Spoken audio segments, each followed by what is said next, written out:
Hare Krishna. Did you start with the invocation?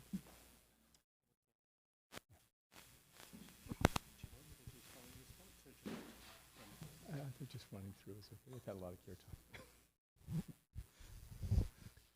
Om Jnanatimirandhasya Jnananjanashalakaya Chakshurunmilitam Jena Tasmai Shri Gurave Namaha.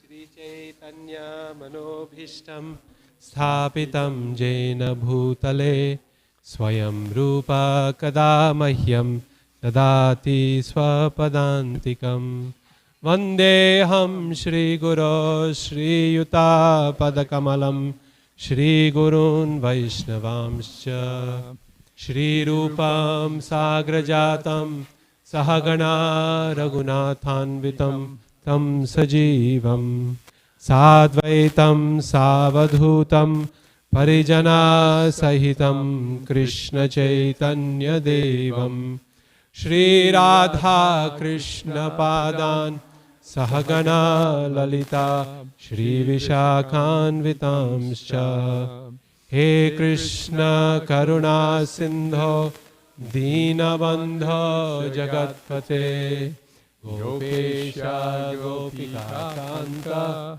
Radha Kanta Namostute Tapta Kanchana Gaurange Radhe Vrindavaneshwari Vrishabhanu Sute Devi Pranamami Hari Priye Nama Om Vishnupadaya Krishna Presthaya Bhutale Srimate Bhakti Vedanta Swami Niti Namine Namaste Saraswate Deve Gauravani Pracharine Nirvishesha Shunyavadi Paschatya Deshatarine Jai Shri Krishna Chaitanya Prabhu Nityananda Shri Advaita Gadadhara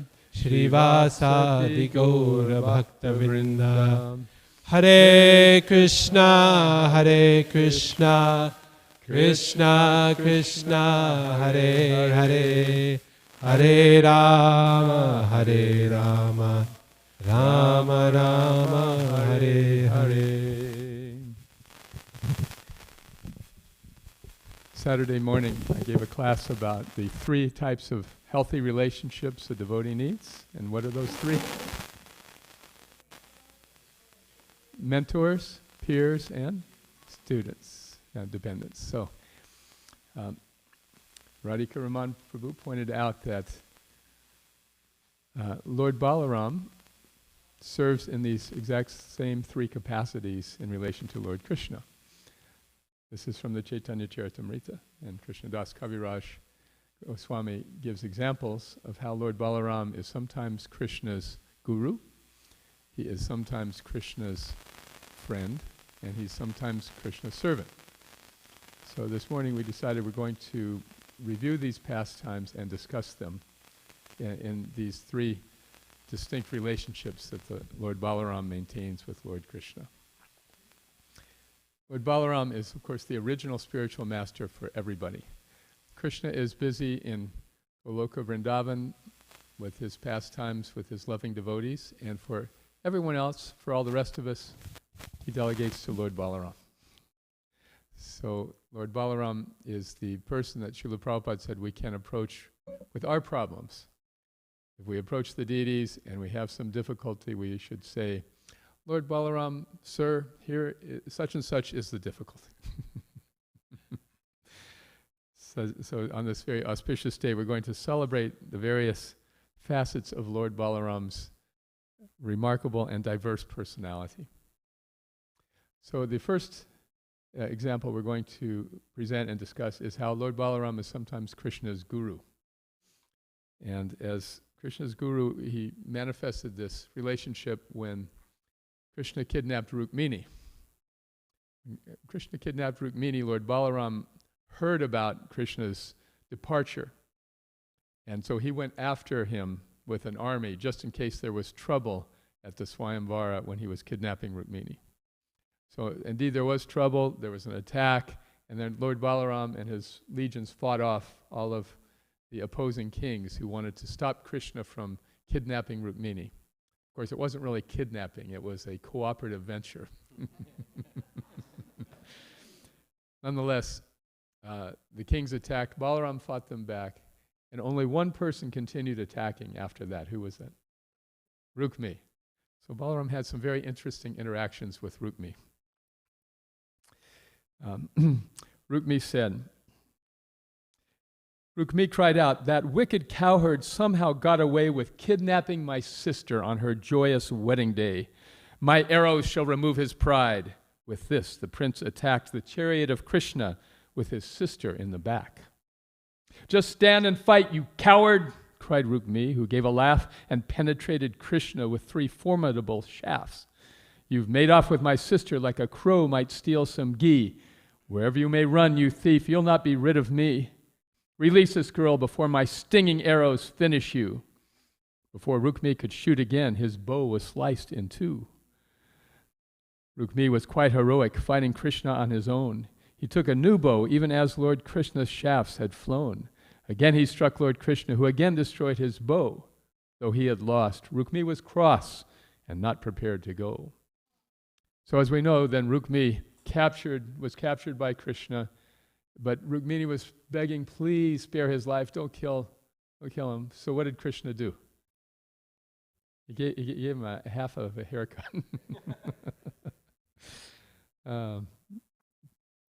Rukmini looked very comical. His tresses and mustache were largely scattered at his feet by Krishna's artful slash. When Balaram returned, he saw Rukmini was mortified. Untying the embarrassed prince, he spoke up for the bride. "My brother, you've defamed us. Have you failed to realize disfiguring this in-law brings him shame in others' eyes? An in-law should be banished, never killed when he has sinned. Besides, his sin has killed him once. Why kill him once again? Though Rukmini chose you to be her husband, sight unseen, Rukmi tried to coerce her to become his comrade's queen. Conceit and power led him to commit this grave offense, but he has suffered quite enough. Please show some common sense."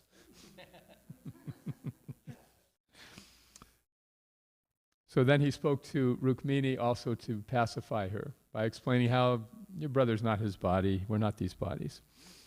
Enlightened by Lord Balaram, the princess calmed her mind and saw herself as spirit, as the Lord so well defined. Rukmi, however, shaven, pallid, weakened, and deprived, constructed a new city there and stayed to nurse his pride. Rukmi had promised, "I will either defeat Krishna or I'll never come back." And so because he lost, he just stayed there and built a new city. So then Lord Balaram went to visit that city. The occasion was that the King Rukmi had a daughter, Lakshmana, and somehow Krishna's eldest son, Pradyumna, and she wanted to marry. Hare Krishna, Jai Rashi Radhikala Chanji. So these were cousins. There are southern states in the U.S. where this still goes on. Cousins marrying. I don't know about Texas. But in any case, the question is, why would Rukmi allow Krishna's son, who he hated Krishna, but why would he allow Krishna's son to marry his daughter? And Shukadeva Goswami gives the answer that because he cared so much for his daughter, he was willing to tolerate it. So Krishna and Balaram were obliged to come for this family affair, this wedding. The couple wed and celebrated in Rukmi's domain. Obliged by etiquette, both Balaram and Krishna came. Rukmi's puffed up associates gave him this bad advice. Why not embarrass Balaram by beating him at dice? The match began with wagers of 10,000 coins of gold. Rukmi prevailed, and all his wicked friends could not withhold their pleasure seeing Balaram subjected to this grief. Kalinga's king laughed loud and hard, exposing all his teeth. Rukmi then bet 100,000 coins to up the fun. Lord Balaram accepted, but this time his numbers won. Rukmi, however, cheated. He picked up the dice and cried, "Aha, I've won again. Good luck is surely on my side." Lord Balaram was trembling like the sea on full moon day. He bet 100 million coins and dared Rukmi to play. When Balaram again prevailed, Rukmi stood up and screamed, "I won! Let all these witnesses confirm what they have seen." Election interference. The witnesses, Rukmi's dishonest friends, of course, all lied. Then, suddenly, an unembodied voice rang through the sky. "Rukmi has lied, for Balaram has fairly won this match." Though destiny was calling him, Rukmi was too attached. Rukmi ignored the voice. He laughed at Balaram and said, "You forest people can't play dice. Go tend your cows instead. The sports of dice and archery and other things we do are meant for kings like us and not for cowherds such as you." Insulted and defrauded by Rukmi, Lord Balaram, provoked enough to set aside his usual aplomb, surrounded by the wedding guests in festive mood of love, struck dead the thieving Rukmi with his swift, unerring club. Rukmi's companions, warriors all, abruptly lost their nerve and fled in all directions when they saw what had occurred. Lord Balaram's ferocious club left them in bloody grief.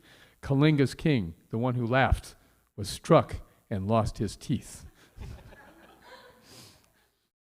Lord Krishna neither cheered nor raged at Balaram's assault. Rukmi was loved by Rukmini despite his many faults. The Lord had bonds of love with both, and he did not want to risk, so he observed without a word, his face expressionless. Lord Balaram and Aniruddha and Rukmavati aboard a fine new chariot. He sat them aboard a fine new chariot. Lord Krishna's family did not lament as they all went to Dwarka, their home, for malice to their Lord was all Rukmi had ever shown.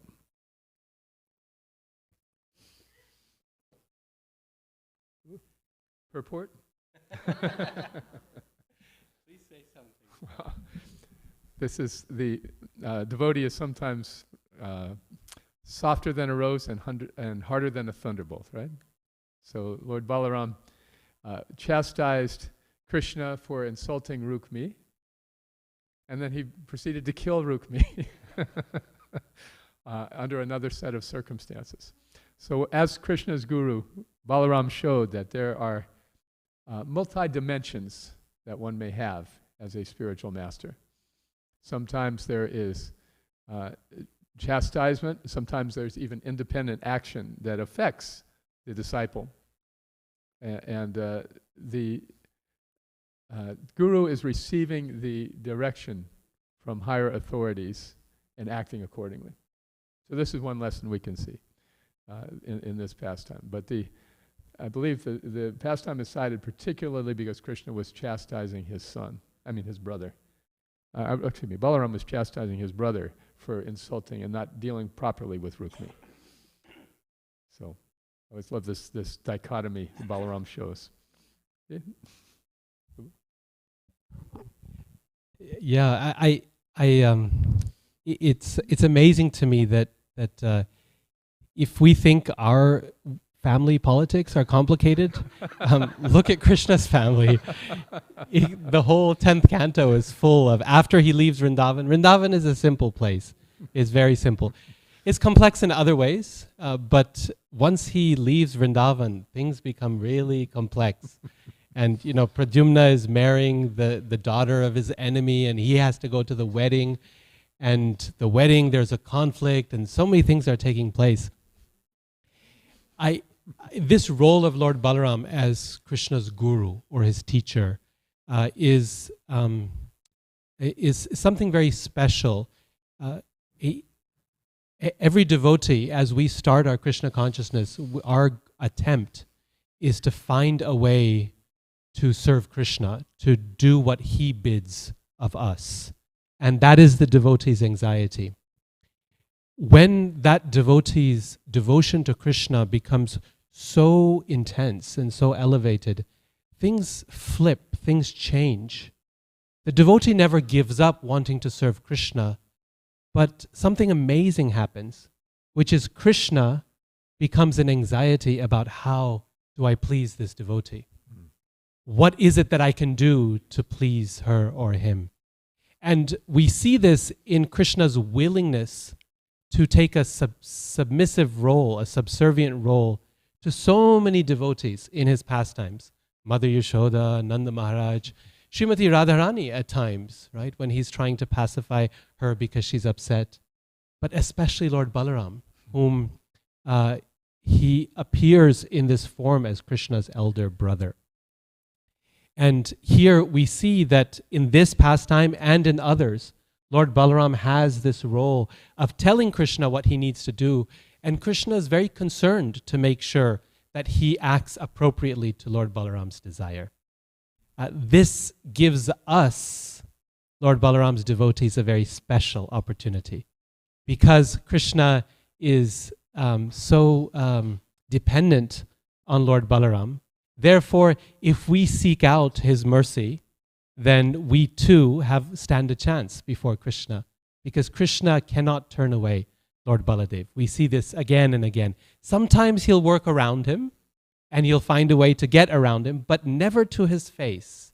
Never to his face will he ever turn down a request from Lord Baladev.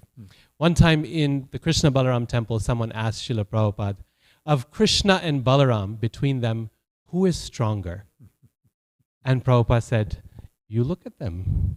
Whose hand is above, right? And that's Lord Baladev, right? He's got his hand on top of Krishna's shoulder.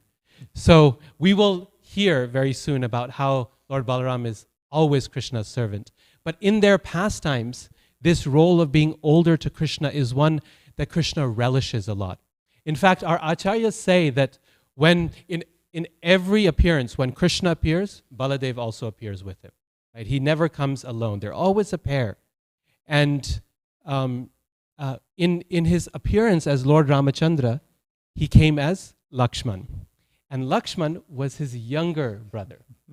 And so after the pastimes of the Ramayana, so many times Lakshman wanted to prevent Lord Ramachandra from doing things that would give him trouble. He's always concerned about his brother. So like, why are you going to the forest in exile? So what about this promise? This is not right. You stay here and rule the kingdom and enjoy life with Mother Sita. When Lord Ramachandra ran off to find the deer for Mother Sita, Lakshman was telling him, don't go. This is a trap. I can see it. That's a demon. And Lord Ram said, no, I'm going. She wants it. I'm going to go. You stay here. And he was not able to stop him in those circumstances. So our acharyas say that in the mood of pastime, Lord Balaram said, this is the last time I'm going to ever show up as a younger brother. In future lifetimes, I will be the older. So even as Lord Nityananda, he comes as the elder brother, so that I can better serve the Lord by keeping him out of unnecessary trouble. And here he tries valiantly. Yes. He tries valiantly to protect his marriage, right? We can imagine what happens if you kill your brother-in-law. It's not a great start to any marriage. And so he's protecting Krishna, right, by chastising him. He's saying, don't do this. Can't you see your new bride is distraught because her brother is being humiliated? This is not good. So he's attempting to protect Krishna. But the Lord is always independent. And the spiritual master is always independent. And here, then in the second half of the story, he demonstrates his independence by saying, okay,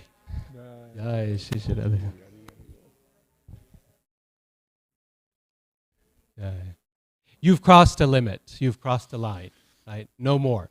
And he strikes him down with a club, and that's That's it. So from this we can see that both sides of the spiritual master, as Kalakanta Prabhu was saying. But particularly we can see that because the devotee has the upper hand over Krishna, this is what gives us hope, right? If we approach the spiritual master, if we go to Srila Prabhupada and say, please show us your mercy, and Srila Prabhupada says, yes, for one reason or another, I'm willing to take you under my wing, then Krishna has little choice but to accept, because the spiritual master is the representative of Lord Balaram, who is the original spiritual master, and when Lord Baladev says something, Krishna has to say yes. So that is our entrance into Krishna's mercy, is through Lord Baladev. Yeah. Today's the appearance day of Lord Balaram, and of course you remember how Balaram was instructed to enter the womb of Devaki, and then was miscarried, and transferred actually to the womb of Rohini. But he had entered Devaki's womb to purify it and prepare it for Krishna's appearance. That was the idea. So this is his role as the elder brother, and why he's the elder. Just remembering there was an argument once between Jamuna Prabhu and Revatinanda Prabhu. They were in India, two senior disciples of Srila Prabhupada. They were arguing. Revati said, there's no difference between Krishna and Balaram. And Jamuna said, no, Balaram's relationship with Radharani is different than Krishna's relationship with Radharani. So they're going back and forth. And finally, Tamal Krishna Maharaj went in to ask Srila Prabhupada. Said, Prabhupada, Revati said, there's no difference between Krishna and Balaram. Prabhupada said, he is right. But Jamuna says that they have different relationships with Radharani. She's right. But Prabhupada, they can't both be right. You're right. So these relationships are very fluid and inconceivable. So in terms of Krishna acting as the peer rather Balaram acting as a peer of Krishna, we're going to read now about him visiting Vrindavan. We all know how the residents of Vrindavan were missing Krishna, and Balaram was also missing Vrindavan. So on his own, he decided to go, and while there, bring some comfort to all of those who were missing his brother so much, a friendly gesture. Lord Balaram, after arriving in Vrindavan, he refreshed himself, returned, and sitting down, accepted many questions from the cowherds gathered round. Their voices shaking out of love, they asked about the health of Krishna and the Yadus and of Balaram himself. By this time, Krishna and Balaram and their families were in Dwarka. By fortune, Kamsa died along with other enemies, and Krishna built our relatives a fortress in the sea. Dear Balaram, are all the Yadus doing well again? Do some of you discuss and think about us now and then? The gopis asked Lord Balaram with suitable respect, is Krishna happy with the city girls as we suspect? Does he recall his father and his mother? Will he come? Does he recall us gopis and the service we have done? For Krishna we abandon every person we held dear. And how does he reciprocate? He simply disappears. How do these learned city women give him so much trust? No doubt his words enchant them and his smiles arouse their lust. Why don't we change the subject? Please do not bring up his name. If he can live without us, let us simply do the same. Remembering his laughter, his embraces, and his eyes, the gopis thought of Krishna and gave in to mournful cries. like you need some psychological help. An expert in conciliation, Balaram replied, I have some confidential news that Krishna has supplied. As Balaram repeated all his brother's secret words, the gopis felt relief and comfort, pleased with what they'd heard. At this point in the Bhagavatam, we don't know what are those secret words that Balaram shares with the gopis. They come out later when Krishna and his family meet the residents of Vrindavan in Kurukshetra. And there Krishna repeats the same thing that Balaram has told them, which is, Krishna is everywhere. Don't you know? Krishna is always with you. How can you be separate from Krishna? So at this point, that pacifies the gopis. But when Krishna tries the same routine in Kurukshetra, they say, no way. We're not falling for that again. You're coming with us to Vrindavan on this chariot with your brother and sister. Come on. Nonetheless, they felt very happy to see Krishna, to see Balaram, and they went out again on the rasa dance, just as they had done with Krishna for 60 nights. So on one occasion, Balaram, who was sometimes prone to drinking Varuni, was rolling his eyes and cavorting with the gopis, and they felt a little warm. So Balaram called to the Jamuna, come here, come here. And she refused to come. So he began digging trenches with his plow to force her to come. And then she came very obediently. So this pastime is described. And then Shukadev goes on into another pastime about Pondraka. But then Parikshit Maharaj comes back and says, did Balaram do anything else while he was in Vrindavan? And Shukadev says, well, as a matter of fact, there was another incident while he was there. A servant of Lord Ramachandra, Dvidvita by name, fell in with Baumasura and was thoroughly defamed. This hairy ape, upset by Bauma's death, ransacked the land, destroying homes and villages completely out of hand. He tore up mountains, using them to slaughter peaceful towns. He churned the sea so mightily that coastal people drowned. He spoiled sacred rites by passing urine, gas, and stool, and shut up helpless people in dark caves. He was that cruel. One day, Dvidvita, primed for rape and other violent ills, heard sweet, attractive singing in the Raivataka hills. He came upon Lord Balaram, absorbed in luscious play with lovely gopis drinking Varuni from pots of clay. Lord Balaram wore lotuses on every handsome limb, with drinks and songs and rolling eyes and gopis circling him. The mischievous Dvidvita scrambled up a nearby tree and sounded out, Kila, Kila, in vulgar mockery. The gopis started giggling at the impudent display, for as young girls, they tended to behave in silly ways. Without regard for Balaram, the ape displayed his teeth. He turned around, bent over, and displayed his underneath.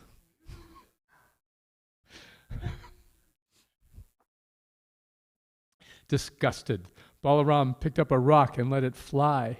The crafty ape avoided it and, in a rude reply, picked up the pot of Varuni and smashed it to the ground. He pulled the gopis' clothing and produced offensive sounds. Lord Balaram despised these acts. He also understood dispatching of this wicked ape would do the planet good. But as the Lord picked up his club, Dvidvita broke a tree and brought it down on Balaram with great dexterity. Lord Balaram stood motionless despite the heavy blow and struck Dvidvita's skull so hard that blood began to flow. Dvidvita snapped another tree and stripped it with his arms, but Balaram just splintered it, avoiding any harm. This scene went on again and yet again until all around the forest had grown treeless, so they fought on naked ground. The angry ape released a rain of rocks on Balaram, who smashed each one to pebbles with his club, remaining calm. The furious Dvidvita chose to foolishly persist by beating Balaram directly with his primate fists. Disposing of his club, Lord Balaram employed his hand to strike a single crushing blow the ape could not withstand. Dvidvita crumpled to a heap and bid his life farewell. An earthquake wobbled Raivataka mountain as he fell. Lord Balaram returned to home as people sang their love. The earth rejoiced, as did the sages, saints, and gods above. So here he is, again, getting very violent. Why does Balaram always get so violent?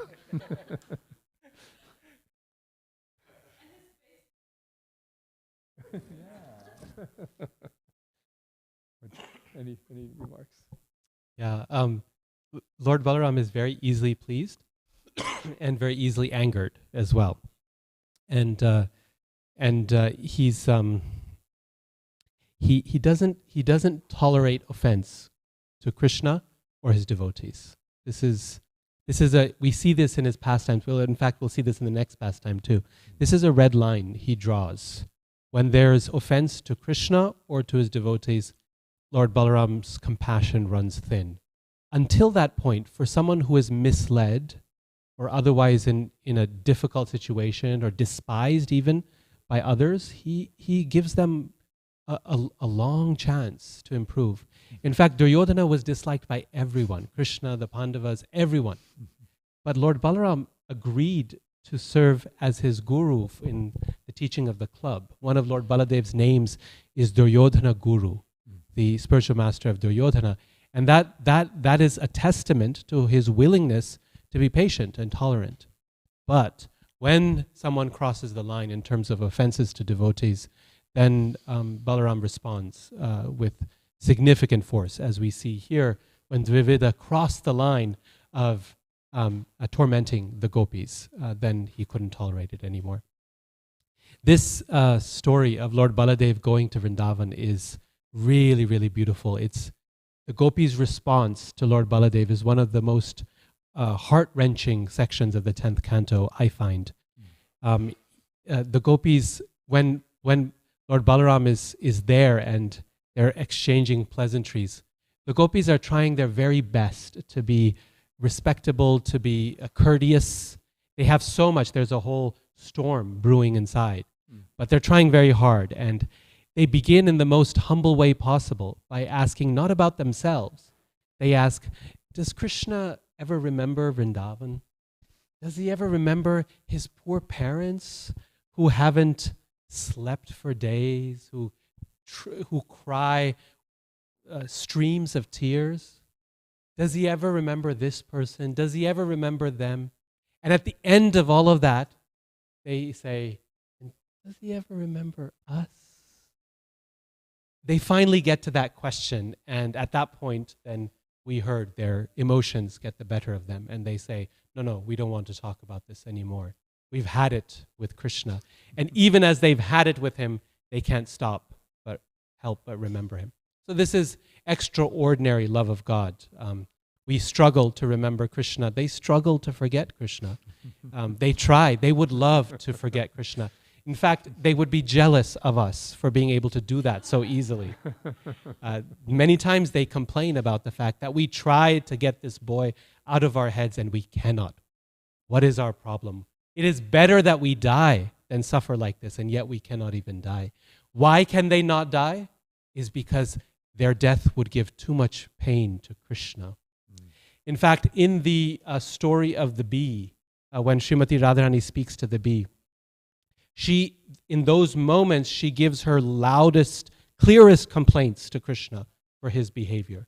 That you have been unfaithful just like a bee, going from one flower to another to get nectar. But no sooner has she given her criticism that she immediately panics with the concern that what if this bee were to send the message, take this message to Krishna, and the pain it would give to his heart to know that we were speaking like this. If I were in such a situation of being abandoned, the least I would want is for that person to know how much I was suffering on their account, right? It demonstrates love. And yet, the gopis' love is so extraordinarily selfless that they will not even give themselves the pleasure of letting Krishna know how much they are suffering on their account, on his account. And immediately they pull back, both in this story and in the story of the bee. Baladev here functions in a very wonderful manner. He serves here, even in Vrindavan, as guru, where he's guiding the Brajabasis, helping them to control their emotions, to go on with their service. We see this actually, this role of Lord Balaram as guru in Vrindavan many times.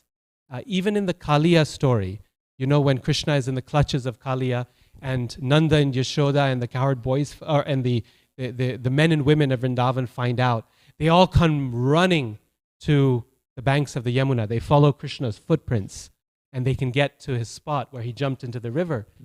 And the first thing Mother Yashoda and Nanda Maharaj want to do is jump into the river right behind, which would of course mean certain death. Guess who stops them?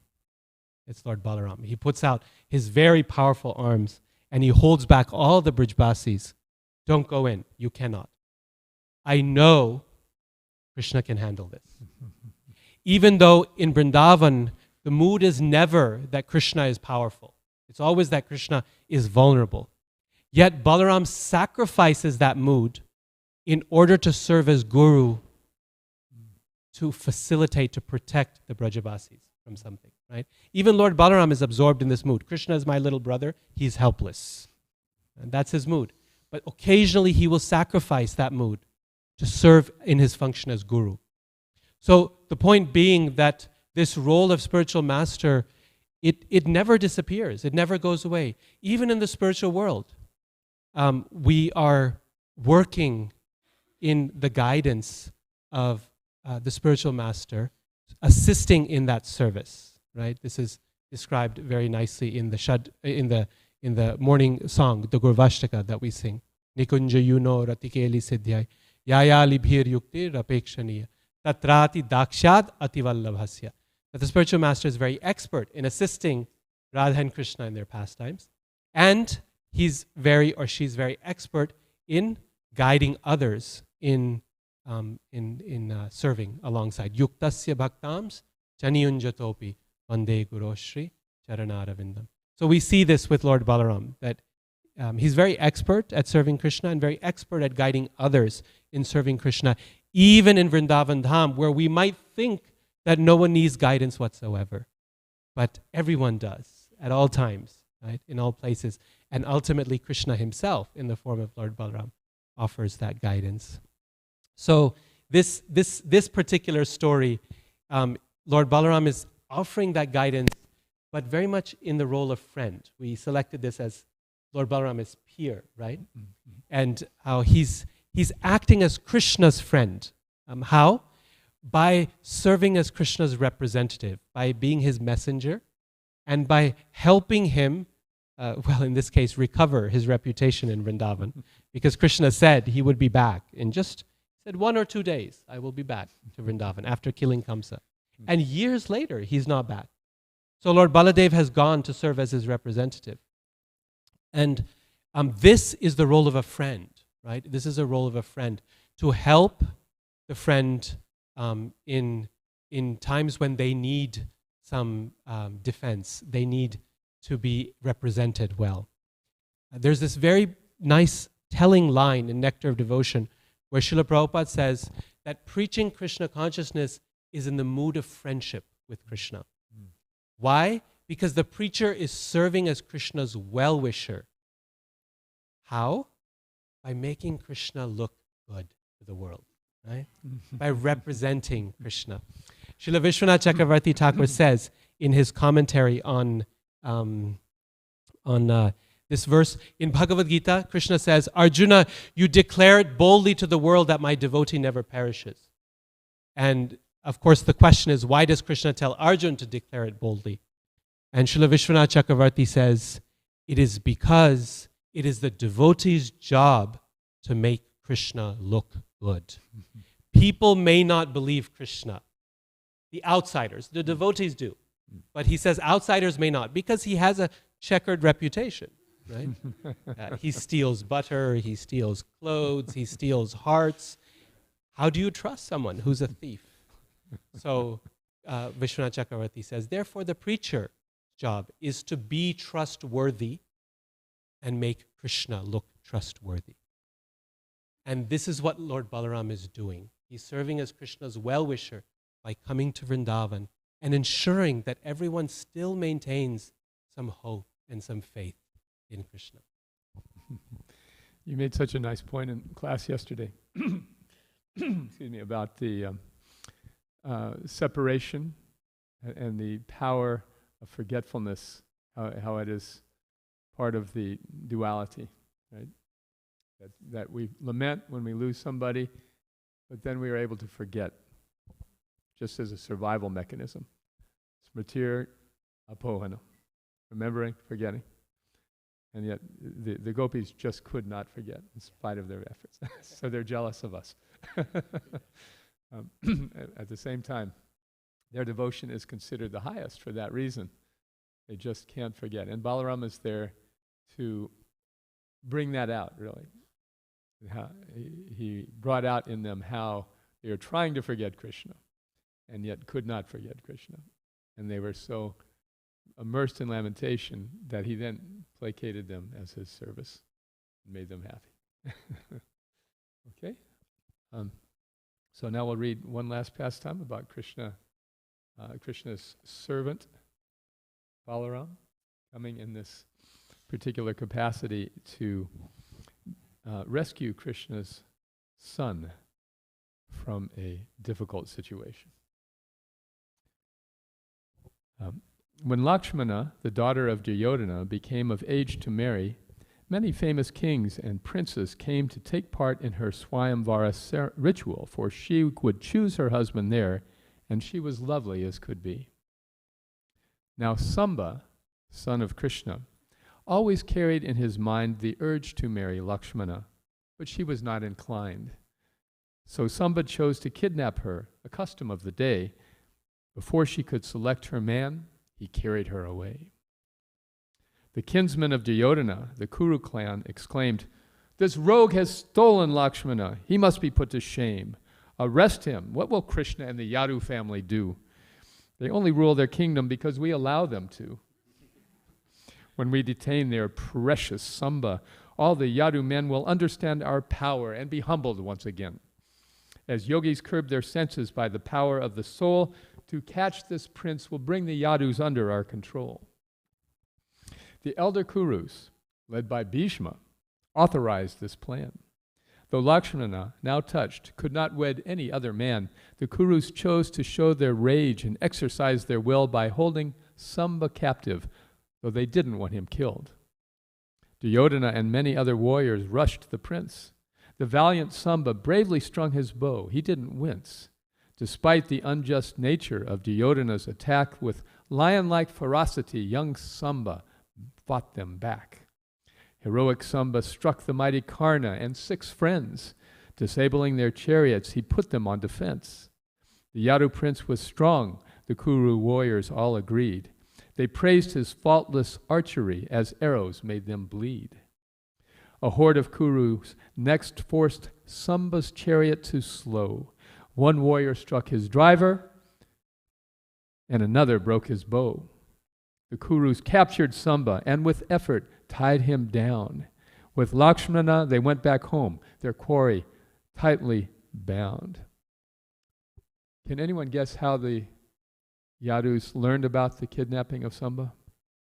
Who's always showing up at opportune times in Srimad Bhagavatam? Narada Muni. So Narada Muni brought the news. When Narada reported this, the Yadus were abhorred. King Ugrasen commanded, "We must arm ourselves for war." Lord Balaram, however, cooled their anger as he said, "Instead of fighting, let us try diplomacy instead." Accompanied by Yadu priests and elders, Balaram appeared to be the moon among the stars, serene and calm. When they made camp near Hastinapur, Balaram resolved that Uddhava should first attempt to get the problem solved. So Uddhava went in the Kuru court and paid respects to Dhritarashtra, Bhishma, Duryodhana, and all the rest. When they learned Balaram was waiting in a nearby place, the Kurus, bearing gifts, came out to meet him face to face.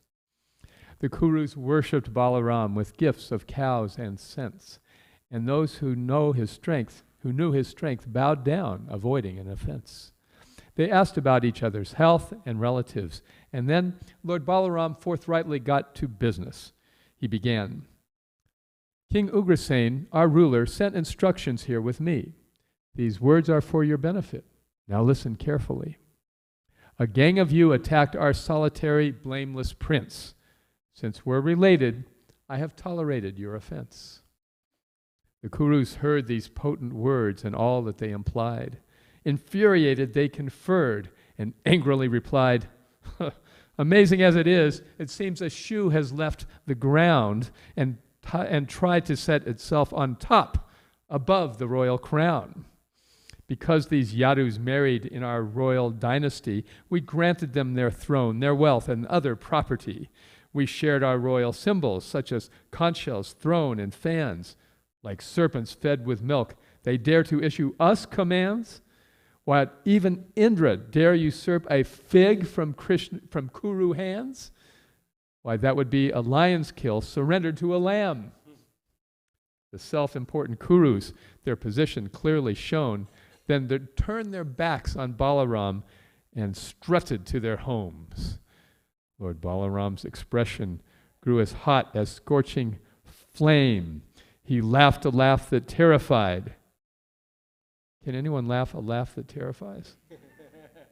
Somebody. Oh, come on. Louder.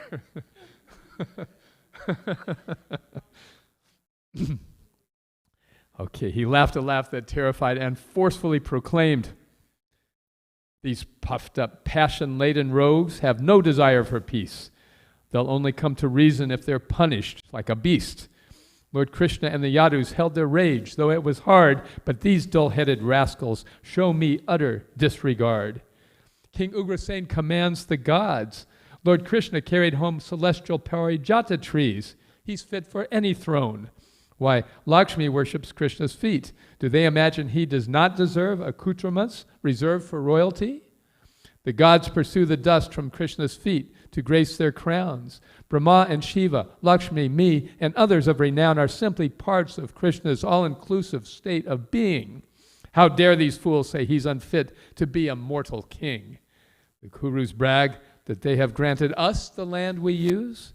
They think they are the social head and we the social shoes. Their opulence intoxicates their foolish, swollen heads. What genuine authority would stomach what they've said? Why should these wretched Kurus burden earth another day? With plow in hand, he stood as if to set the world ablaze. As Balaram's expansive plow began to strike the ground, the tremors rocked the city and caused panic all around. The town itself was broken from its base without delay. Lord Balaram then pierced the ground and dragged the town away. The Kurus saw the Ganga, which was flowing to the south, was just about to swallow their whole city in her mouth. In terror, they brought Lakshmana and Samba to the Lord and bowed to him to consummate their hasty new accord. "O Balaram," they cried, "the whole creation rests on you. In ignorance we made offense. Please tell us what to do. We understand that you create, maintain, and end us all. You move the stars and planets as if you were playing ball. As one of countless pastimes, you keep earth upon your head, wind up the whole creation, and take rest upon your bed. Resentment doesn't spark your anger. Rather, you engage in showing anger just to purify us with your rage. As our Creator, Helper, and the soul of all we do, O wielder of all potencies, we bow our heads to you." Propitiated by the trembling Kurus, Balaram withdrew his fearsome anger and grew generous and calm. Relieved, the Kuru prince Duryodhana at once arranged a dowry for his daughter Lakshmana.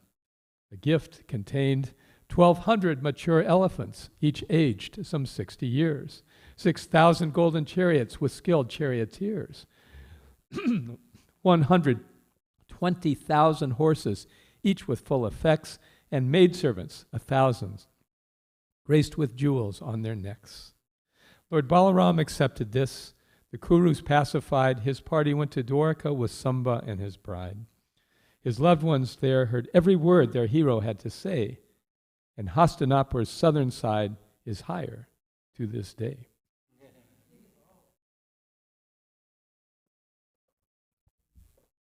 Please.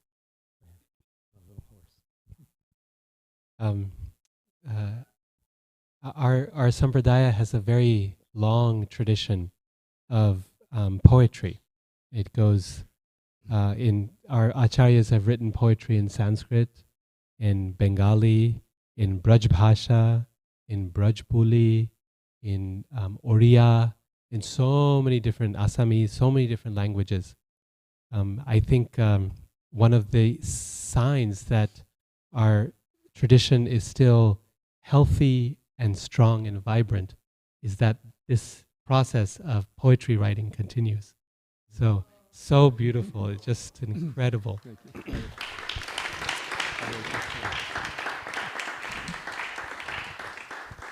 Plagiarism. Yes, of course. That's our specialty as well in our Sampradaya. We distinctively plagiarize from the previous acharyas. And you've done such a wonderful job of taking what Prabhupada has given and just putting it in language that just pops from the page or in our ears when we're right there in the middle of the pastime. So thank you. Thank you so much. So this is the final one, Lord Balaram as Krishna's servant. As Prabhu mentioned, Chaitanya Charitamrita, Adi Lila, chapter 5, Krishnadas Kaviraj Goswami says that Lord Balaram serves Krishna in every possible way. And there are three possible types of relationships. One is superior, one is equal, and one is junior, in one way of categorizing relationships. And Lord Balaram covers them all. We've seen him as Krishna's guru, we've seen as Krishna's peer, and now he is positioning himself as Krishna's subordinate, Pritya, or the one who is dependent on Krishna. This is the baseline of all relationships in Vrindavan. We have been speaking about how the gopis sometimes chastise Krishna, Balaram sometimes tells Krishna what to do. So many different dynamics are there in Vrindavan. But what gives the foundation for all those dynamics of up and down and different emotions and political situations within the family, the foundation of all of that is the devotee's desire to serve Krishna. Everyone is convinced of this fact, that I am a servant of Krishna, including Lord Balaram. There's no difference between Krishna and Balaram, Prabhupada says in one place, except for their color. Right? Krishna is black and Balaram is white. But yet, Krishna, when he comes as Balaram, he comes not as the Supreme Personality of Godhead, but as the Supreme Personality of Servitor Godhead. This is the phrase that he uses in his purports. Prabhupada uses in his purports in Chaitanya Charitamrita in this section. He says, Lord Balaram is the Supreme Personality of Servitor Godhead. Why? Because he shows how to serve Krishna in every possible way. Not only does he come in these relationships, but he also appears as Krishna's bedstead, like Ananta Shesh. He comes as Krishna's Brahman thread, as the holy dham of Vrindavan, the abode. He comes as all the paraphernalia that's used for Krishna's service, like the arti tray and so on. In fact, there's another instance where in Vrindavan, Prabhupada is insisting that the temple floor be kept clean. And he says that there is no difference between this black and white marble floor and Krishna and Balaram on the altar. And that is not only, that is theologically a fact, because Lord Balaram is the abode, the temple, the dham, where Krishna appears. He, as Prabhu was saying earlier in his birth pastime, he purifies the space for Krishna to appear. He enters the womb first and makes it a good home for the Lord to reside for 9 months. So, Lord Balaram is amazing because he finds every possible way to serve Krishna. But that's not even the most amazing thing about him. What is more amazing about Lord Balaram is that he is not only able to serve Krishna in every way, but he is not possessive over that service. He is willing to open up the circle of service and invite anyone and everyone into that circle. That is extraordinary. We know people who are very, very qualified. And with that qualification often comes pride, arrogance, possessiveness, and a desire to do it all, to be at the center of it all, to hold on and never to let go, never to give anyone else a chance because they are it. Lord Balaram could very well do that. He certainly has the capacity. He's Krishna himself. So he can surely take care of himself. One of Krishna's qualities is that he is completely independent, swatantra, right? He has no need to depend on anyone else. And in his form as Lord Balaram, he demonstrates the fact that he can surely take care of himself. And he serves himself in extraordinary ways in this form. And yet, what makes him truly amazing is that even though he could do that all himself, he still hopes, he insists that there is space for us. He opens up the circle of pastimes and says, you too, come in here and participate. Here's your role. And we do it imperfectly and we struggle and we stumble. And he says, that's okay. That's okay. We'll get better at this, right? I'll teach you how to be better at this. So this is essentially the function of spiritual master. This is why he is known as Adi Guru. Because the spiritual master is one who has the capacity to serve Krishna. Tatrati Dakshad, very expert, Ativallabhasya, and therefore dear to Krishna, and therefore could keep everything to themselves. But despite that, insisting, yuktasya bhaktams janiyunjatopi, we must find a way to engage others in Krishna's service. So this is Lord Balaram's supermost quality, right? His willingness to open up the circle of service for all. To open up the circle of service for all of us in whatever our situation and whatever our circumstance. And here he's giving a chance even to the Kauravas, who have already developed great enmity towards Krishna and towards the Pandavas and so on. And he's giving them a chance and saying, I think you can do better. I think you can do better. And with a combination of diplomacy and sweet words and showing his strength and anger and some sharp words as well, he accomplishes it. He manages to prevent an all-out war within the family and allows Samba and Lakshmana to return happily as a married couple and for life to go on.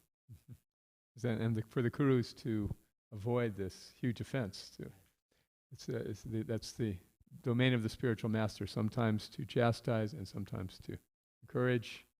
As Haladhar Maharaj was saying, quoting Vishwanath Chakravarti Thakur, sometimes the Lord, as a loving father, will kiss the cheek and sometimes slap the cheek. If I can just add one more thing, which is, I think it's an important point you raise. Lord Balaram's anger, we've seen it several times.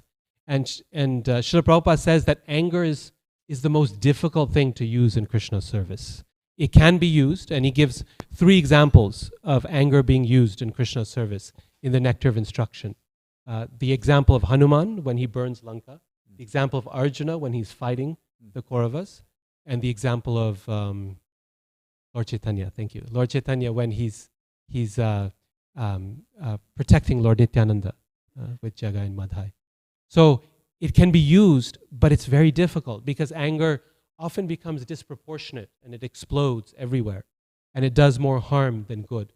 But we find in Lord Balaram's pastimes that he uses anger very perfectly in a situation. He'll be very peaceful, like he said, like the moon amongst the stars, very calm, right? Just showing up very...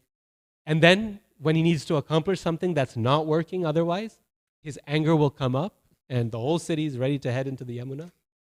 And within a moment after that, they say a few verses of pleasing words. Sorry, we misunderstood. You're actually the Lord of the universe, etc.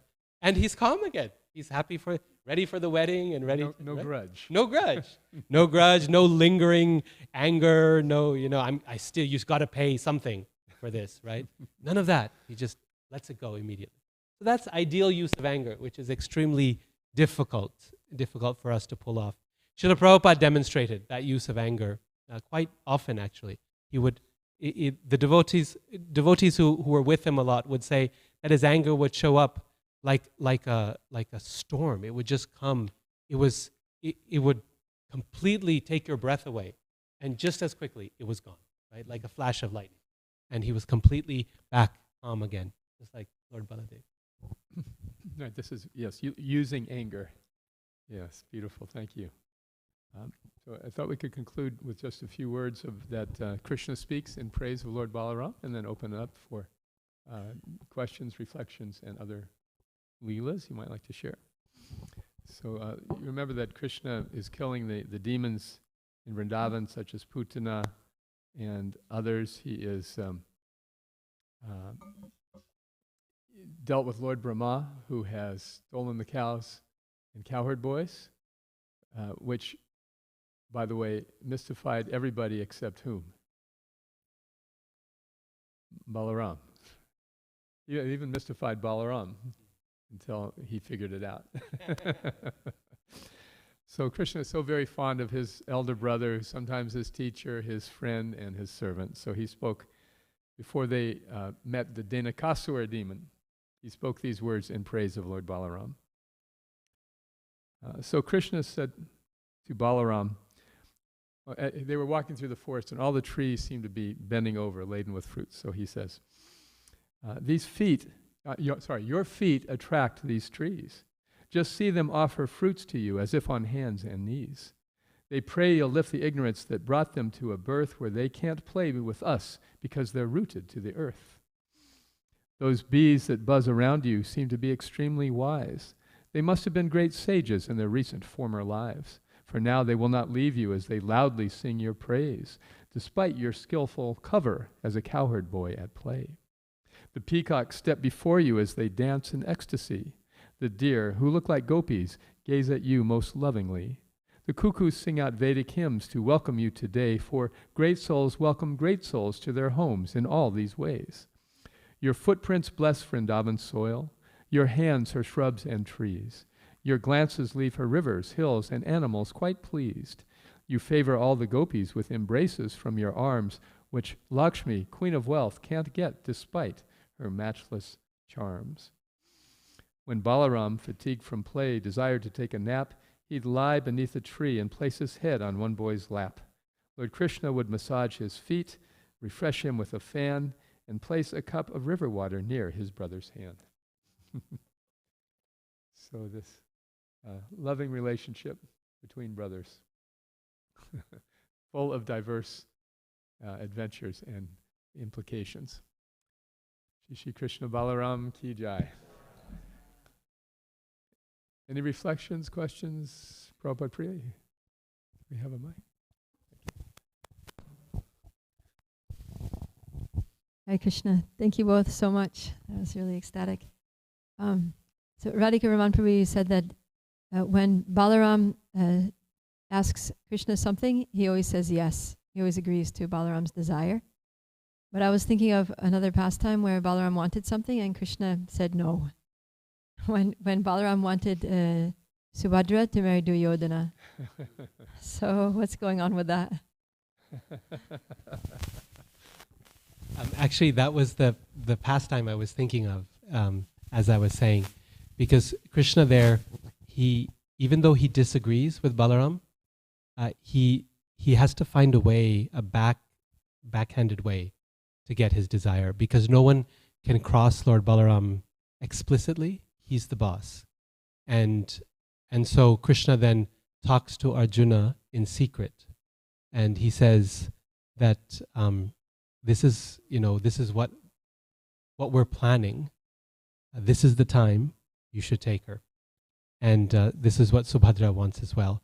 So, as brothers do, they will have arguments. There's no question about it. But ultimately, externally, Balaram always wins. And behind the scenes, then, Krishna has to find a way to still accomplish his goals. And in Subhadra's case, he does this by arranging Arjun to steal Subhadra away.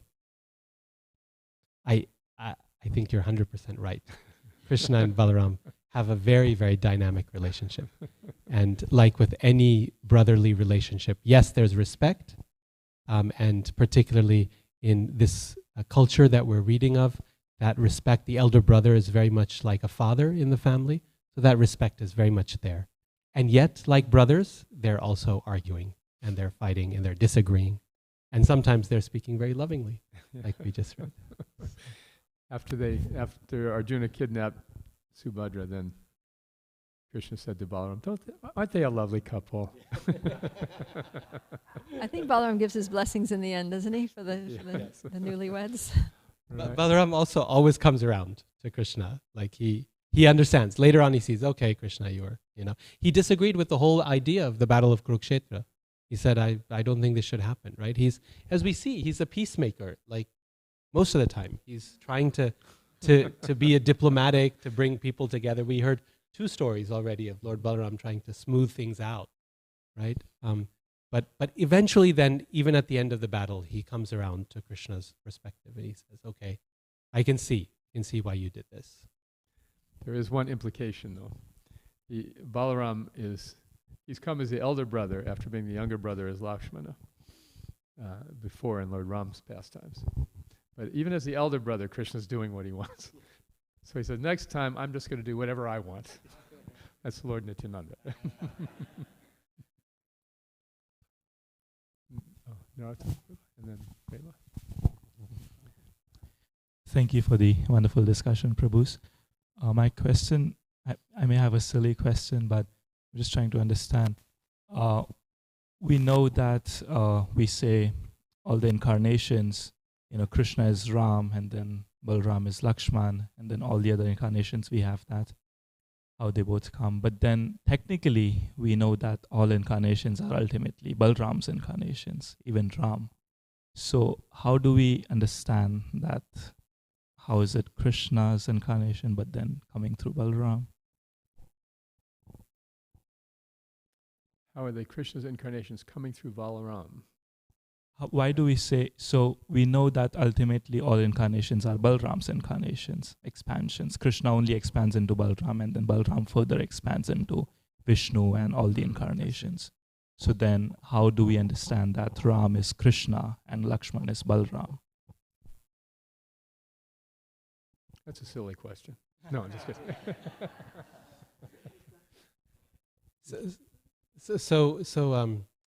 You're right. Krishna expands as Balaram, and then Balaram expands as the 4, the Chaturvyuha, Sankarshan, Pradyumna, Aniruddha, and Vasudev. And then they expand further into the 3 Vishnus in this material world, Karanadakshai, Garbhodakshai, Kshirodakshai, Vishnu. And then from Mahavishnu, or through Mahavishnu, all the incarnations appear in this world, right? So by these expansions, basically the reason for all these expansions is that Krishna is creating a mechanism for him to reach out to the material world. Because Krishna is there in Goloka Vrindavan, and he's engaged in this endless play, right? It just goes on, and it keeps him very busy, as we see. He's totally absorbed in all these politics of Vrindavan and very much happy there. But he's still concerned. It's like a concern in the back of your head, someone you care about. So you're having a good time, but there's some worry there. And so Krishna's worried about the material world. And so he finds a way to reach out. And he does this by these multiple incarnations that allows him to descend to the material world and to be there with living entities. So these these expansions are kind of like a pathway he creates, like a mechanism, a vehicle. So when Krishna appears, he comes down through that road, through that pathway, which he has made. It's made of him, right? And he comes down, he enters the material world. And so then these incarnations, like Lord Ramachandra, Lord Nrsimha, use that pathway to appear. But Krishna doesn't lose his identity as Krishna, as Balaram, as in all his different forms. This is just a vehicle for him to appear. And we understand that when Krishna comes as Krishna and Balaram comes as Balaram, in that form, he is not using even the vehicle of Mahavishnu. It is Krishna, the original Supreme Personality of God. It's Swayam Bhagavan who's appeared. But in the other incarnations, he uses that vehicle, that pathway to come. But that pathway, just like if I drive down a road, then it doesn't make me lose my identity as who I am. So in that way, we can think of these expansions as being vehicles, media for Krishna to appear. But still, Krishna is Krishna, Balaram is Balaram, Lord Ram is Ram, Lakshman is Lakshman, despite the fact that they all come through the Chaturvyuha, through Mahavishnu, and ultimately through Lord Balaram. Reminds me of like a subordinate, a boss might ask a subordinate, set up some meetings for me. And I'll attend the meetings, you set them up. Thank you. Good question, actually, Narth. question.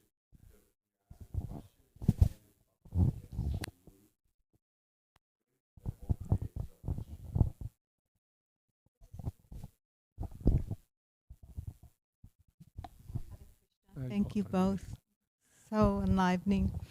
So I was reading last night, I forget the terminology, but when I was reading the pastimes of Balaram, it says that actually Shiva Shambhu is manifesting the material creation because Balaram and Krishna don't touch the material creation. I wonder if you could elaborate on that for me. Wow. Great. Do you have some knowledge on that? So that pathway that we described, from Krishna to Balaram to the Chaturvyuha to another Chaturvyuha through the three Vishnus, the first Vishnu is the first time Krishna has touched the material world, right? And then when he comes as Mahavishnu, he glances at the material energy, and through his glance impregnates her with all the living entities who want to live in this material world. That glance of Krishna contacting directly the material energy, that is Lord Shiva. Right? So Lord Shiva is the form of Krishna. He's described in Brahma Samhita as yogurt. Krishna is like milk. So milk is basically yogurt, but milk has been touched by culture, right? The acidophilus and bifidus and the other, right? It's when it's touched by that, it transforms. So when Krishna as Mahavishnu is touched by the material energy, right, that she becomes his consort, Parvati, then he transforms into Lord Shiva. And in that way, then he becomes the father and she becomes the mother of this whole creation. Nice. Thank you. It's a really good question. So I'm glad you're here. Hare Krishna, thank you for the nice class. My question is related to Balaram's relationship with Duryodhana, or him accepting him as a guru. And it seems in one sense that, I mean, like even this incident of him going to get Lakshmana and Samba back, he didn't respond in a way you should respect the guru. So it brings a doubt about how Duryodhana viewed guruship or a spiritual master. In some senses, I think there was an incident where he he put flowers on the path when Balaram came and appeared to be worshipping him. So is that just a guru as the person who just taught him how to wield a mace, or is it just like... He was not a very good disciple. Yeah. As we saw when Samba was kidnapped, he sided with his family rather than his guru. As we saw in the battle of Kurukshetra, he sided with his family rather than his guru. Balaram came to make peace and asked both sides to refrain from fighting, and both sides would not concur, so he left. It makes us vulnerable when we accept responsibility of leadership, as I was talking about on Saturday, either as a parent, right? Because it's a huge risk to have a child. So many things could go wrong. And then the child may turn out to be crooked or not what we wanted. And it's a huge risk to take a disciple, because the relationship is ultimately dependent on the willingness of the disciple to submit to the instruction of the guru. So Duryodhana was a very difficult disciple, and yet Balaram accepted him because that's his role in Krishna's service. Again, Krishna's busy with his loving devotees, and the rest of us are with Balaram. Like to add anything?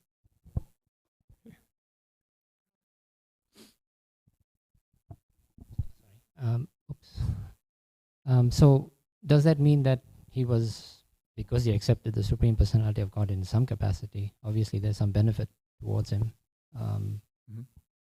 Would that mean that he gets liberation? Taktva charanam bhujam harada. Even if we fall down and fail in our efforts, there's no loss. We try to serve Guru and Krishna. at least one version of the Mahabharata has when Yudhishthira ascends to I guess the heavenly kingdom or the spiritual world, what have you. There's Duryodhana. he says, "Where are my brothers? Oh, they're in hell," and he's heading to hell. I don't want to be here if my brothers aren't here. So this was Yudhishthira's final test. Yes, without a doubt, Duryodhana was killed in the presence of Krishna. And so certainly he was liberated like all the warriors. What is it? Duryodhana means one who is bad. Durya? Terrible in battle or terrible in rule. Terrible in battle or in rule. Okay. Mother Nandini wants to comment on what you said. Please. I had been reading that that Duryodhana felt, Balaram felt that Duryodhana was more skilled with the mace, and that Bhima was more proved and strong. So maybe that has something there. And Krishna sided with Bhima. Again, a subterfuge. There's a question over here. I have a question about Lord Nityananda. We had a little controversy not too long ago, a debate on our neighborhood, Kalachanji neighborhood.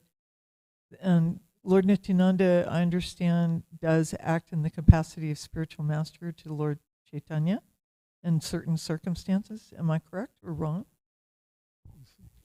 Sometimes, yeah. Yes. No, the only reason Krishnadas Kaviraj Goswami describes these three roles that Lord Balaram plays in relation to Krishna is because he's making the point in relation to Nityananda Prabhu. Got it. Yes. Thank you. Your neighborhood group has very elevated controversies, I have to say. Thank you for a wonderful class.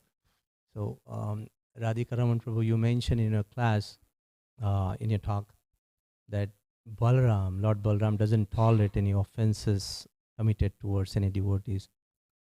So this is, this question is not in a challenging mood. I want to make this clear because few days back, His Holiness Haldar Swami was here. He gave a wonderful talk and he mentioned this point that many times it happens that devotees, they want to understand everything by dint of their mundane intelligence, and we cannot unless Yasadeva Parabhakti, Prakashante Mahatmana, right? So this is not in challenging mood. I sincerely want to churn the nectar here because it's a wonderful opportunity. You both are here. So we see that Draupadi, Mother Draupadi, she was being disrobed. She's a pure devotee.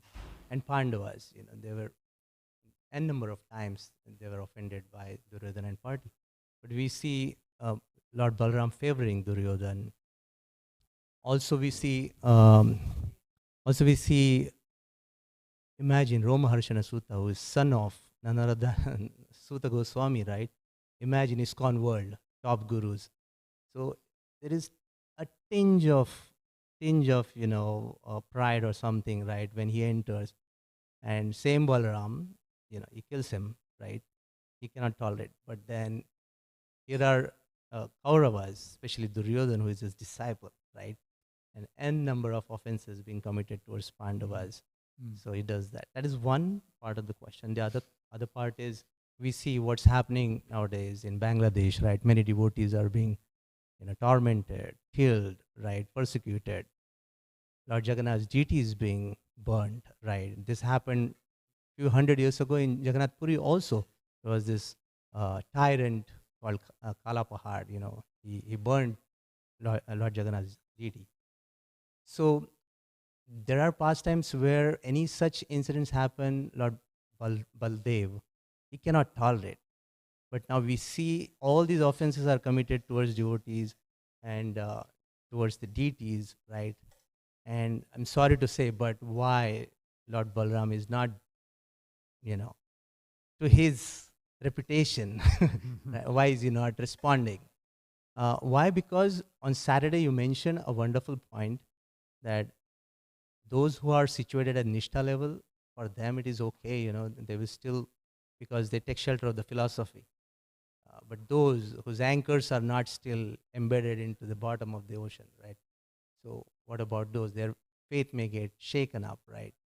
So if you can throw some light and churn some nectar, I'm sure there must be some higher reasons which can bring some joy to the devotee's heart. Thank you. Oh, so to me, You both to please churn. okay. The fundamental reason is that we are not meant to find a niche of joy and lasting satisfaction in this world. If everything was just so great, why would we want to go back to Godhead? That's one consideration. The other is that by putting his devotees in distress, the Lord increases their glories. Just look at Srila Prabhupada, for example. And we read the Prabhupada Lilamrita up to age 71. It was all pretty much effort and failure and effort and failure in Prabhupada's attempt to fulfill his guru's order. And his glory, perhaps his greatest glory, is that he never stopped trying. So this just enhances his wonderful reputation and incredible accomplishment. So it's not our domain to try to understand why Krishna does things. What is important is to know and trust that Krishna is doing them for a good reason. Sheshika Prabhu writes in his wonderful new book, The Four Questions. Question number 2 is, or 3 is, what is the lesson? So he says there's only 2 kinds of people in this world. There's victims or learners, and you can't be both. So when there's reverses, the devotee responds, okay, what is Krishna doing here? This is not happening independently of him. Somehow Krishna is doing this. Why is Krishna doing it? I will find out in due course of time. And the final analysis, we know Krishna does not want me to stay here. Thank you for that question. It's a difficult one because it's a reality we all face. I think we need to be convinced inside that there are two great qualities that Krishna has in this world. One is his mercy and one is his justice. And Krishna values both. When he comes as Lord Balaram, he demonstrates both. Sometimes he shows his mercy and sometimes he shows his justice.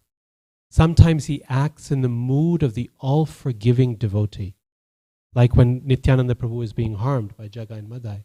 Nityananda Prabhu is ready to forgive, even a direct offense to him. And other times, like with the story of Romaharshana Sutta, he's acting as the Supreme Lord and not tolerating offense to him or to devotees. So justice and mercy are both equally important. Each one loses meaning without the other. A world that has justice and no mercy becomes a world that is impossible to live in because there's no opportunity to make mistakes and to learn from those mistakes. And if there's a world with only mercy and no justice, that world too is impossible to live in because then no one can be held accountable for what they do and everyone has free rein to harm others. So Krishna has perhaps the most difficult task in the world, which is to balance these two things for all these wayward living entities who themselves do not understand the balance between justice and mercy. And so, as we look at the suffering that is present in this world, in Bangladesh, devotees are being harmed, in other places in the world as well, and so many other innocent living entities, right, being harmed in so many ways. We have to recognize that conviction that Prabhu is speaking of, right, this conviction that Krishna will address offenses one way or the other. Sometimes he addresses those offenses by coming dramatically in the form of Lord Balaram or on the back of Garuda and taking his chakra and slicing off the neck of the crocodile who's attacking Gajendra. Right? Sometimes Krishna does very dramatic things and makes his justice obvious. And other times he just works behind the scenes through the law of karma and ensures that that person has a limited lifespan and will come back again to learn from that experience by experiencing what they have harmed others. And yet other times he offers his causeless mercy to someone because of some flicker of potential, of desire that he sees in them. And just as we have to give Krishna the prerogative to offer justice when he wants to, we also have to give him the prerogative of offering mercy when he wants to. That he understands a person's heart, someone we think definitely ought to be demolished. And yet Krishna sees something good in them, just like as Balaram, he saw something good in Duryodhana that he felt was worth fanning. Okay, in his form as Lord Balaram, he may have tolerated what happened to the Pandavas, but not in his form as Krishna. Right? He ensured that all of them received what they did. So in one form or another, in one way or the other, but usually not visible to our eyes, usually in this material world, indirectly, Krishna will accomplish his aims. He will do what is needed to ensure that everyone learns from their experiences. Some people learn best with the plow on their head. Other people learn best with compassion. And we have to have the humility to recognize that we do not know enough about the circumstance or about the hearts of every living entity to know which approach works better in which circumstance. That is a tough thing for us to handle because we feel like we know. But we have to recognize Krishna knows far more. I barely know myself. Krishna knows me and all other living entities. This is the meaning of causeless mercy. Causeless mercy is a phrase that we use regularly, but it's a phrase that's actually very difficult. If we think of its implications, it's very difficult to digest. Causeless mercy means that if Krishna chooses to be compassionate to someone who definitely deserves to be destroyed, and we cannot find a reason for it, that's causeless. That has no cause, means no reason. It seems irrational, but that's Krishna's prerogative. That's the one right that he holds as God, right? Otherwise, he creates a world of laws. He creates a material nature that functions according to order. And he's happy to live according to that order, even though he doesn't have to. He obeys those own laws because he understands, as he says in the Gita, he says, I know the problems that will be created if I were to break my own rules. But he does hold on to that little prerogative of when he needs to respond to a particular living entity, Krishna will do it on his own. So that is our journey. That is our journey to learn how to digest that, how to accept it, how to recognize that yes, justice and mercy both operate in this world. And the person who operates both is perfect. So let it play out and let me play my small role in Krishna's hand in justice and in mercy. Sadhu. Jai.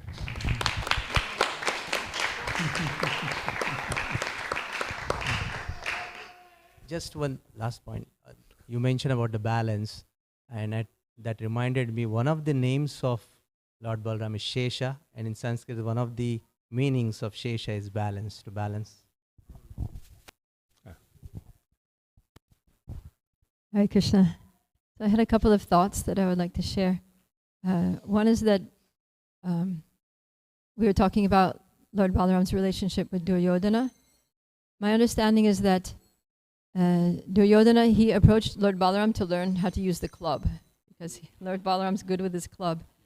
He didn't approach Balaram as a spiritual teacher, right? It would be like as if a devotee goes to university to learn engineering.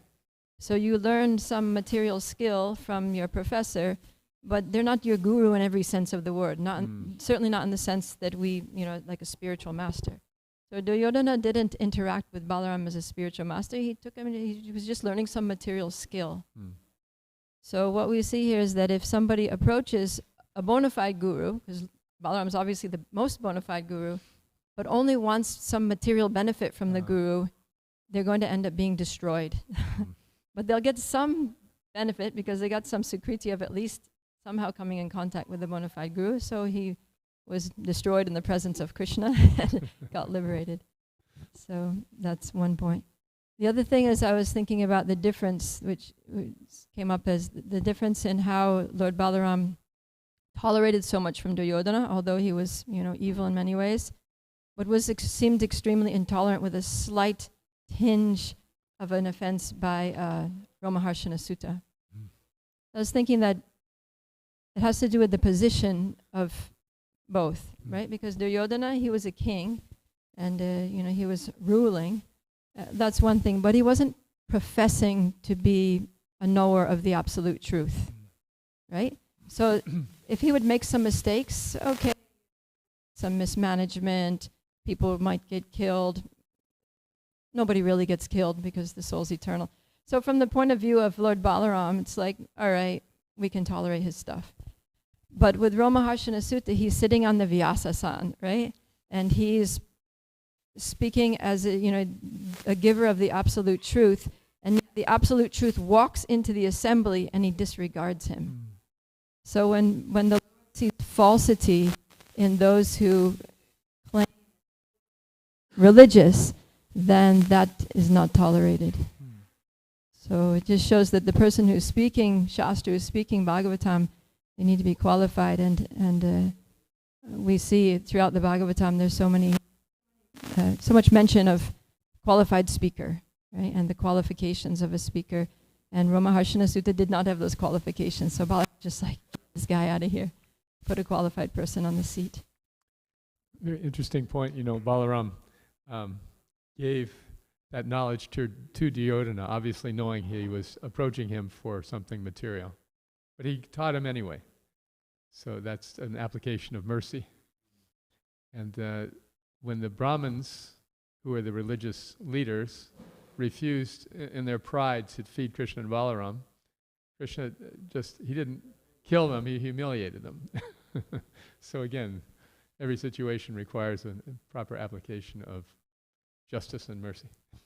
And some finesse. Both brilliant points. Thank you. Excellent points. Really good. The story of Romaharshana Sutta is pretty much the scariest story for me. Because I was just like, oh, Krishna. Yeah. And in front of Lord Balaram, I was like, oh, God, please be kind to me. So at that pastime, Naimisharanya, all the sages were appalled, wasn't it? Because they had put him in that exalted position. So, yes. So, so in that capacity, Lord Balaram was acting as the guru. Would you say? Right, teaching. The importance of servant leadership. If somebody's in a leadership role, they had better be in the mood of serving and not enjoying that. Yes. The comment was that he was so knowledgeable in all the Vedas, but that he missed the essence. When the Supreme Personality of God had appeared, he didn't. Right, and yet when Shiva did not rise when Daksha, no, was it the opposite? Shiva didn't stand up when Daksha came, and Daksha was insulted. Exactly the same. Yes, but he was in a superior position. But they said he had to atone. They were all. Yes, the sages said, whatever you do, Lord Balaram is perfect. Right. We're not going to question that. But if you would like to set an example of atonement. Right. Yes. Hare Krishna. He actually said that he could bring him back to life if they wanted, remember? On the point of justice and mercy, we can, if we go by this argument that we have to leave it up to Krishna, he has to choose the prerogative, there are chances that we can become very disjoint with this world, right? Anything that's happening, we might not get involved in any capacity and just say, okay, Krishna will handle this. And yet, we see the devotees tilting more towards mercy. Like, at least Advaitacharya, he's seeing all this happening in Navadvip, and yet he doesn't stop getting involved. There are ways in which it seems like devotees can get involved in a situation. So, can you shed some light on the balance where we can become completely disinterested in this world, where we would never want to go and approach people, and at the same time, there are ways in which we can participate? Srila Bhaktisiddhanta said that we should act as if everything depends on us and pray as if everything depends on Krishna. We have to act and respond to these, and we cannot say, oh, Krishna will take care of it. We can say that only when we have given our very best effort, and then we know that it is not Krishna's plan for us to be the doers in this particular situation. Krishna is not acting through us. So there's never a rationale to not give our best effort. Like to add? That's wonderful what you said. I'll just add that I think it's that there are times in life when we have to hold on and times when we have to let go. And this is the essential challenge of Bhagavad Gita, right? Arjuna wants to let go and say, everything depends on Krishna. And Krishna saying, no, it depends on you at this moment, right? You need to act. And yes, okay, I'm in control, but I've chosen you as the instrument. So please act. And later on, as we were discussing a couple of days ago, later on in life, when the time is right, then Arjuna understands that Krishna wants him to let go. No doubt the problems of the kingdom will continue forever. But now my time is to let go, right? So whether we need to act or not to act in a situation is perhaps the most difficult question, right? This is the question of dharma. That is the main question throughout the Mahabharata that Yudhishthira is struggling with. The whole story is, when do I act? When do I respond to what's going on? How long do I forgive?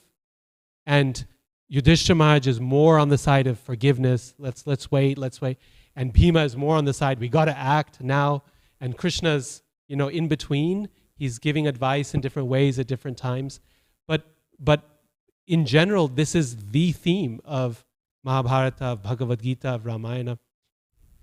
More so than to be or not to be. That is the question. That's not so much a question in Bhagavad Gita. We're always being, right? It's really to do or not to do. That is the question.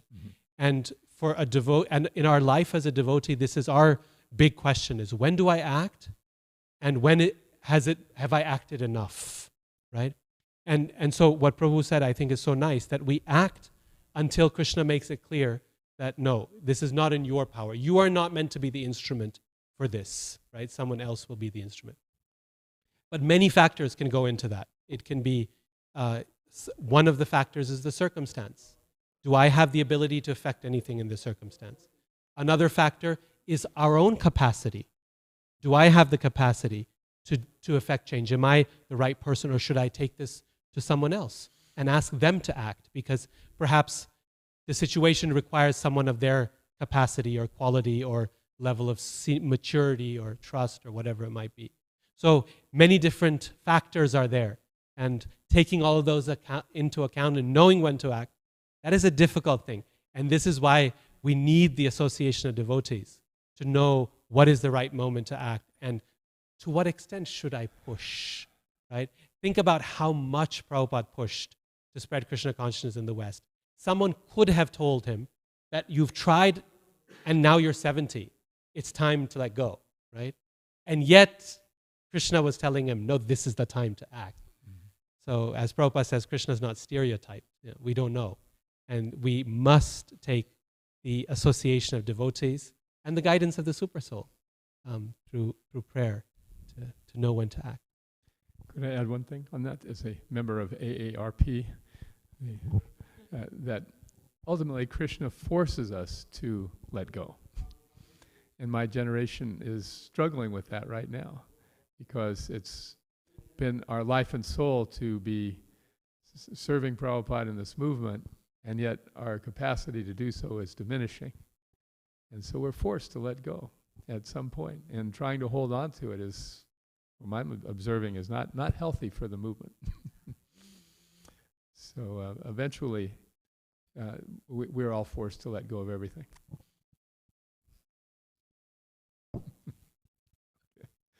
I had a very quick question. What, according to you, is the recommended mood in which we can worship Lord Balaram? The recommended mood to worship Lord Balaram. Any thoughts on that? Srila Prabhupada explains the meaning of the word Balaram in Krishna book. He says, Bala is strength, and particularly for devotees it refers to spiritual strength. And Rama refers to joy or pleasure, because through service to Krishna we can experience pleasure, and Lord Balaram is the ideal servant, right? So we can pray to Lord Balaram in this way, that my dear Lord, please give me the strength, the spiritual strength, to serve you and experience this joy of Krishna consciousness. In this way, we can pray to Lord Balaram to make his name a reality in our life. Hare Krishna Prabhuji. So Radhika Ramanji, I think you have given the best example or the best explanation I've heard so far between mercy and justice. Just to stretch that concept a little further in the context of Bangladesh and all the political things that are happening. And so what happened here is there are certain people who are selflessly serving the Lord, and some attack happens. So should they have acted? Should they have armed themselves and attacked the attackers? You may say, I'll depend totally on mercy and get killed.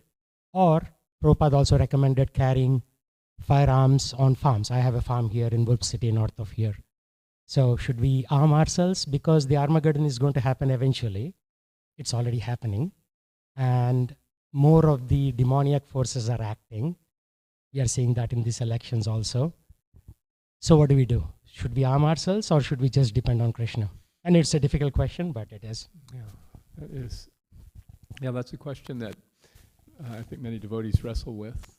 And the best answer I could offer you is that you have to judge your own nature. If you have a Kshatriya nature and you are prepared to fight, then you should be equipped. But if you don't, and you want to equip yourself anyway, then your likelihood of being successful is very small. So all of these social issues are just manifestations of a lack of Krishna consciousness. Right? Ideally, the Kshatriyas are defending everybody. And we could be able to count on the Kshatriyas to defend us if we are not of that nature. And it's a band-aid at best to try to deal with a lack of Krishna consciousness. Abortion is a similar thing. Abortions should be allowed or not allowed, but what is the real cause of abortion is a lack of Krishna consciousness, right? So the best answer I can give to your question is that there's no material answer. It's what we should be focused on in our capacity is how can we inject more Krishna consciousness into society. Then these things will automatically be reconciled. By taking one pole or the other, we're not really going to make any difference. Yes, exactly. Yes, exactly. That's what we can do. Yeah, and that gives us a lot of solace as we age because we all want to help the world. So it's seen by the world as very unrelated to just spread your spiritual teachings. The worldly people say, why don't you do something practical? But from our point of view, there's nothing more practical that we could be doing, because if people become Krishna conscious, then all of these issues will be reconciled immediately. The violence, the lack of protection, whatever. Okay?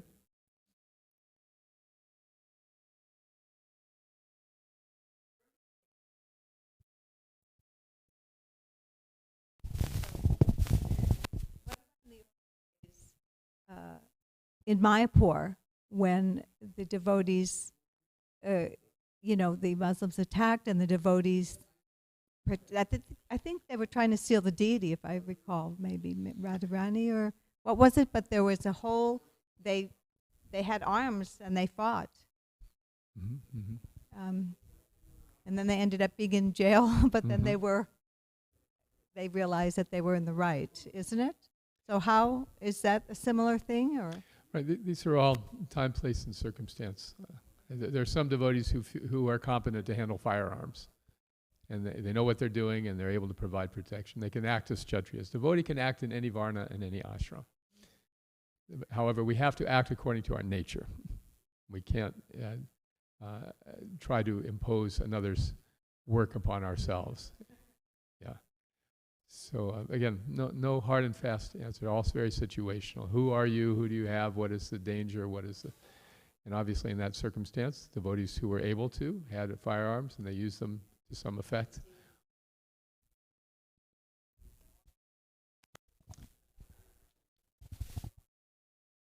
Okay, I think we're... Time master, tell us what we should do. Thank you so much. I think we all just wanted to keep going on and on forever. So I didn't want to stop, and the devotees kept, asking questions. But we do have Abhishek starting in 5 minutes, so maybe it would be good for us to transition. And I'm sure our speakers also may have other things they need to do, so I want to respect their time. And I just want to also take an opportunity, because this will be our last class from them while they're here this time in Dallas, to just thank them again. Thank you so much for your time, for coming and visiting. And I think you can see after almost 2 hours, Temple Room, there's many devotees still here, very eager to hear from you both and very grateful, very inspiring. And yeah, I pray that we have the good fortune of your association again soon. And please let us know what we can do to serve you, so that can be more likely for us here in Dallas. So let's give them all a big Hari Bo. Hari Bo! His Grace Hare Krishna. Srila Prabhupada ki jai. Jai. His Grace Kalakanta Prabhu ki jai. His Grace Radhika Raman Prabhu ki jai. Gaur Bhakta ki jai. So thank you so much. So in a couple of minutes now, we'll start with the Abhishek ceremony. So we'll have Kirtan in the Temple Room during that time. And then at 11 o'clock, we'll have class by His Grace Rupeshwar Gaur Prabhu from Nepal. So that'll be here in the class in the Temple Room at 11. Then at noon, we will have Arti and Kirtan. And at 12:45, we will have a sumptuous Prashadam feast. And then at 1:30, we have a honey pot in the park. So the festivities continue. So thank you all so much for being here. Also, if you have some time and energy, because it's a weekday and many devotees are at work, if you have the time and can help with the cleanup after Prashadam, there's always a need for help on weekdays like this. So if you have the time and energy, please come see me, and we'll be very happy to engage you. And then for everybody else, if you just take 2-3 minutes and we all do it together, then it's many hands make light work. So thank you so much. Shri Krishna Balaram ki jai. Srila Prabhupada ki jai.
Nama Om Vishnu Padaya Krishna Prastaya Bhutale Srimate Bhaktivedanta Swaminiti Namine Namaste Saraswate Devi Gauravani Pacharine Nirvishesha Shunyavadi Paschatya Shatarine Jai Shri Krishna Chaitanya Prabhu Nityananda Shri Advaita Gadadhar Srivasadi Gaura Bhakta Vrinda Hare Krishna Krishna Krishna Hare Hare Hare Rama Rama Rama Hare Hare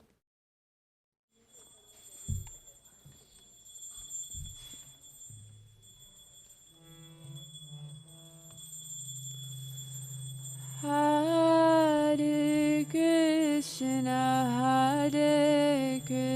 Krishna Krishna Krishna Hare Hare Hare Rama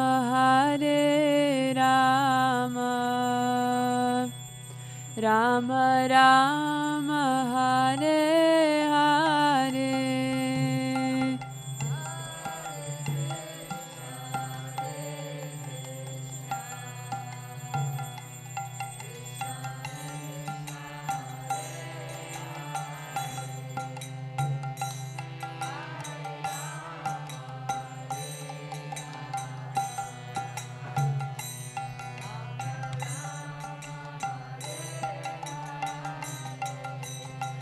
Hare Krishna Krishna Krishna Hare Hare Hare Rama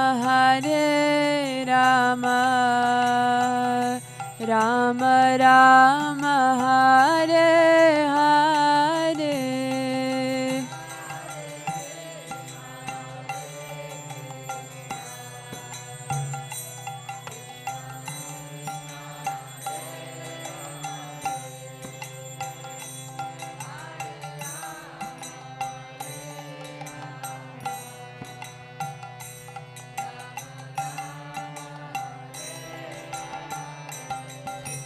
Hare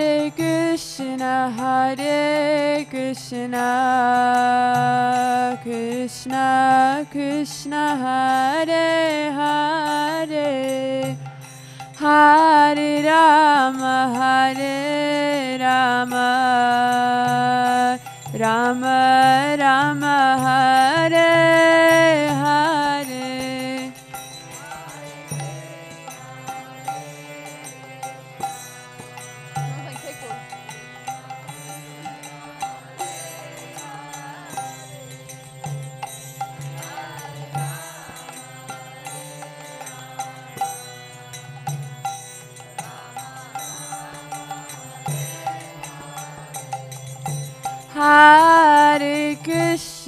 Hare Krishna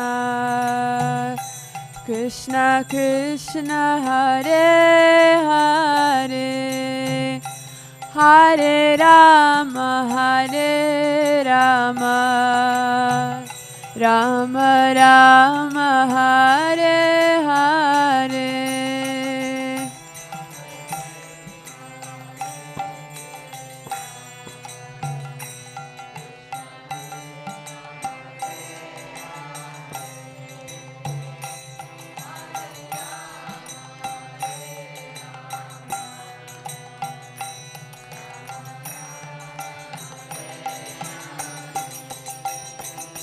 Hare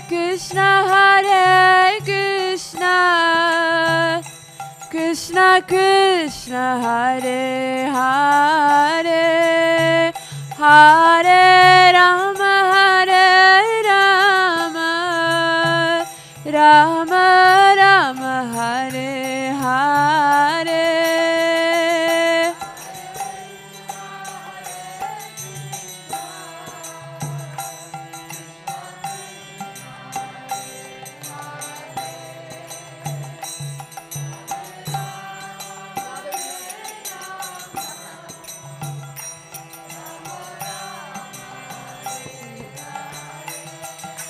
Hare Krishna Krishna Krishna Krishna Hare Hare Hare Rama Hare Rama Rama Rama Hare Hare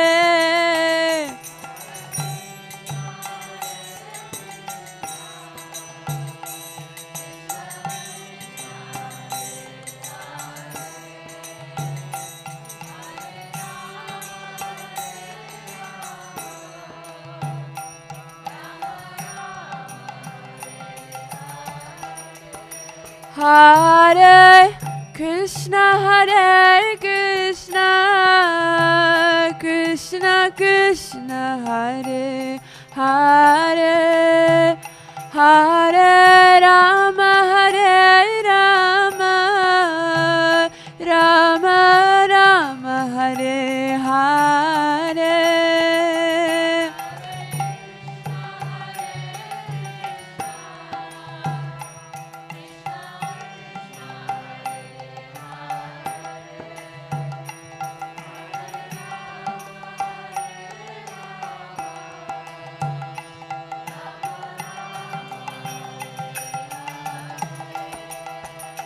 Hare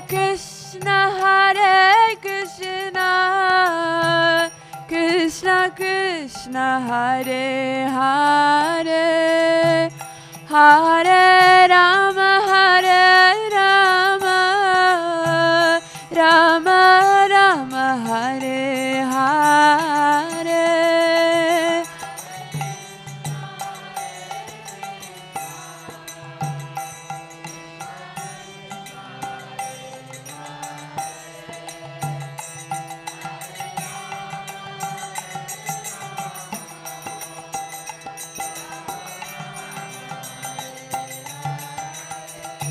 Hare Krishna Krishna Krishna Hare Hare Hare Rama Hare Rama Rama Rama Hare Hare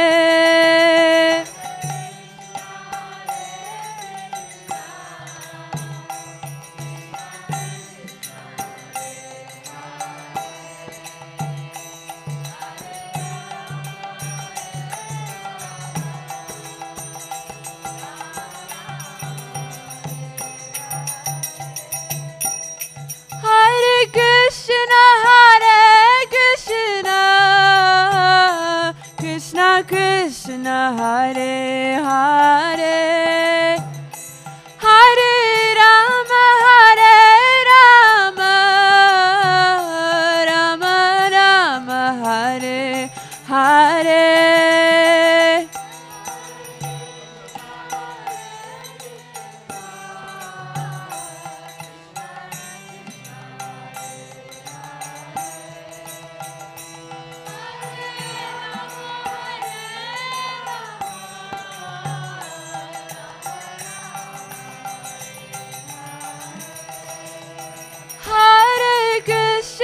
Hare Krishna Krishna Krishna Hare Hare Hare Rama Rama Rama Hare Hare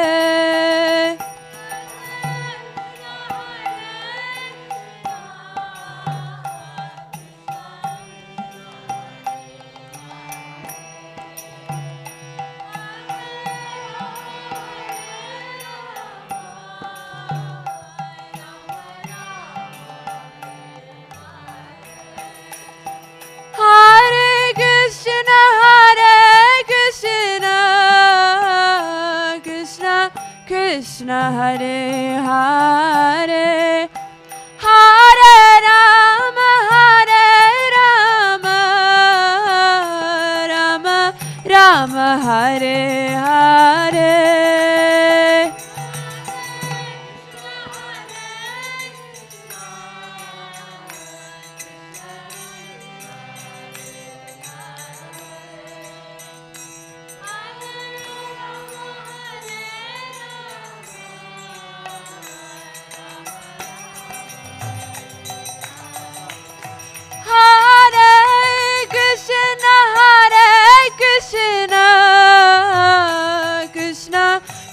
Krishna Hare Hare Hare Rama Hare Rama Rama Rama Hare Hare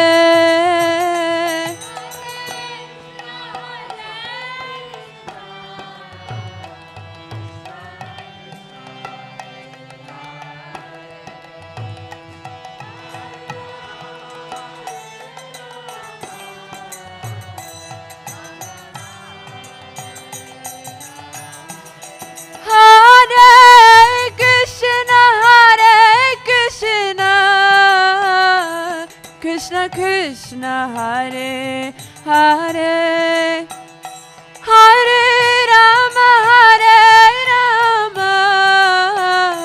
Rama Rama, Hare Hare.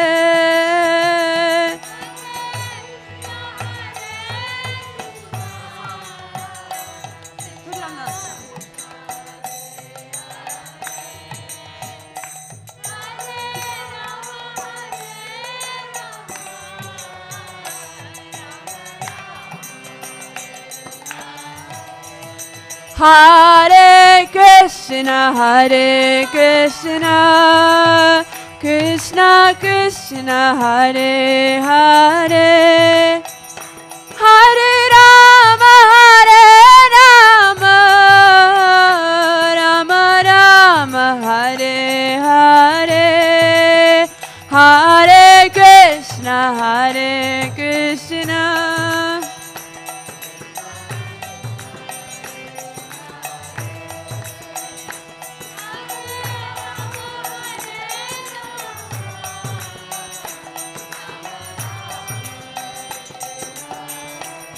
Hare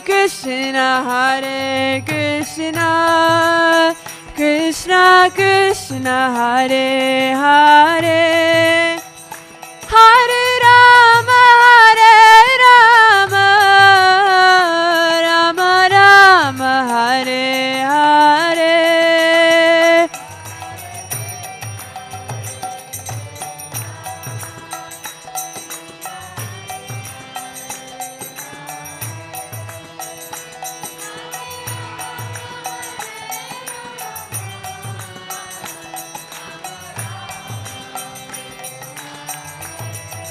Hare Krishna, Krishna Krishna, Hare Hare, Hare Rama, Rama Rama, Hare Hare.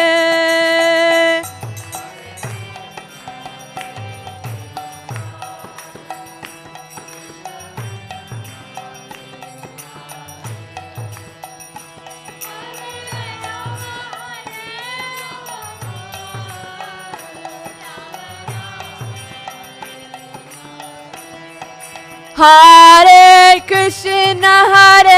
Krishna, Krishna Krishna, Hare Hare, Hare Rama,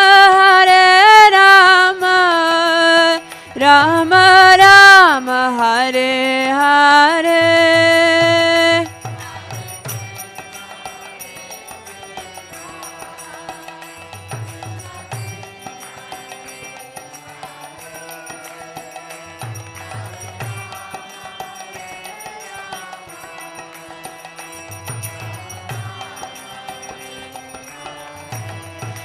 Hare Krishna,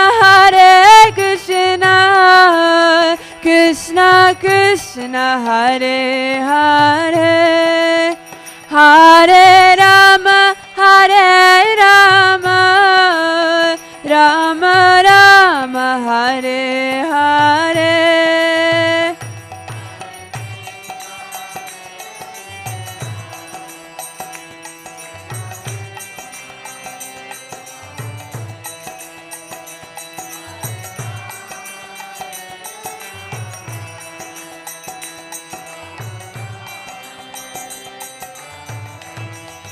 Hare Krishna, Krishna Krishna Krishna Hare Hare Hare Rama Hare Rama Rama Rama Hare Hare.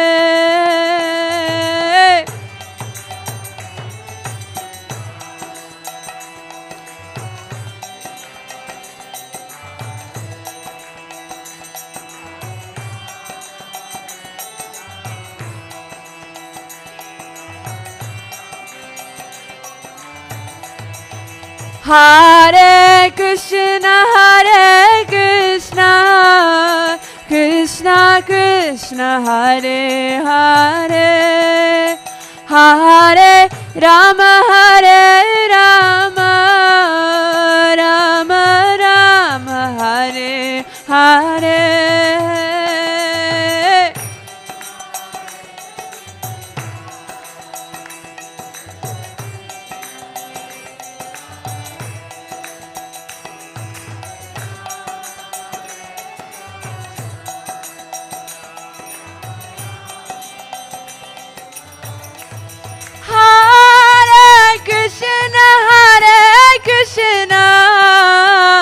Krishna Krishna Hare Hare Hare Rama Hare Rama Rama Rama Hare Hare.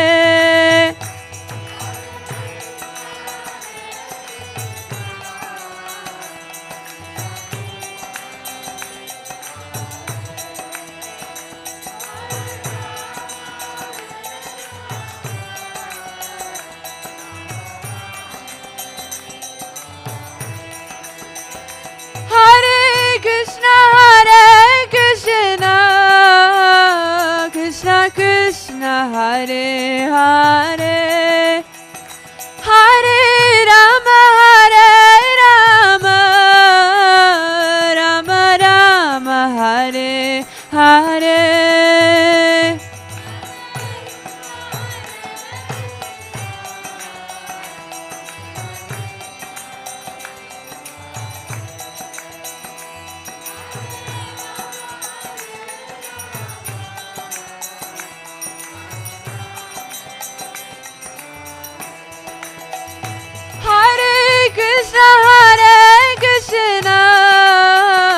Krishna Krishna Hare Hare Hare Rama Hare Rama Rama Rama Hare Hare.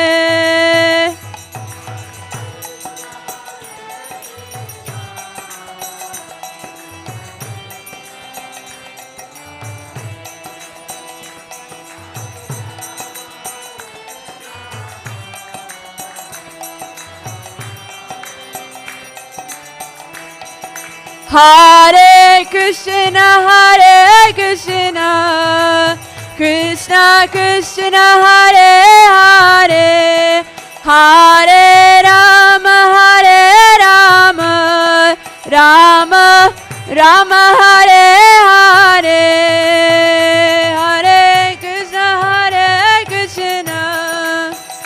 Krishna Krishna Hare Hare.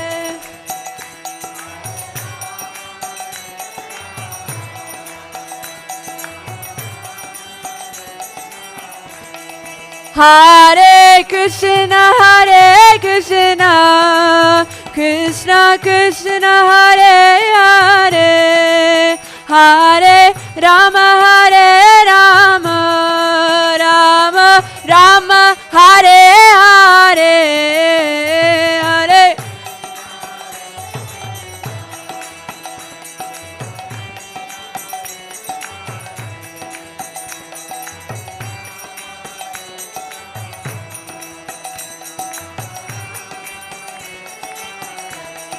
Hare Krishna Krishna Krishna Hare Hare Hare Rama Rama Rama Hare Hare.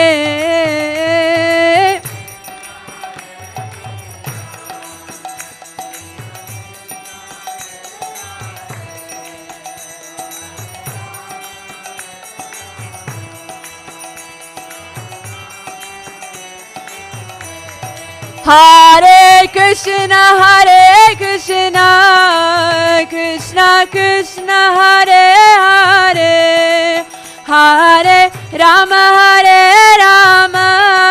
Rama Rama, Hare Hare.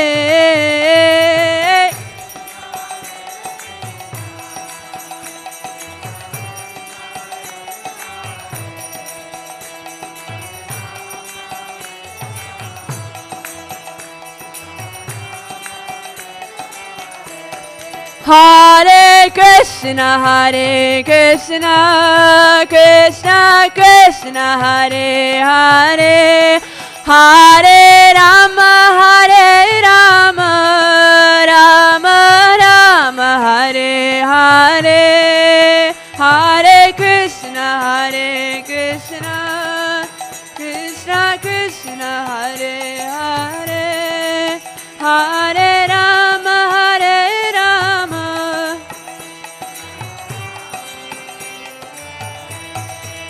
Hare Krishna, Krishna Krishna, Hare Hare, Hare Rama, Rama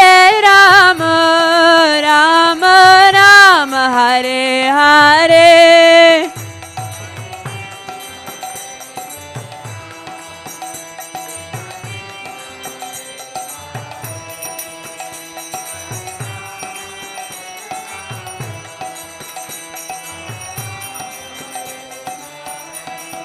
Hare Krishna,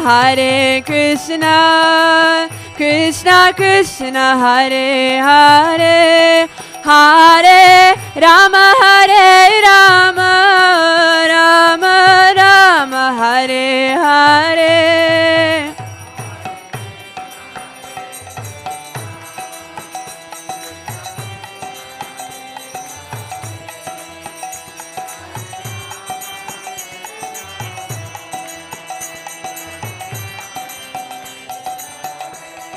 Hare Krishna, Krishna Krishna, Hare Hare, Hare Ram, Ram Ram, Hare Hare.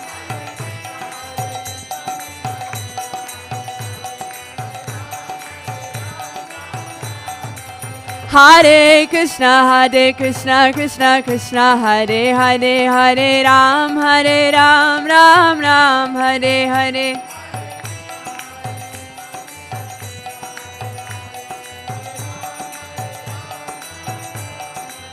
Hare Krishna, Krishna Krishna, Hare Hare, Hare Ram, Ram Ram, Hare Hare.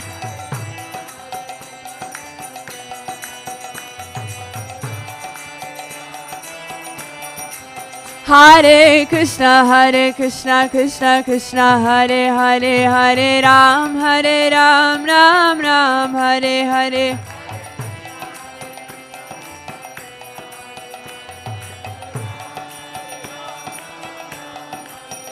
Hare Krishna, Krishna Krishna, Hare Hare, Hare Ram, Ram Ram, Hare Hare.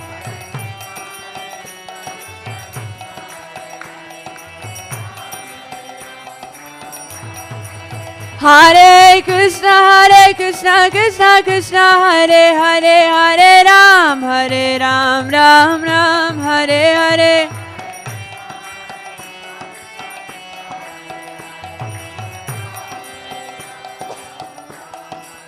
Hare Krishna, Krishna Krishna, Hare Hare, Hare Ram, Ram Ram, Hare Hare.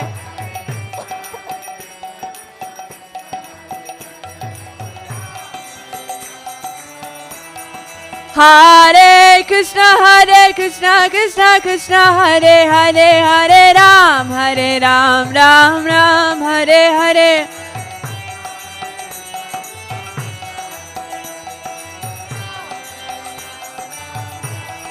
Hare Krishna, Krishna Hare Hare, Hare Ram, Ram Ram, Hare Hare.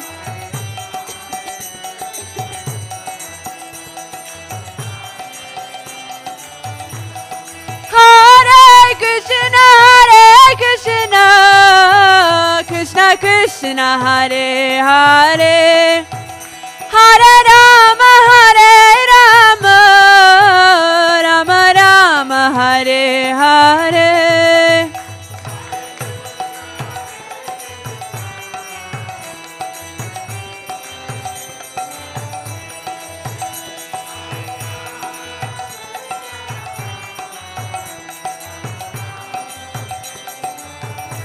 Hare Krishna, Krishna Krishna, Hare Hare, Hare Rama, Rama Rama, Hare Hare.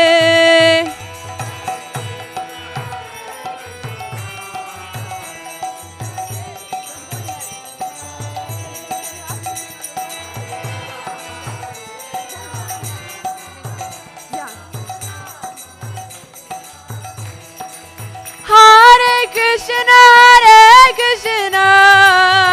Krishna Krishna, Hare Hare, Hare Rama, Rama Rama, Hare Hare.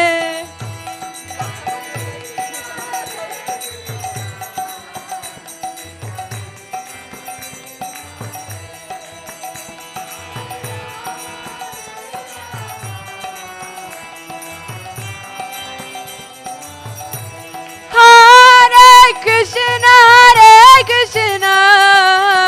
Krishna Krishna, Hare Hare, Hare Rama, Rama Rama, Hare Hare.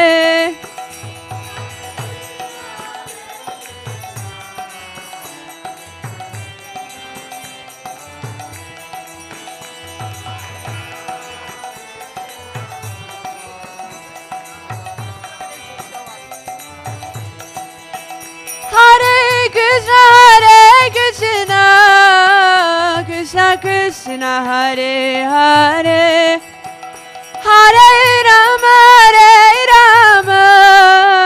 Rama Rama, Hare Hare.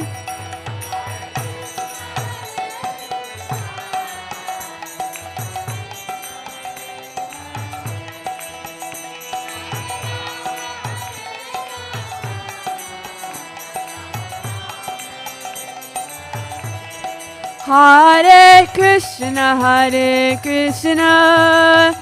Krishna Krishna, Hare Hare, Hare Rama,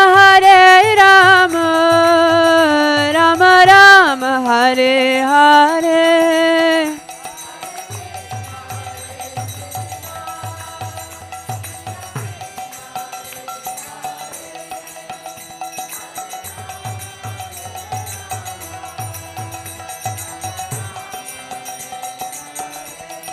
Hare Krishna, Krishna Krishna, Hare Hare, Hare Rama, Rama Rama, Hare Hare.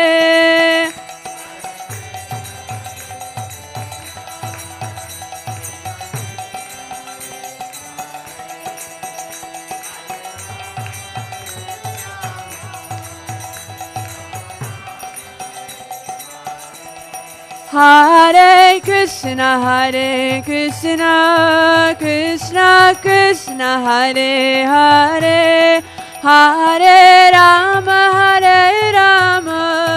Rama Rama, Hare Hare.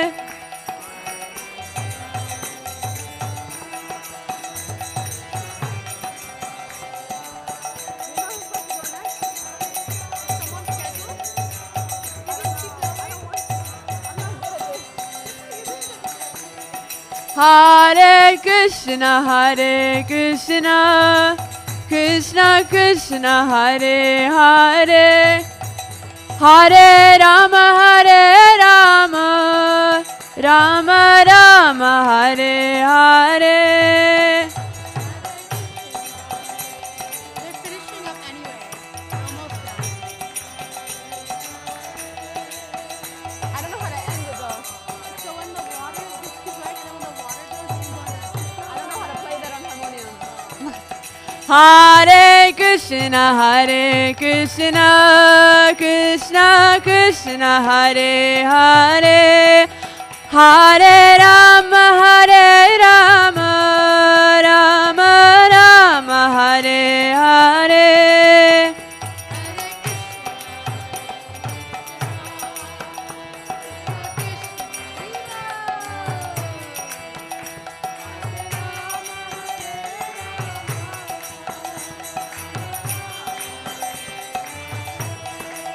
Hare Krishna, Krishna Krishna, Hare Hare, Hare Rama, Rama Rama, Hare Hare.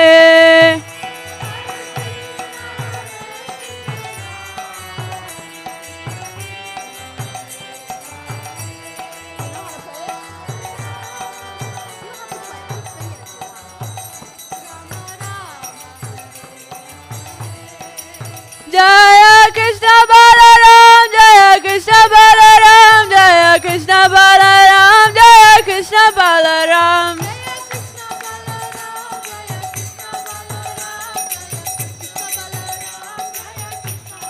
Jaya Krishna Balaram, Jaya Krishna Balaram, Jaya Krishna Balaram, Jaya Krishna Balaram.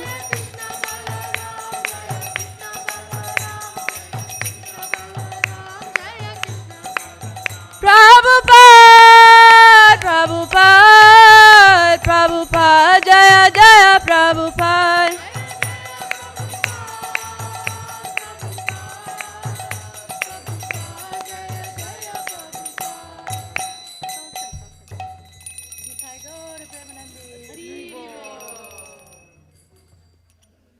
You didn't tell me what to do after that.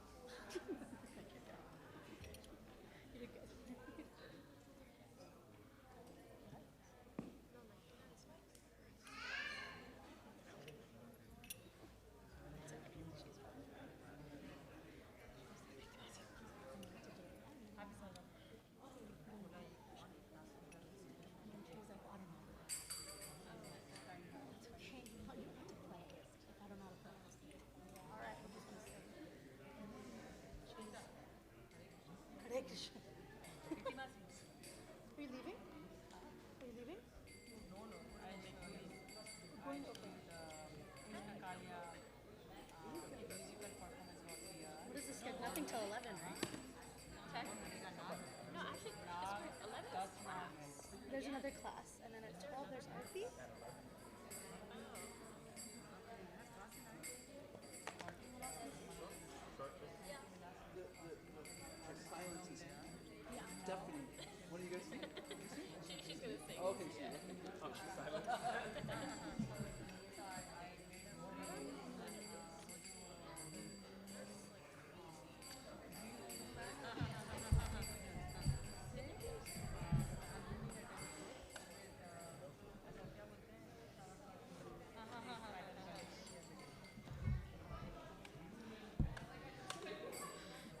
There's like half an hour-ish for kirtan.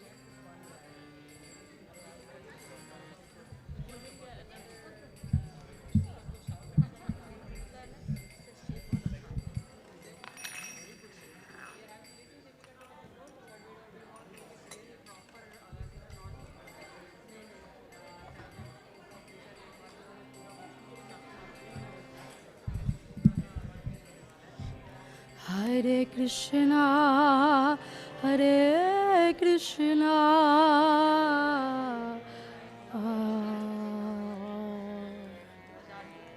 Krishna Krishna, Hare Hare,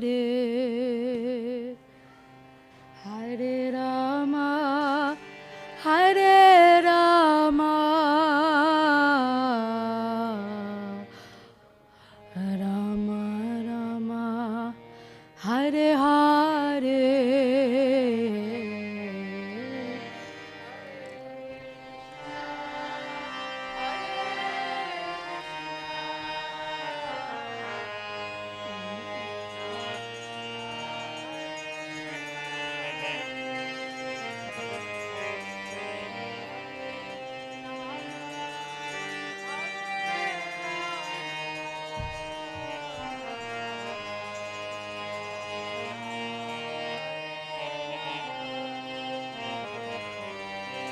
Hare Krishna, Hare Krishna, Krishna Krishna, Hare Hare, Hare Rama, Hare Rama, Rama Rama, Hare Hare, Hare Krishna, Hare Krishna, Krishna Krishna, Hare Hare, Hare Rama, Hare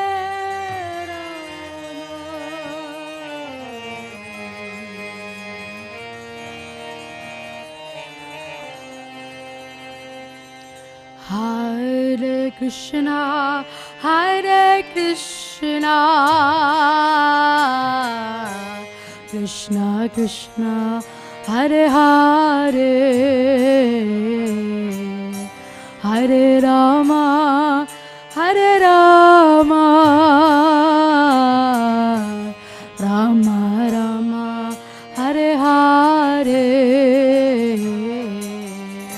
Hare Krishna, Krishna,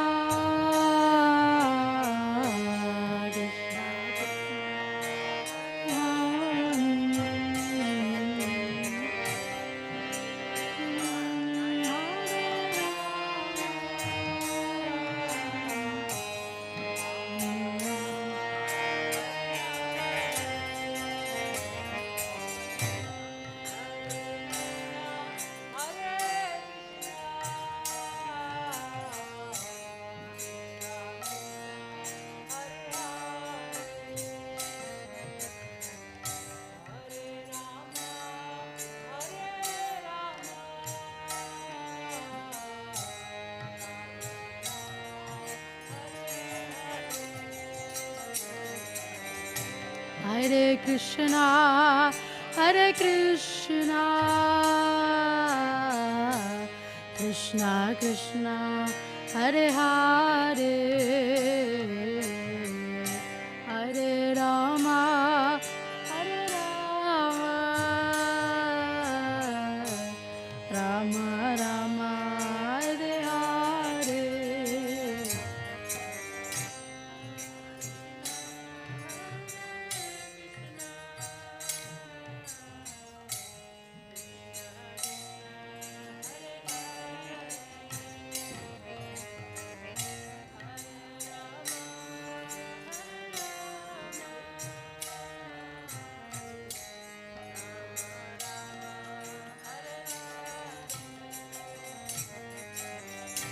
Hare Krishna, Hare Krishna, Krishna Krishna, Hare Hare, Hare Rama, Hare Rama, Hare Hare.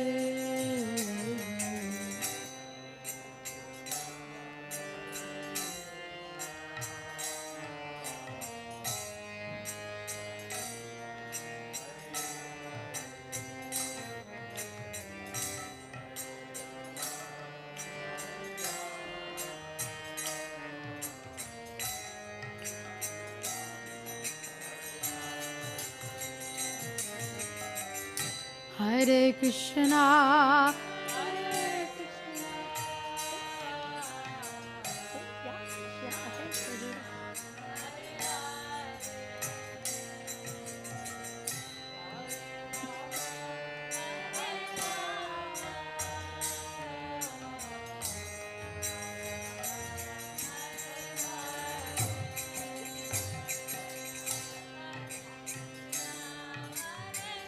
Riva.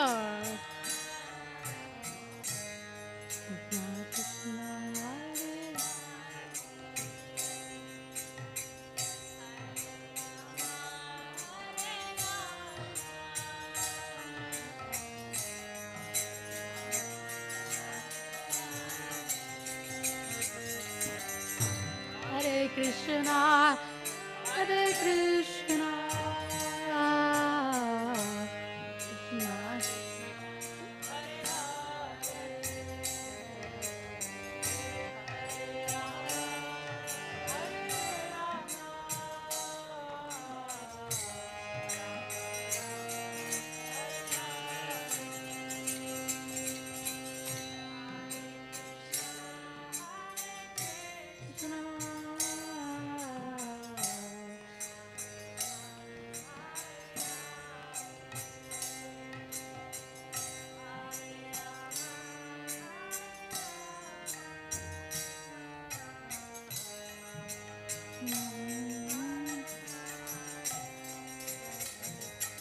Viva Hare Krishna, Hare Krishna, Krishna Krishna, Hare Hare, Hare Rama, Rama Rama, Hare Hare, Hare Krishna, Hare Krishna, Krishna Krishna, Hare Hare, Hare Rama, Hare Rama, Rama Rama, Hare Hare, Hare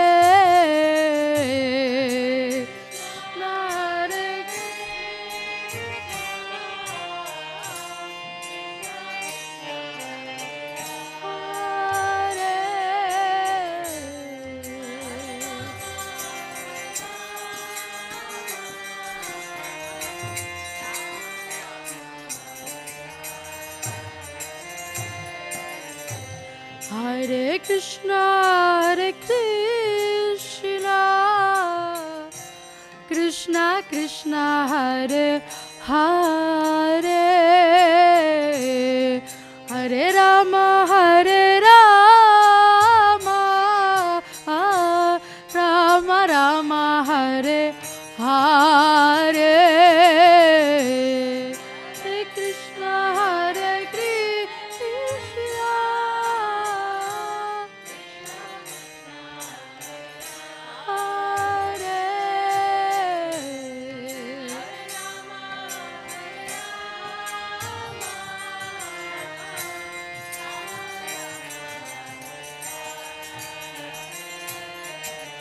Hare Krishna, Hare Krishna,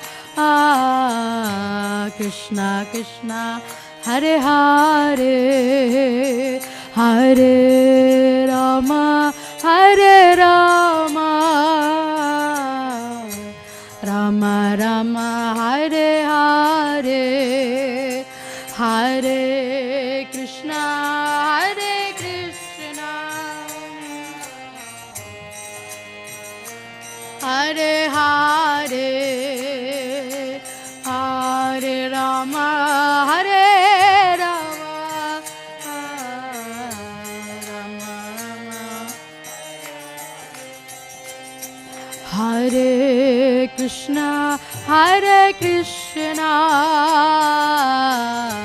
Krishna Krishna, Hare Hare, Hare Rama, Hare Rama,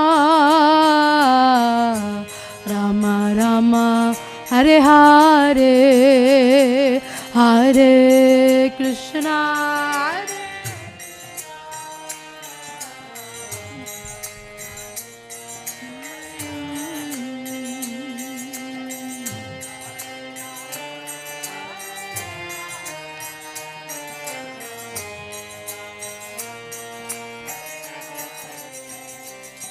Hare Krishna, Hare Krishna, Krishna Krishna, Hare Hare,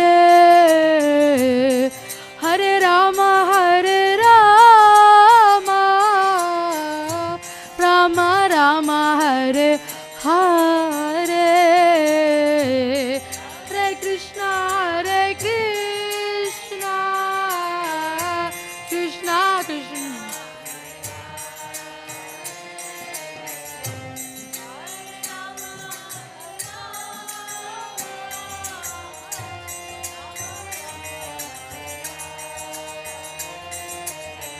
Hare Krishna, Krishna Krishna, Hare Hare, Hare Rama, Rama Rama, Hare Hare. Krishna Hare Krishna.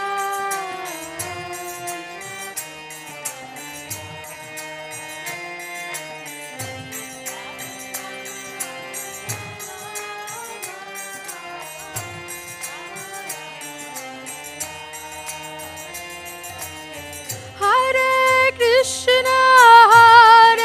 Krishna, Krishna Krishna, Hare Hare, Hare Rama,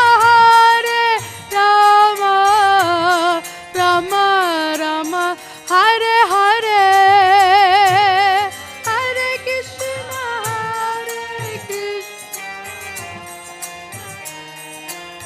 Hare Hare.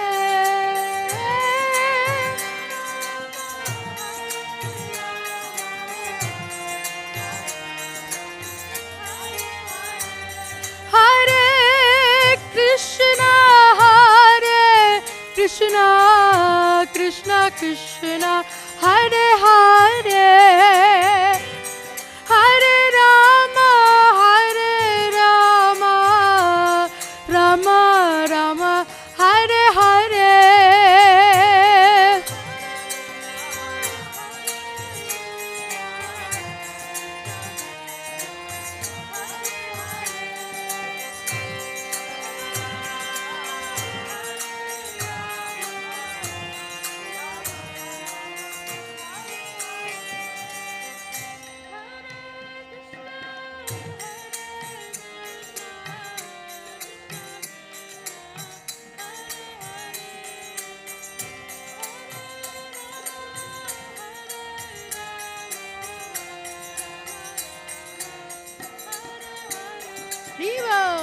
Hare Krishna, Krishna.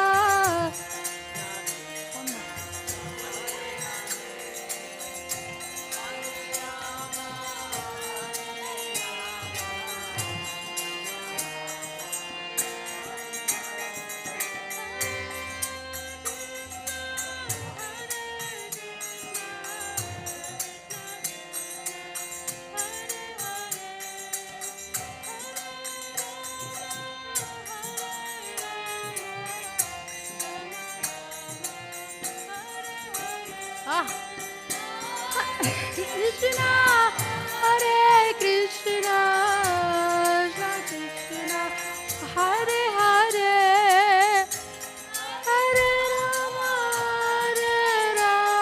Rama Rama, Hare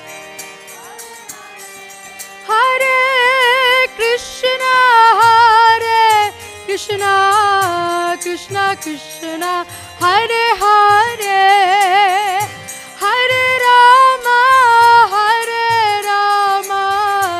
Rama Rama, Hare Hare.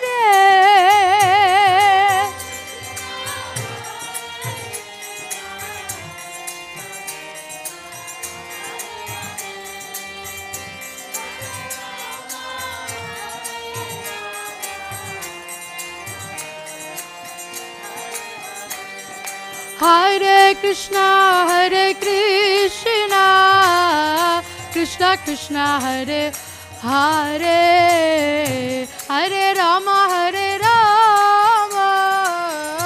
Rama Rama, Hare Hare.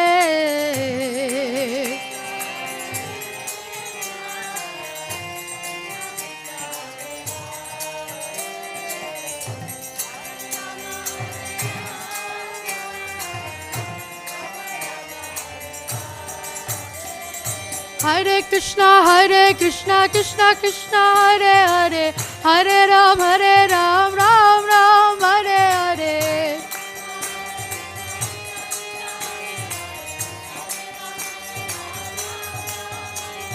Hare Krishna, Krishna Krishna, Hare Hare, Hare Ram, Ram Ram, Hare Hare.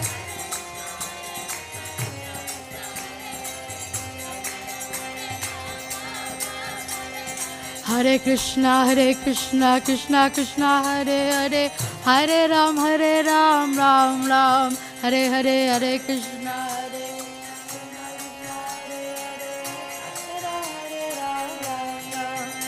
Hare Krishna, Krishna Krishna, Hare Hare, Hare Ram, Ram Ram, Hare Hare, Hare Krishna,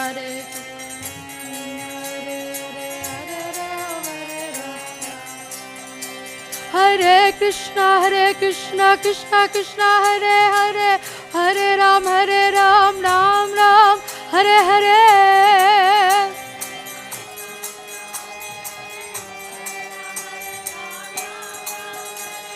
Krishna Balaram, Jaya Krishna Balaram. Krishna Balaram, Jaya Krishna Balaram. Krishna Balaram, Jaya Krishna Balaram. Krishna Balaram, Jaya Krishna Balaram. Krishna Kanhaiya, Dauji ka Bhaiya. Krishna Kanhaiya, Dauji ka Bhaiya. Hare Krishna, Krishna Krishna, Hare Hare, Hare Ram, Ram Ram, Hare Hare.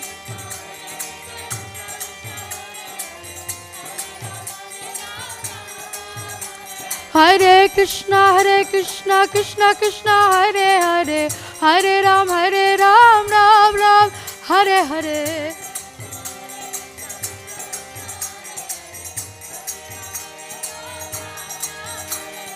Radha Govinda, Radhe Radhe. Radha Govinda, Radhe Radhe. Radha Govinda, Radhe Radhe. Diva. Radha Kala Chanji, Radhe Radhe. Radha Kala Chanji, Radhe Radhe. Radha Kala Chanji, Radhe Radhe. Nitai Gaura Hari Bol, Hari Bol, Hari Bol, Nitai Gaura Hari Bol.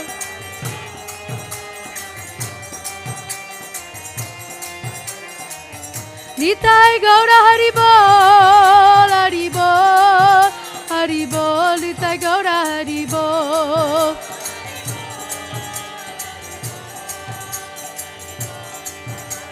Jaya Jaya Prabhupada, Prabhupada, Prabhupada, Jaya Srila Prabhupada.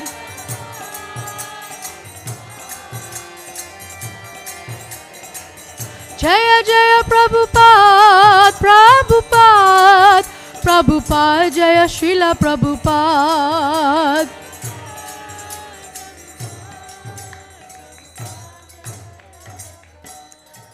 Nitai Gaura Premanande Hari Bol.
Srila Prabhupada ki jai. Jai Radha Madhava Kunja Vihari.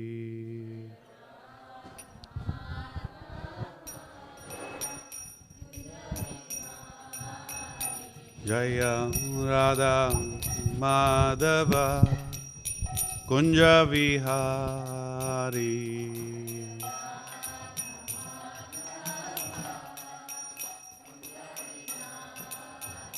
Jaya Gopijana Vallava Girivaradari.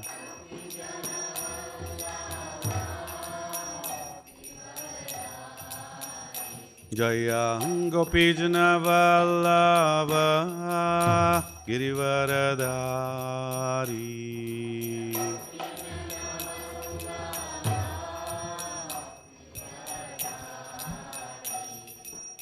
Yasodanandana Brajajanuranjana.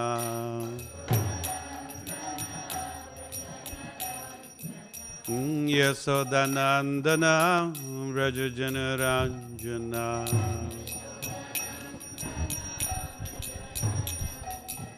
Yamuna Tira Vanachari.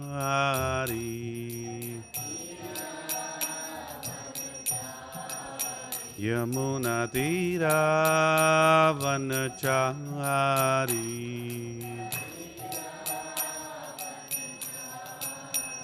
Jaya Radha Madhava Kunja Vihari.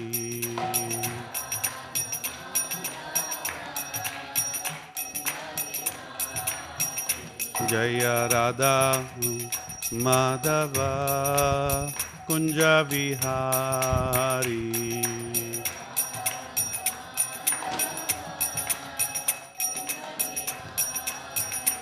Hare Krishna, Hare Krishna, Krishna Krishna, Hare Hare, Hare Rama, Hare Rama, Rama Rama, Hare Hare, Hare Krishna.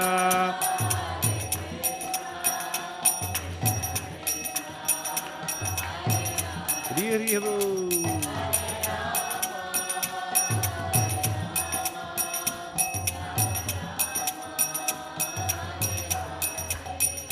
Hare Krishna, Hare Krishna, Krishna Krishna, Hare Hare, Hare Rama, Hare Rama, Rama Rama, Hare Hare, Hare Krishna.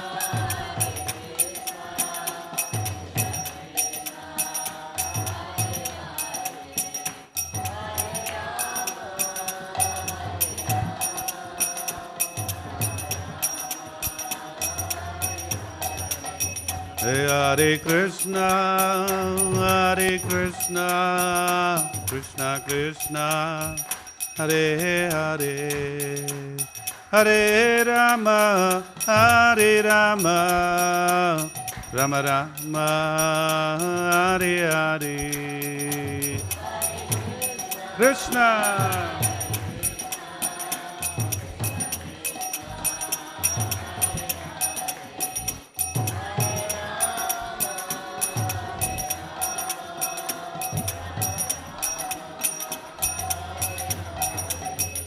Jaya Krishna Balaram, Jaya Krishna Balaram, Krishna Balaram, Jaya Krishna Balaram.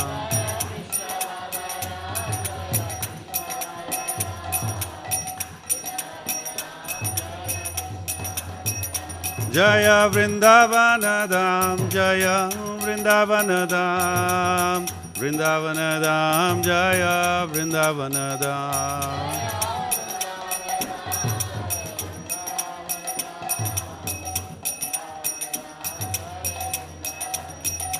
Jaya Radha Kala Chanji, Radha Kala Chanji, Radha Kala Chanji, Radhe Radhe.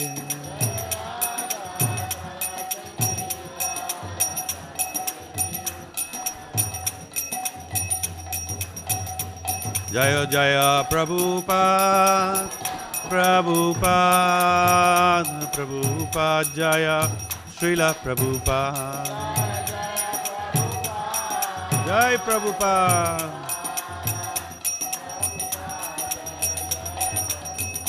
Nitai Gora Haribo, Haribo, Haribo, Nitai Gora Haribo, Hari Hari Haribo, Haribo.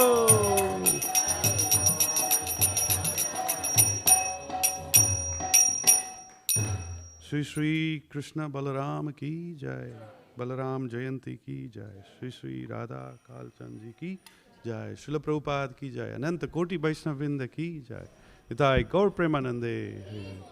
Om Namo Bhagavate Vasudevaya. Om Namo Bhagavate Vasudevaya. Om Namo Bhagavate Vasudevaya. Om Namo Bhagavate Vasudevaya. Om Namo Bhagavate Vasudevaya. Om Namo Bhagavate Vasudevaya. Hare Krishna. So, you're all welcome to today's program, today's special day, Purnima. Today is Purnima, Balaram Purnima, and today is the day when Lord Balaram appears on this planet. So it's a very auspicious day, it's a very special day, and we all know that Balaram is the brother, elder brother of Lord Shri Krishna. So Balaram, being the elder brother of Lord Shri Krishna, he comes before Krishna to this earth. Because Lord Shri Krishna is very special. He is spiritual tattva, Satchidananda Vigraha.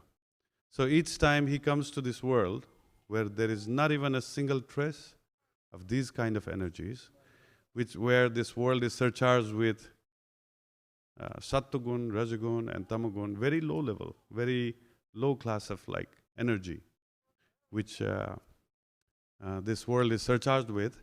In such world, when Lord Krishna incarnates, when Lord Krishna comes, he doesn't feel good. It will not be pleasant for him. So to make sure that Lord Krishna feels good, so before Krishna, Lord Balaram would come to this world and make sure that everything is good and perfect for Lord Krishna. Right? So we are going to talk about Lord Balaram today, his glories, his achievements, what he has done, all for us.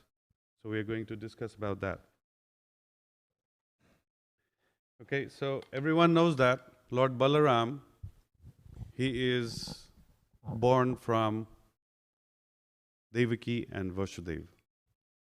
He is the seventh child of Devaki and Vasudeva.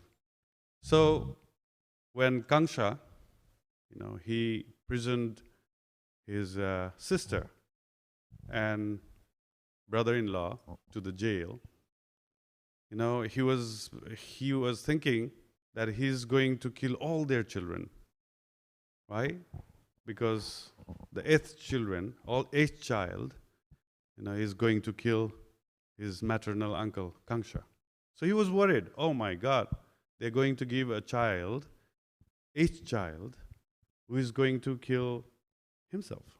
So he became so angry, and as his demoniac nature, he thought, oh, if I end the source of like my death, then I'll be saved.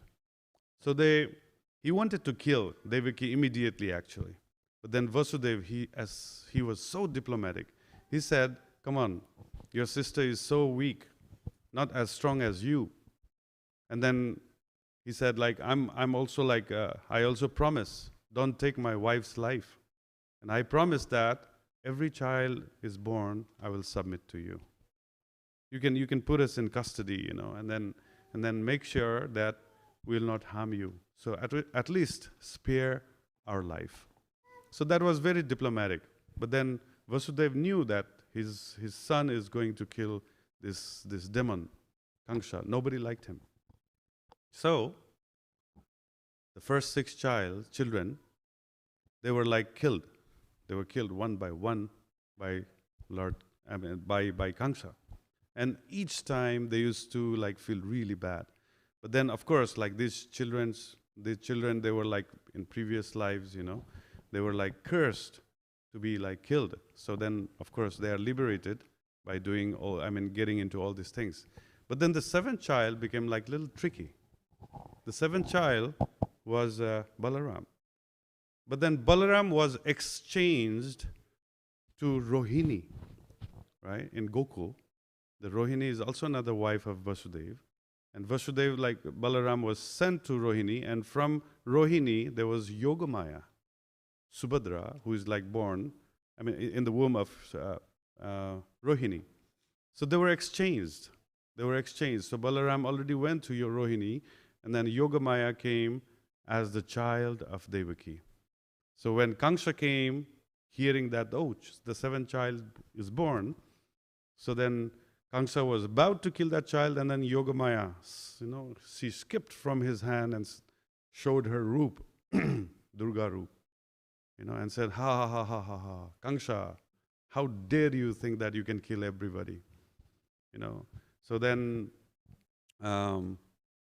she just like said, soon there will be the next person who is going to be born will kill you. So then Kangsha was surprised. Now we can also like think, if the eighth child of Kangsha is going to, eighth child of like Devaki is going to kill Kangsha, then why is he killing from the number one? He could have waited for the eighth child and killed that child only, and then that's it. But then there is a role of Narad Muni there. Narad Muni comes to Kangsha, and then because they had to do all this lila, Narad Muni comes to Kangsha and says, see, 8. 8 is 1, 2, 3, 4, 5, 6, 7, 8. But if you put these children in circle, who is number 8? You cannot tell. Like all these kind of tricky things he would say, and then Kangsha is inspired to kill them all. But anyway, the 8th child is born. So as soon as the 8th child is born, Kangsha is sleeping, the whole world is sleeping, then Vasudeva transfers Krishna, to the womb, to Yasodamai, and then protects him. Then we all know that story. But then today, we're going to focus on the Balaram.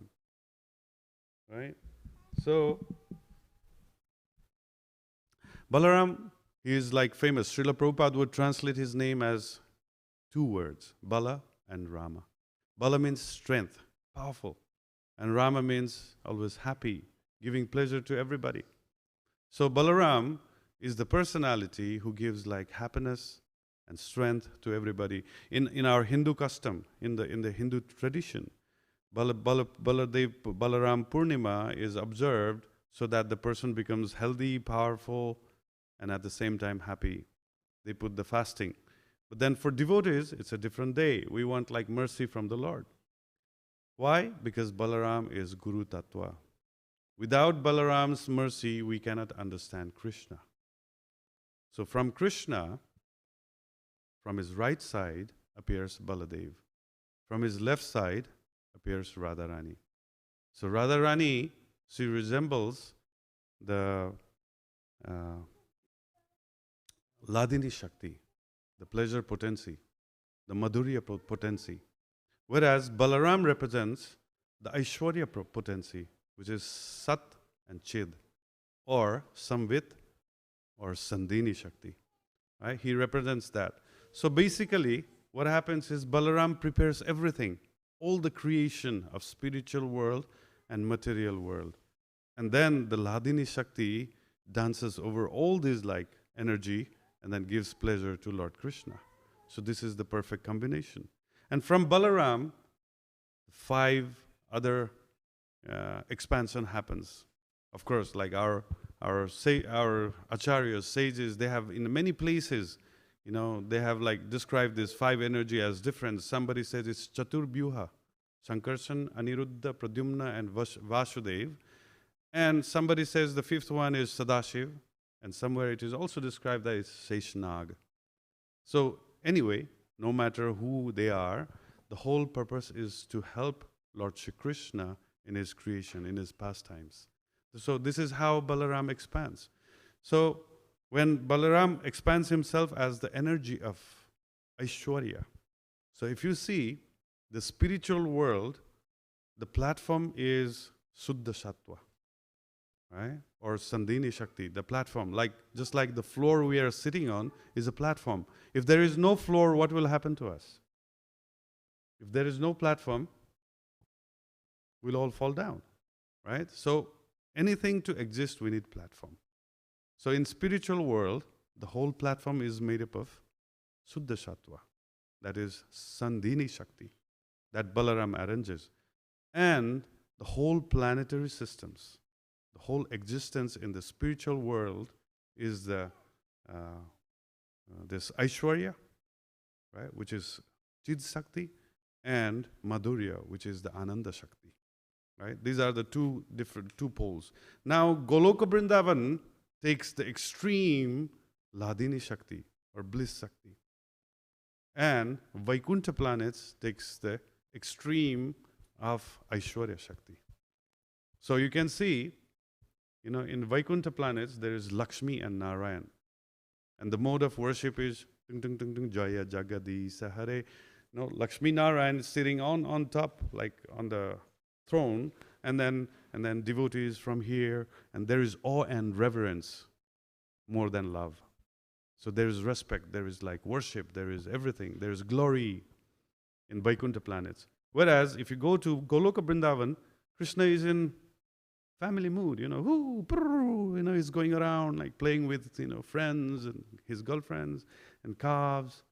And he's not even wearing like proper uniform, He's just wearing pitambar dhoti, the half is naked. Just having mayurpank instead of having like a golden, crown and all. He doesn't care. There is no opulence in Vrindavan. So Srila Prabhupada actually wanted us to like give Krishna in that mood, right? Mood of Madhurya.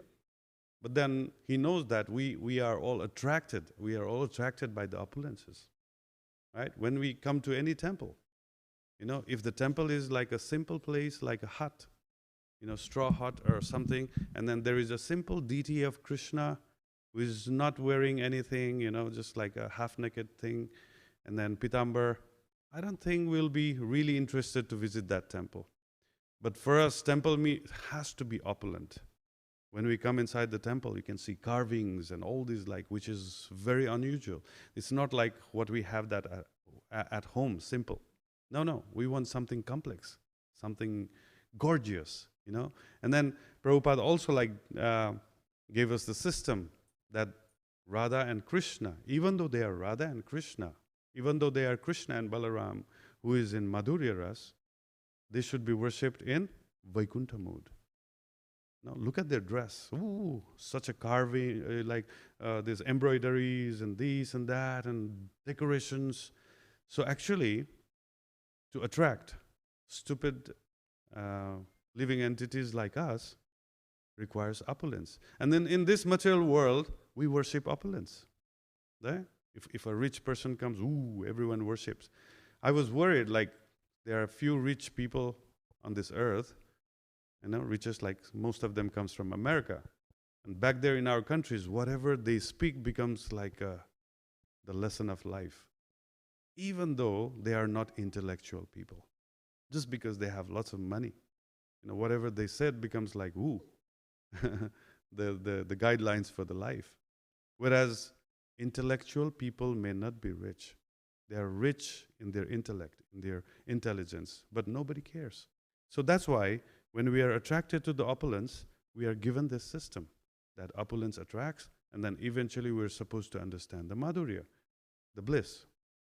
Right? And then you can see the rest of the planets are the gradation of this opulence and Madhurya. So if you come down to next is like Mathura. In Mathura, there's a little bit of opulence and more of a Madhurya. If you come to Dwarka, there is even more increased. So you can see in Goloka Vrindavan, Radharani, she would dare to make Krishna. She can show her anger to Krishna. This black guy, I'm not going to talk with him today, because I don't like him. That's called man. I will not talk to him, like that. But Rukmini who is in Dwarka would not dare to do that because of awe and reverence. So if you come to Ayodhya, it's something like 50-50. Sita Maharani sometimes would, force Ram, I want that golden deer, please, please, my dear, please bring that deer. And then other times she's like very, very, obedient. So it's like kind of a mixture. And then when you see Lakshmi with Narayan, she will not dare to like even look at his face. Like Lakshmi said, oh, I'm always at your lotus feet. So that Lord Vishnu himself has to tell, no, you are living on my chest. He has to bring because of the awe and reverence. So these are the gradation, how it is made in spiritual world. And all these things are arranged by Balaram, his Shakti. Right? And not only that, when Krishna desired a different world called material world, which we are living in, for the living entities who wants to enjoy without Krishna, Balaram also made this world with the external energy, which is called Bahiranga Shakti, right? And made this material world.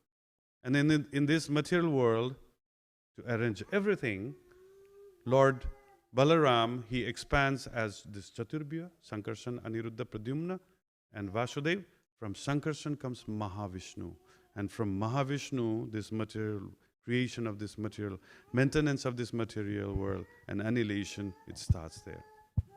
So from Mahavishnu, from his pore, whenever he's breathing out, the universes comes. And in each universes, in each universe, he expands himself as Garvadokshai Vishnu.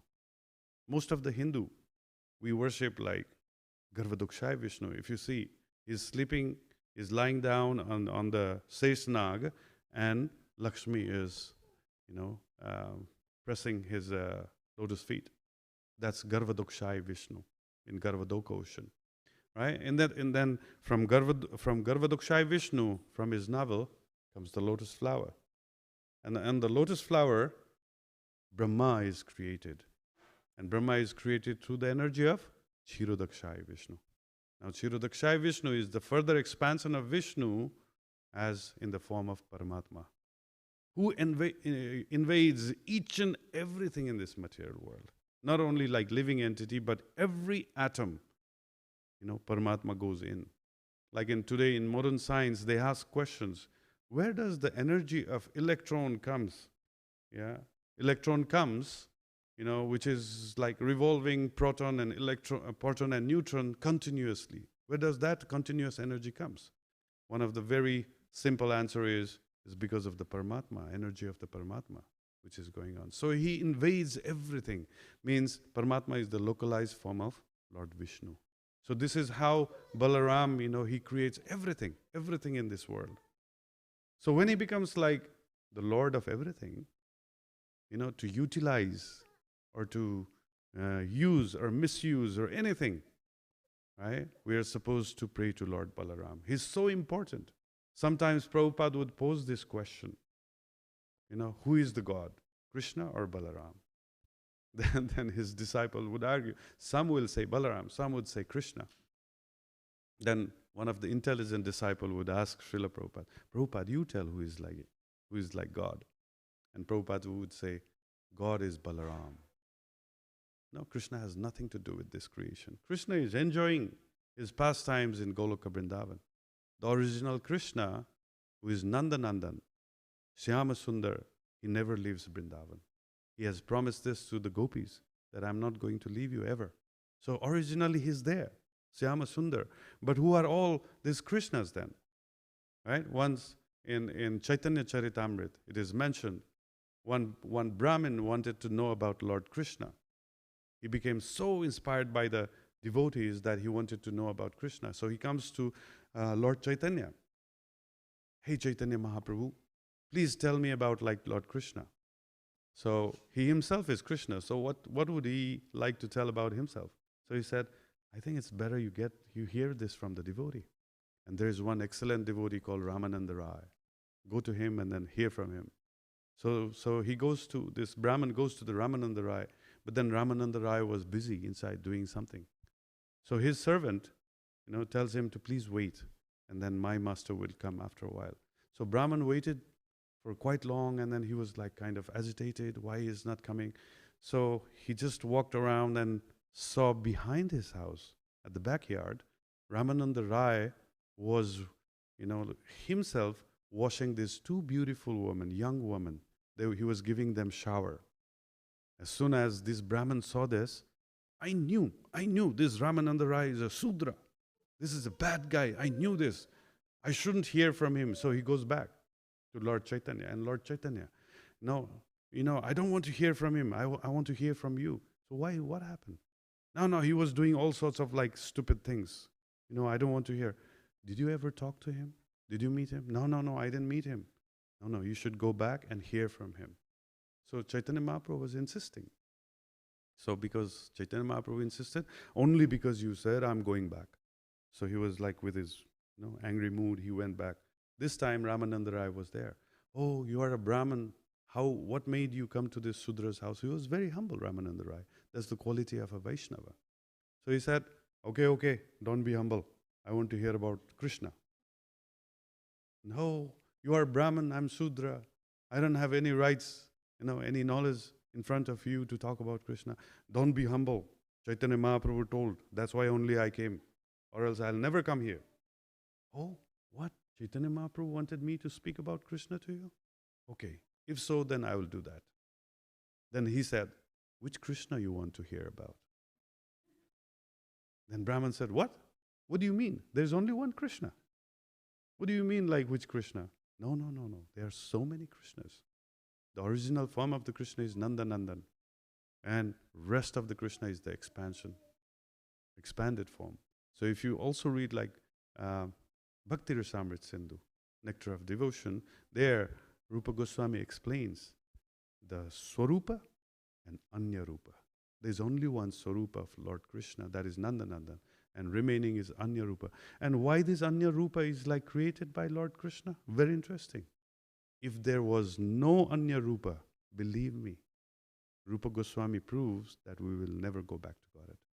We will never meet like Syama Sundar again in our life. It is because for us, we have different mentality, different consciousness, right? Somebody likes Lord Narsinga. Somebody would like, not want to believe in God. Okay, fine.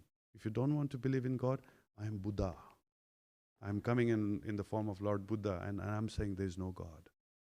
Right? So God incarnates for the living entity to somehow or rather, fall back to Him, so that eventually we can be purified and then go back to the original form, Syama Sundar. Now, these are all arranged by Lord Balaram. These are all arranged by Lord Balaram. So today, Balaram Jayanti, the day that Balaram has, incarnated, appeared in this planet, is very, very important for the living entities like us. I would say, but there is no comparison, but I would say that Balaram Jayanti is in fact more important than Janmashtami. It is because of Balaram we are getting to see or know or connect with Lord Krishna. Okay? So then of course Balaram also got married with Revati. This is also a very interesting story. This is Dr. Senapati Prabhu. He's also very, very learned in the Shastra. So I thought let him also speak today, because if I speak alone, then it'll be very monotonous. So having him here, he would also share his lots of stories from his knowledge. Yeah, Revati. Hare Krishna. So there is a story of Lord Balaram getting married to Revati in Canto 9, and where Sukadeva Goswami describes the forefathers of Revati. So there is a separate world under the water, and that vast kingdom of water, underwater, and that's known as Anartha. And the king was Anartha, named after the same kingdom. So on that, the descendant of King Anartha was King Kakudmi, and his daughter was Revati. So this very interesting, some kind of a time travel story. So Kakudmi he looks for the perfect groom for his daughter. He couldn't find in the world. So he thought of like, why not consult Lord Brahma? So then he takes his daughter and then goes to Brahmaloka to meet Brahma. So in the Brahmaloka, Lord Brahma, he was in a different pastime, enjoying dancing, kirtan, and so on. So he had to wait for some time. And since that specific waiting time is mentioned, later on Lord Brahma says, that waiting time was 27 Chaturyugas back home. I mean, like back to earth. And whoever you thought of, like the kings that you imagine to marry to Revati, they are not even heard of now. All their descendants are gone. So then he surrenders to Brahma, and then Brahma advised that when you will go back to earth, that time Lord Balaram will be appeared. So get married to Lord Balaram then. And that's the story when they come back to earth, and now there's a description of the heights, you know. So with that age time difference, the height of the people also got shortened. So now back in 27 Chaturyugas before, the height of the people were much taller. And when it came down after 27 Chaturyugas, Lord Brahma, even the Lord Balaram, he was not as equal height of Revati. So then that's when Lord Balaram had to use his plow to bring the height of Revati to his height. And that's how he got married to Revati. That's an interesting story. Very fancy, isn't it? Yeah. I don't think it's possible in modern days in any way, you know, no matter what device we use or what technology we use. Right? So Lord Balaram, thank you, Prabhu. Lord Balaram would also incarnate, you know, like in many, many forms, like the famous in the Anantashesh. Anantashesh, by incarnating as Anantashesh, he is always serving Mahavishnu in this creation of this material world. He has thousands of head, serpent heads, you know, and each and every head is like uttering the leelas of the Lord. He also incarnates as Lakshman in Ramayana and serving Lord Ram in all possible ways. And he also incarnates as Nityananda Prabhu when Lord Chaitanya Mahaprabhu, you know, is incarnated from Krishna. So in many ways, there's always Balaram is always by himself. Now he could have ordered his energy, he could have ordered his, you know, subordinates to serve Lord Krishna, but no. He would take the pleasure of serving Lord Krishna by himself in many, many ways. Right? So as we say, I mean, Lord Balaram, since he is always serving Krishna, he is arranging the perfect situation for Lord Krishna to enjoy. So that's why he is the origin of Guru Tattva. Right? So now Guru Tattva means that thing which will make one go close to Krishna. Guru Tattva is the energy, or whatever we can say, that thing which will always remind us of Krishna. Now this comes from Lord Balaram, because Balaram cannot stay without remembering Krishna, without serving him. So that's why he is the origin. And any person, anybody, any human being which accepts, which has the Guru Tattva, who possesses the Guru Tattva, is called Guru. So Balaram, Nityananda Prabhu, they become the origin of Guru. Right? So Guru can be, you know, yesterday we talked about like different types of Guru. Bhartma Pradaksha Guru, Shiksha Guru, Diksha Guru, and Chaitya Guru, Lord himself as a Chaitya Guru. So there are different categories of the Lord. Right? And then Guru, he can come in a different ways. He can show like different qualities. Yesterday Radhika Raman Prabhu was explaining how Guru empowers the disciple in many ways to serve Lord Krishna. And then I was also giving example of how Guru becomes like very strict and then restrict like someone from serving Lord Krishna because of his not being matured enough. Right? So like that. So Guru can be tolerant. Right? Guru can be really compassionate like Lord Nityananda Prabhu. Now he exhibited Balaram exhibited in the form of Nityananda Prabhu his height of tolerance when there was the incident with Jagai Madai. You must have all heard the story of Jagai Madai. They were like number one nonsense people of that time, in the time of era of Chaitanya Mahaprabhu. I was like reading their descriptions, what nonsense they did, and I was like, wow, too much. It was too much. Murder, rape cases, loot, drunkard. They would break all regulative principles. Not even four, maybe so many others like principle. Any principle, anything which is mentioned in Vedas, they make sure that it's broken. They were so like rowdies. They were like rough people. I had like my bad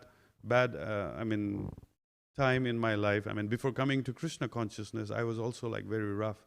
I did like so many nonsense in my life. I thought I'm a bad guy. But when I read like Jagai Madai, wow, not bad, huh? I was like thinking so positively about my deeds those days I was doing. It's nothing, man. So one senior devotee I was sitting with, he said, if Krishna guarantees that he will come and slap me or kill me, if I become demon, I'm ready to become demon. Right? And then I said, wow, this is a very good concept. Yes, Prabhu, I would also like to become a demon. And then I said, no, Prabhu. To become demon, it's very difficult. It's very difficult. And then just being a demon, Krishna is not going to come. You have to become number one demon. You have to become super demon. Then only like Krishna is interested.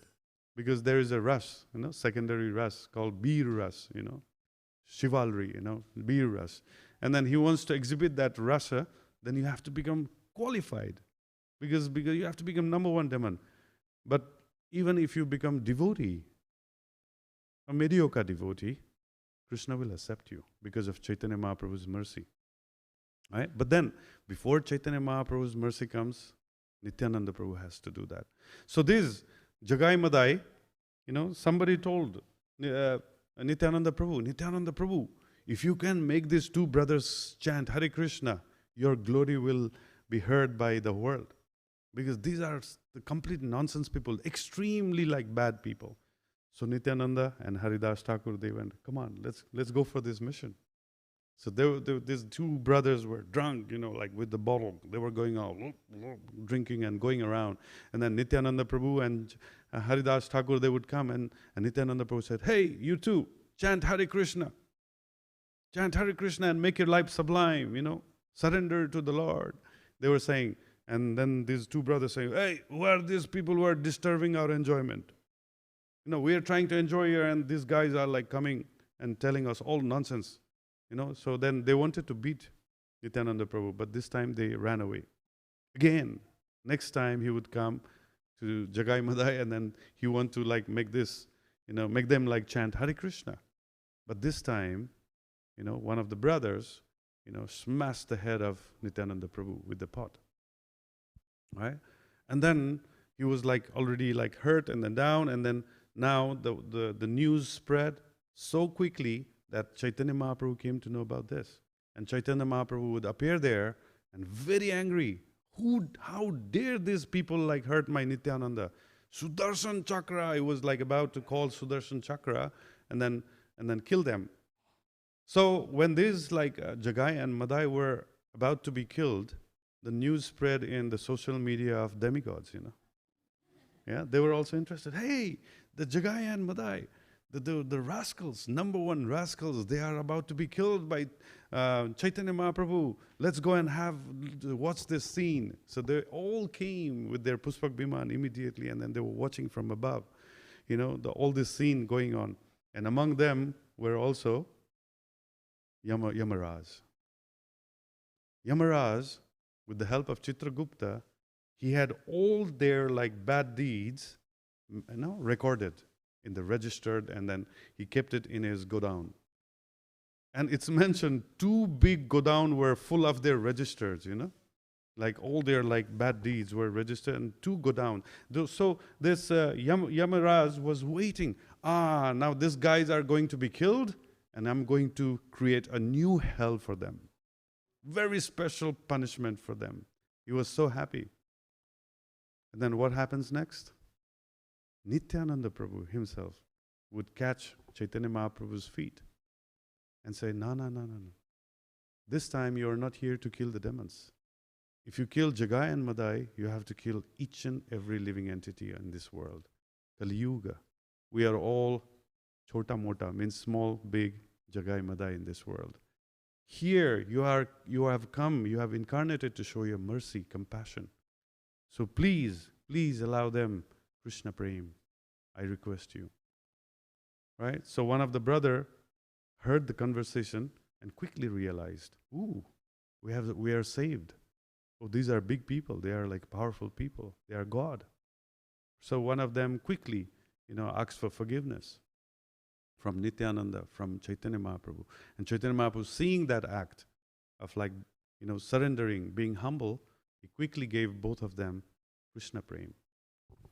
As soon as Chaitanya Mahaprabhu gave them Krishna Prem, one demigod became absent. He was not seen around. You know who was that? Yamaraj. Hey, where did the Yamaraj go? And then they found him on the floor, fainted. What is this? I'm waiting to punish these guys. I'm trying to create like biggest punishment, and then they get Krishna Prem. What is this? It's too much. Bhaktivinoda Thakur writes in his bhajan. Hey, come on, I'm a bad guy. I know, Chaitanya Mahaprabhu, I'm a bad guy. Do you really want me to become like Jagai and Madai? Do I have to be really that bad to get your mercy? Please bestow your mercy. So it's amazing how Guru Nityananda Prabhu can forgive any kind of offense if you are ready to accept Krishna consciousness. That's the compassion of a Guru. And Srila Prabhupada would show that compassion also. Okay.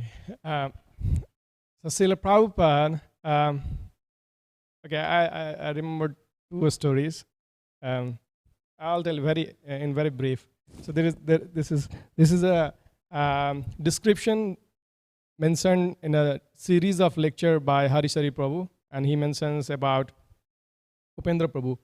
So he was one of his closest servant, Srila Prabhupada's servant. He used to cook for Prabhupada, he used to massage him. And like with these, there were many controversies coming up. So one of the controversies at that time was related to the moon landing case. Many devotees, they felt like, what Prabhupada is saying about. And gradually there were like few more controversial topics and his lectures. So many devotees were not satisfied by those lectures. They had some kind of dissatisfaction, and some of them left the movement. And among them was Upendra Prabhu too. So, and everyone knew about this. Like, he was one of the closest one to Prabhupada, and he left. He was dissatisfied, basically. So he left, and so Prabhupada felt sad. And when Prabhupada was back coming to Los Angeles, our temple, Rukmini Dwarkadis, so there is the description, Harishari Prabhu mentions the description like just on the outskirts, on the street, the temple is, just before the temple is the restaurant there, and on the restaurant, the Govindas, he was having some prasadam there. He loved coming to temple, he loved coming to take prasadam, honor prasadam, and he was in the restaurant there. And when Prabhupada came, the entire temple came to greet Prabhupada, to welcome Prabhupada on the street.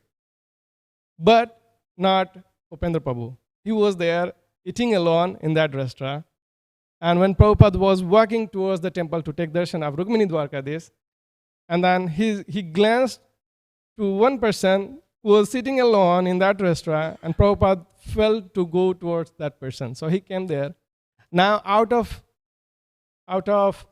there's a mixed emotion with Upendra Prabhu. He was very ashamed. He was He was angry also. He was dissatisfied with all those emotions. He didn't feel to pay obeisance to Prabhupada. And he couldn't confront also. So he was just putting his head down and he was sitting there. So Prabhupada goes there and Prabhupada says to him, "Hey Upendra, where have you been?" And he doesn't speak anything. And the next Prabhupada says, "Can you cook for me again?" Because he was one of the great cooks. And on the back were many sannyasis, and they whispered in Prabhupada's ear, "Prabhupada, he's not in the movement. He's not even following regulative principles." And he's eating meat. He's eating something like yeah. And Prabhupada, very angrily, he stared at those sannyasis, and he says, "I know what I am speaking." And when the Upendra heard that words, he immediately melted down. So he kneeled down to Prabhupada's, he grabbed Prabhupada's feet and begged forgiveness. And that was the comeback of Upendra again to the movement.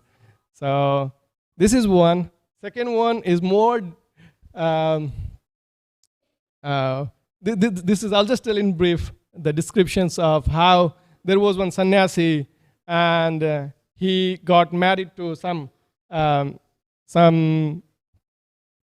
Japanese, I guess, a Japanese lady, and they were living in New York temple, and so not many of them, they were knowing about what happened, the detailed story, the background story, but somehow the news came to Prabhupada. Prabhupada directly came to that temple, and he went all the way up on the top floor of that temple, and so there are many descriptions of this story actually.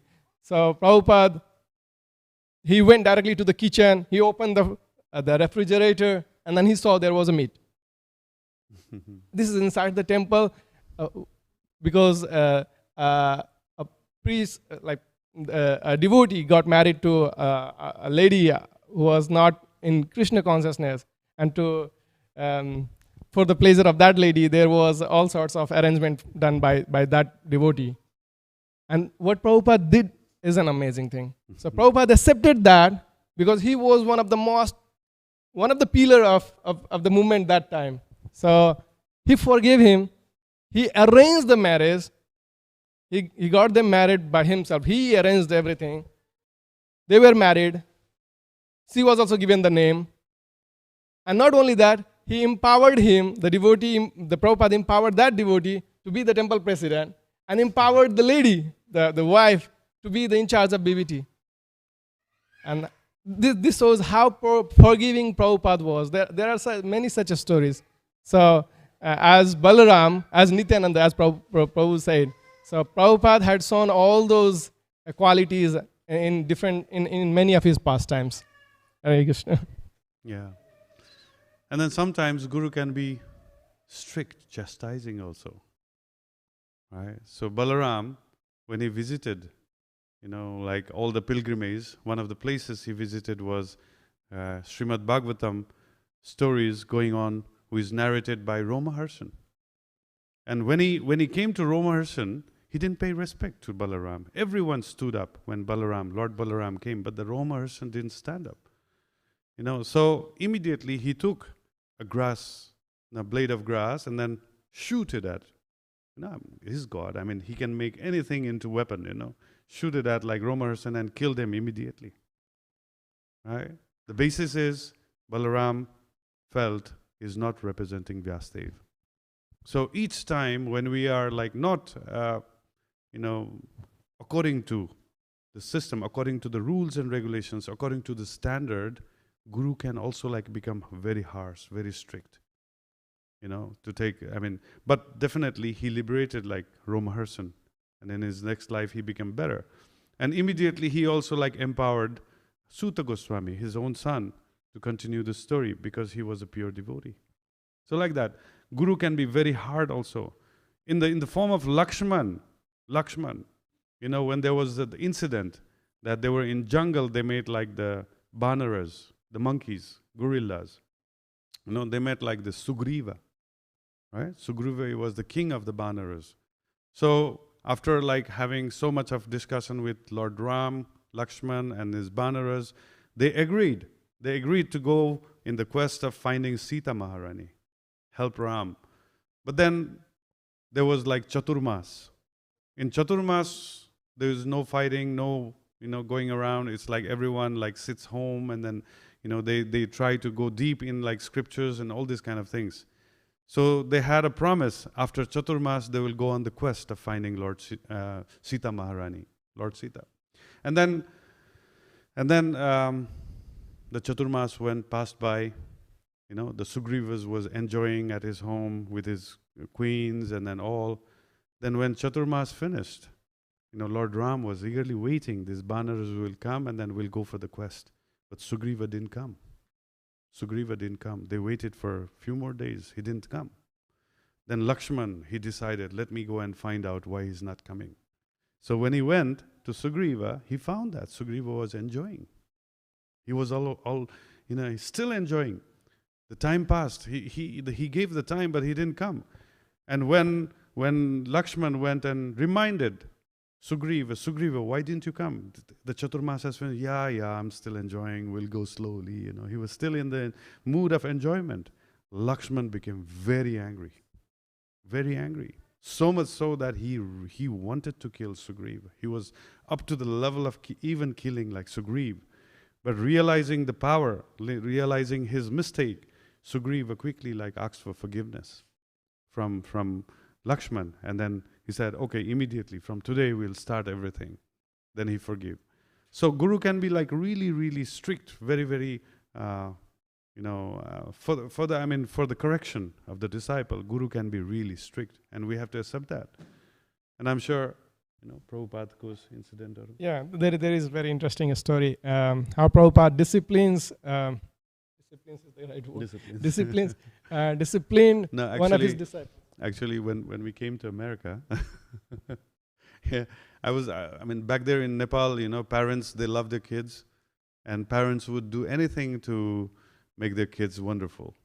Sometimes they are naughty kids, and then the parents would use, slapping or little physical punishment. I used to get lots of slap from my mother, because I was very stupid, very, very, very bad boy. I'll tell I'll not tell everything, but today is Balaram's Jayanti. It's not my story to be told, but still, when I was a kid, I was curious. I was inquisitive. First time I heard glass breaking, I really like the sound, Wow, I like the sound. Let me try again. I smashed another window, and then different sound came. I was enjoying, and I started breaking other many glasses like that. So when my parents come to know about that, I would not stop. They told me it's bad, don't do it. But many times when I was told and I didn't do it, my mother has to slap me. Then I stopped. It was very painful. Then I stopped, right? But then maybe hundreds of times she would beat me, But then when I became almost about 25 years old, I went to my mother. I folded my hands with my knees, bent knees, I told my mother, Mother, thank you very much. Thank you very much for correcting me. If you would not have beaten me, I'm sure the policeman or somebody else must be beating me these days, But thank you very much for correcting me. So as I was telling this story to some of the Nepalese living in America, after the class they came, say, Prabhu, how can you tell this? We are against beating. This is not good. And you, what to talk about beating? You cannot even use the word punishment. You can say disciplining. So I from that point on, I stopped talking about that, and then I started using disciplining word. Very, very pleasant. So that's why we are laughing at that. Yeah. So as Prabhuji told about the story of Lakshman, how he disciplined Sugriva, this reminds the story of. So there is a description of. I think this is partially mentioned in the book called By His Example by Guru Das, and this is also mentioned very briefly on the book by GBC, this founder Acharya. where Srila Prabhupada's position is mentioned. So this is the description of Guru Das. So Guru Das was one of those early disciples, 3 special couples that were sent to London. So Guru Das was very close to Srila Prabhupada, and they had a very close connection. So he didn't need to wait outside the door. He just can be inside the door to meet Prabhupada. Any other devotees, they had to wait. They had to get permission from the servant. And there were some concessions to his personality, you know. So all were good. So I believe it was the registration of ISKCON in London, and when they brought the paper, the Guru Das brought the paper. Mumbai. Registered in Mumbai. Yeah. Registration of Mumbai. Mumbai, maybe, yeah. In India. So when they brought the paper to Prabhupada, the legal document, and it was not, so there was International Society for Krishna Consciousness, but the position of Srila Prabhupada was minimized. It was not mentioned anywhere that he was the founder or he was the Acharya. It was just mentioned Swami Prabhupada. Sannyasi. Yeah. Sannyasi. And that's it. That was too much to upset Srila Prabhupada. And since that day, he didn't respond to any of his requests. He completely ignored him. So there are like 4 ways to correct discipline people. Sam, Dam, Danda and Ved. Prabhupada directly used the Ved one. He ignored him. The last one. He ignored him. And he could feel that. So, and in each, like it went on for a few months. And then someday, out of like sheer curiosity, he retrospectively started thinking what mistake I have done. And then he understood himself, the Guru Das. And then next time when he met Srila Prabhupada, he corrected those documents. And that's how when the word founder Acharya came into existence, you know. So he wrote very specifically, founder Acharya, and then His Divine Grace, A.C. Bhaktivedanta Swami Prabhupada. So this is the story how the position of even Roma Harsana. So Roma Harsana, he minimized the position of Balaram.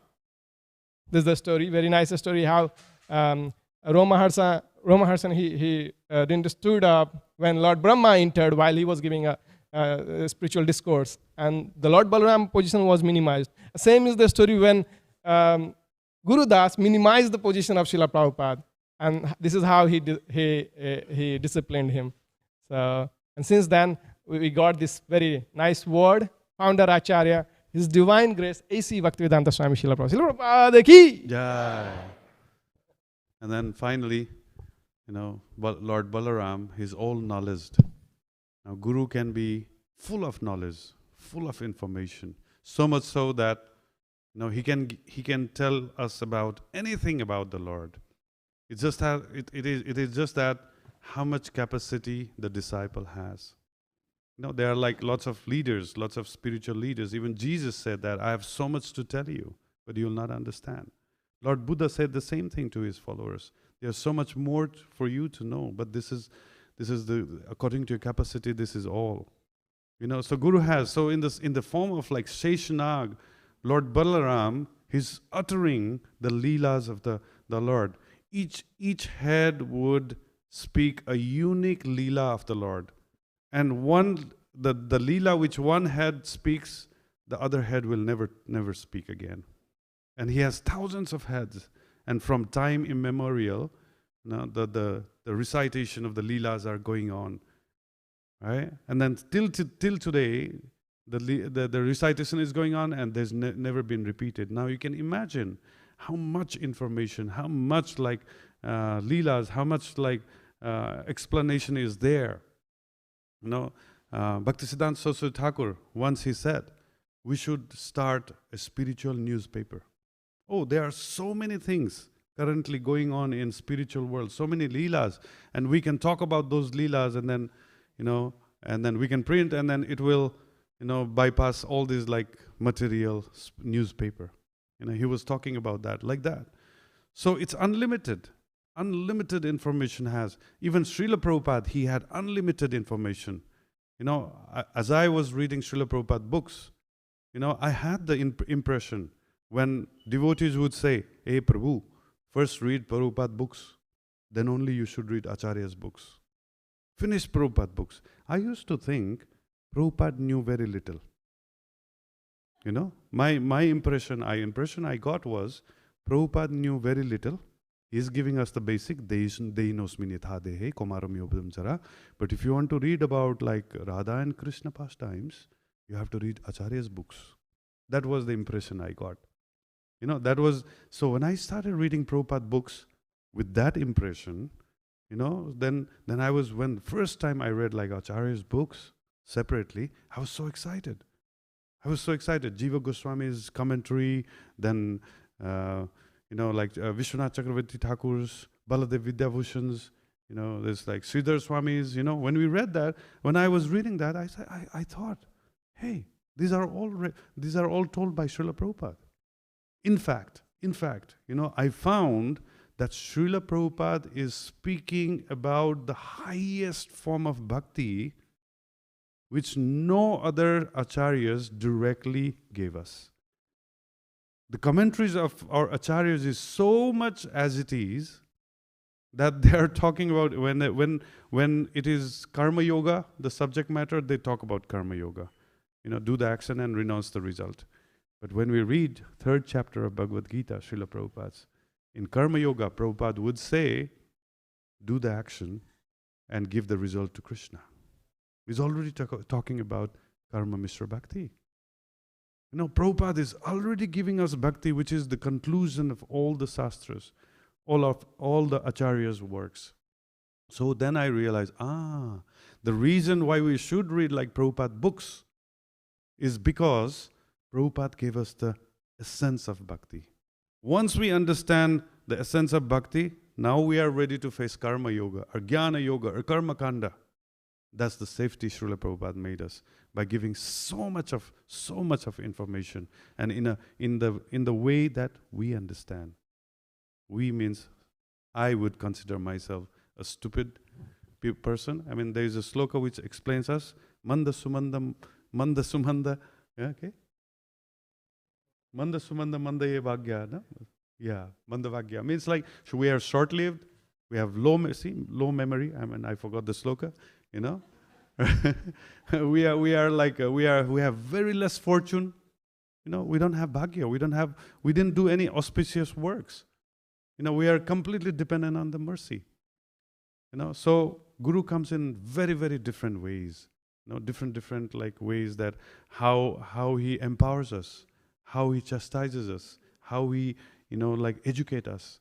So in this way, like Lord Balaram, through so many devotees, so many wonderful like devotees, gurus, acharyas, you know, they give us the way how we can go back to Krishna, the original one, Shyama Sundar. Right? You have anything about Srila Prabhupada about this book?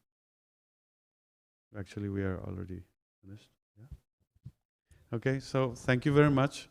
Sri Balaram ki Jai. Balaram Jayanti ki Jai. Srila Prabhupada ki Jai. Nanta Koti Vaishnavrinda ki Jai. Nitai Gaur Premanande.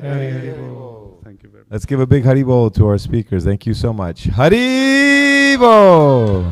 Srila Prabhupada ki Jai. We're very grateful to you both for coming and speaking and sharing about Lord Balaram. Giving us opportunity. Thank you so much. We hope you'll come back to Dallas often. We hope this is the first visit of many. Yes. And of course, you've been here before as well. So nice to have you back, Prabhu. Thank you so much. Hare Krishna. So shortly we will start with Noon Artik and Kirtan, but just a few short announcements. After Kirtan and Arti, we'll of course have Prashadam served out downstairs. And I just found out some nice information from His Grace Balaram Prasad Prabhu that anybody who would like to volunteer for the cleanup and wrap up afterwards, they can come see Balaram Prasad Prabhu and they'll get Prashadam before everybody else. So, you know, just a little... Not that the service is not enough already, but we just want to take care of the devotees nicely. So anybody who's interested and has the time and capacity, please see Balaram Prasad Prabhu, and you can get some Prashadam early. And then also after Prashad at 1:30, we'll have a honey pot in the park. We'll be doing honey sticks because the kids have to go back to school, because if we had an actual honey pot, they would all be covered in honey, and that would be complicated for the teachers. But so please come for that if you can. And thank you all so much for being here. Yes, we'll all stand up now. and do arti. Thank you so much. Hare Krishna. Srila Prabhupada ki jai. Shri Krishna Balaram ki jai.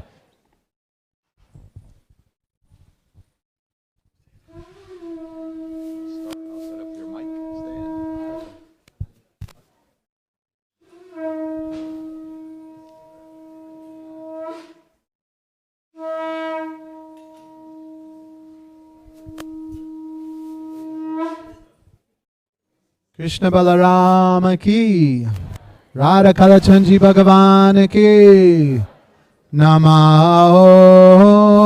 Vishnu Padaya, Krishna Prasthaya Bhutale, Shrimate Bhakti Vedanta, Swami Niti Namine.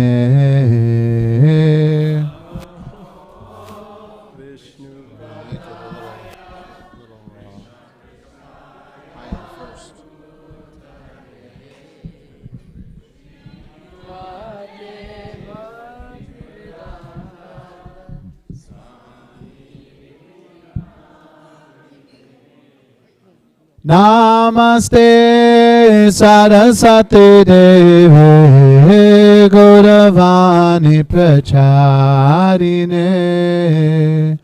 Nirvishesha Shunyavadi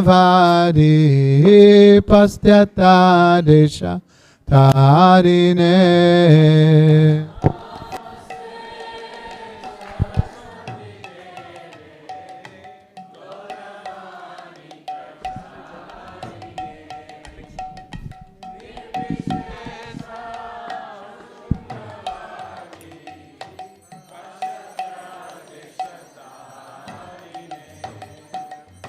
Shri Krishna Chaitanya Prabhu Nityananda Shri Advaita Gadadhar Shivasadi Gaura Bhakta Vrinda.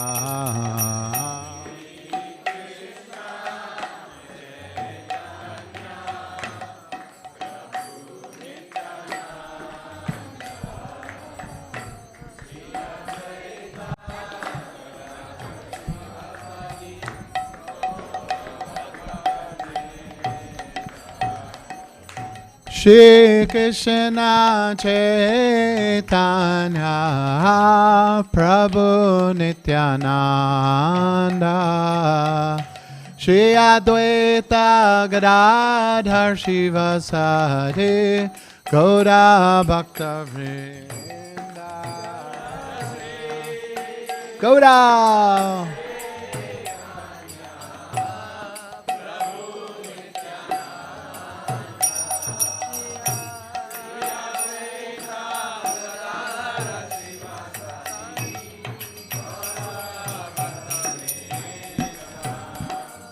Shri Krishna Chaitanya Prabhu Nityananda Shri Advaita Gadadhar Shivasadi Gaura Bhakta Vrinda.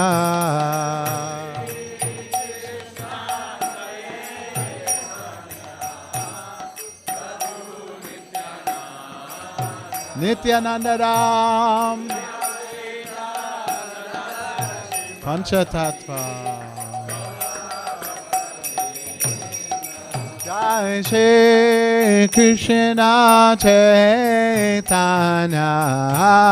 Prabhu Nityananda Shri Advaita Gadadhar Shivasadi Gaura Bhakta Vrinda.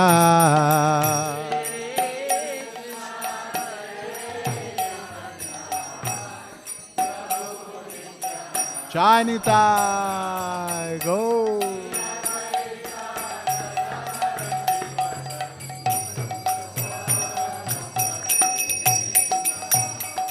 Hare Krishna, Krishna Krishna, Hare Hare, Hare Rama, Hare Rama, Rama Rama, Hare Hare.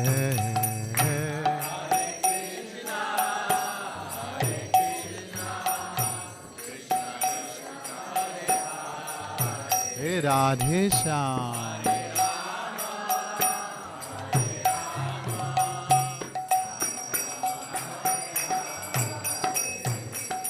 Hare Krishna, Hare Krishna, Krishna Krishna, Hare Hare, Hare Rama, Hare Rama, Rama Rama, Hare Hare.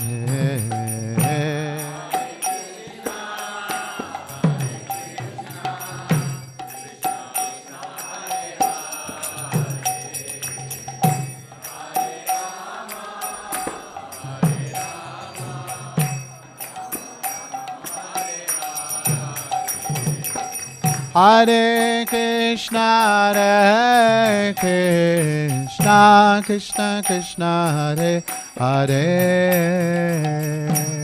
Hare Rama, Hare Rama, Rama Rama, Hare Hare.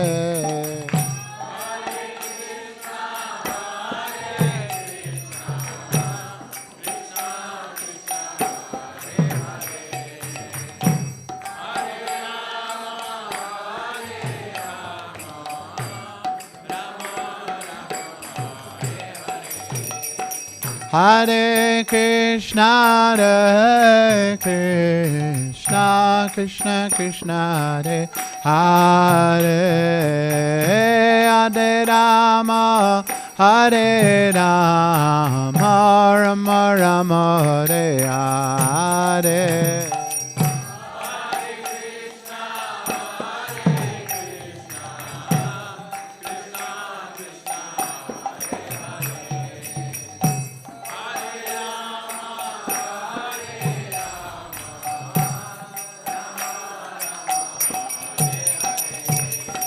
Hare Krishna, Hare Krishna, Krishna Krishna, Hare Hare, Hare Rama, Hare Rama, Rama Rama, Hare Hare.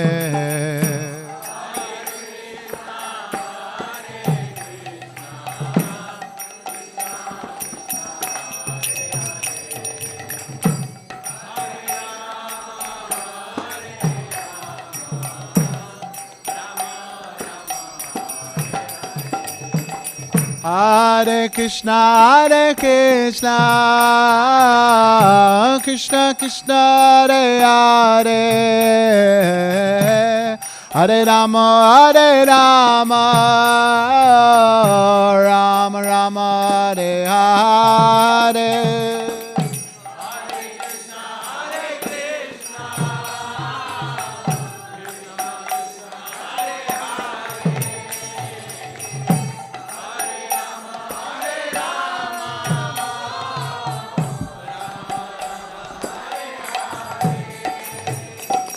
Hare Krishna, Hare Krishna, Krishna Krishna, Hare Hare, Hare Rama, Hare Rama, Rama Rama, Hare Hare.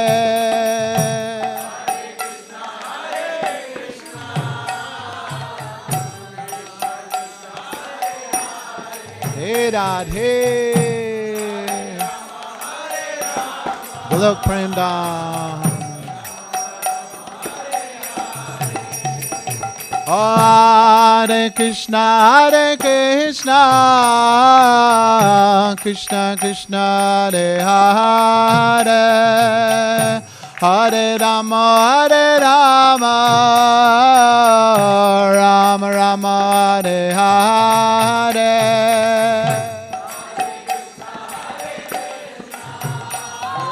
Kalachanji Radhe.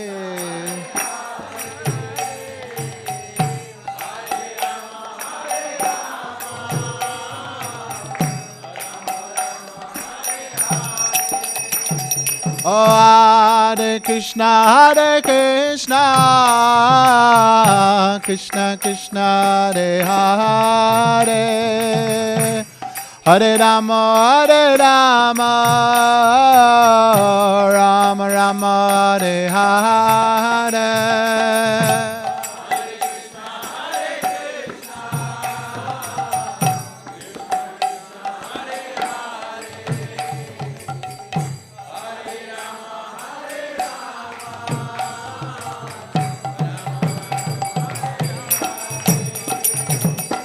Hare Krishna, Krishna Krishna, Hare Hare, Hare Rama, Rama Rama, Hare Hare.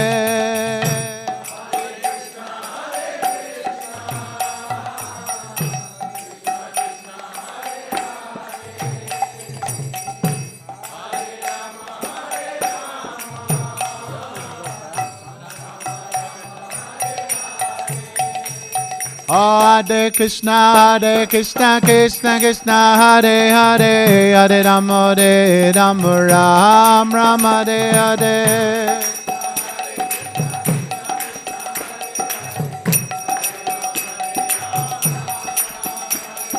Hare Krishna, Krishna Krishna, Hare Hare, Hare Rama, Ram Ram, Hare Hare.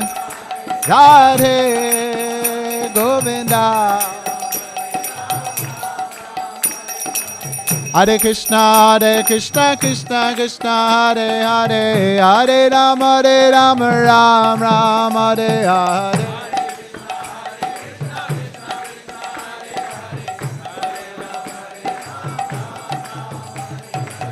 Hare Krishna, Krishna Krishna, Hare Hare, Hare Rama, Ram Ram, Hare Hare.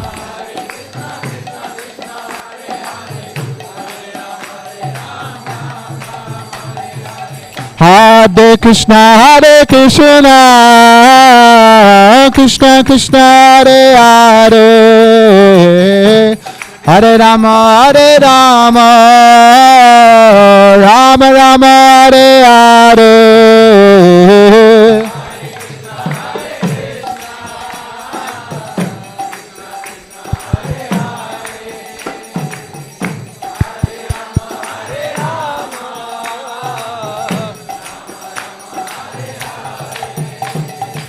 Hare Krishna, Krishna Krishna, Hare Hare, Hare Rama,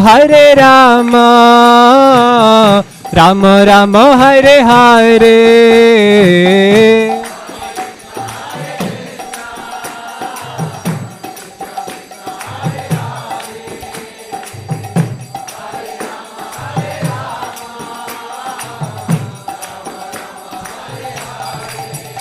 Hare Krishna,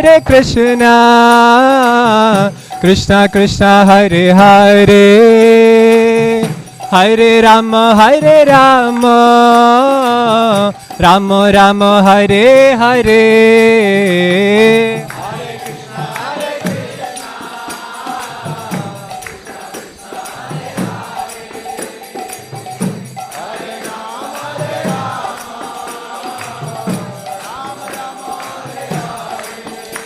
Hare Krishna, Krishna Krishna, Hare Hare, Hare Rama, Rama Rama, Hare Hare.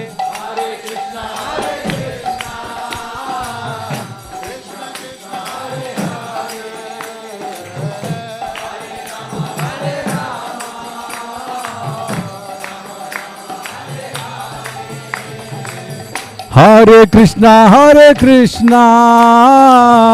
Krishna Krishna, Hare Hare, Hare Rama, Rama Rama, Hare Hare.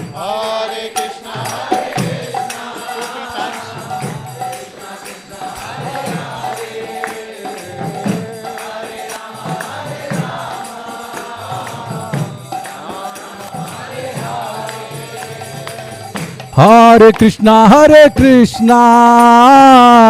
Krishna Krishna, Hare Hare, Hare Rama, Rama Rama, Hare Hare.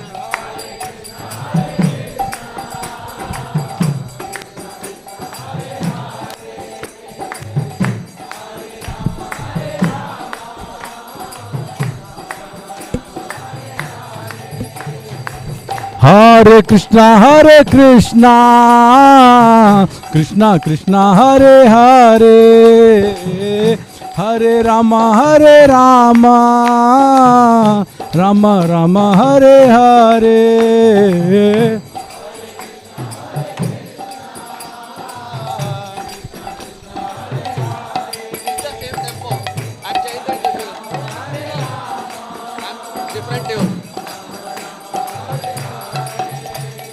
Hare Krishna, Krishna Krishna, Hare Hare, Hare Rama, Rama Rama, Hare Hare.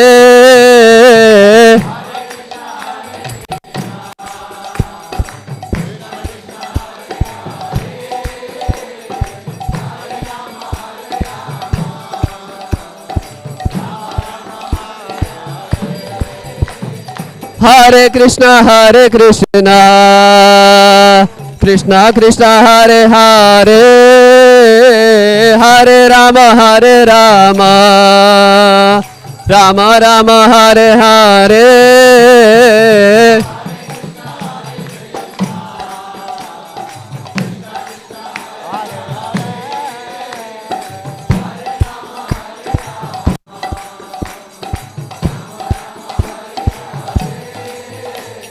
Hare Krishna, Krishna Krishna, Hare Hare, Hare Rama, Rama Rama, Hare Hare.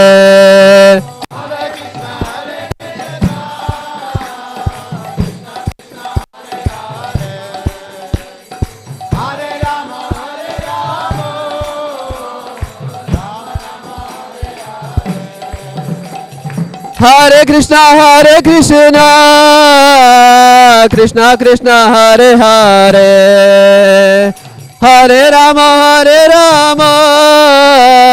Rama Rama, Hare Hare.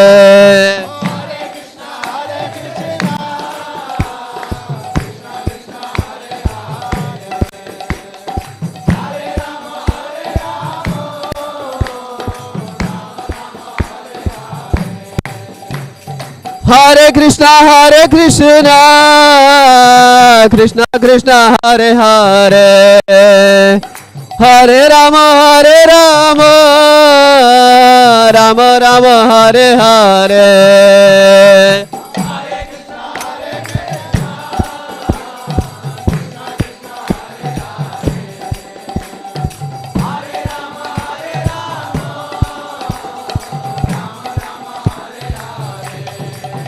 Oh, Hare Krishna, Krishna Krishna, Hare Hare, Hare Rama, Rama Rama, Hare Hare.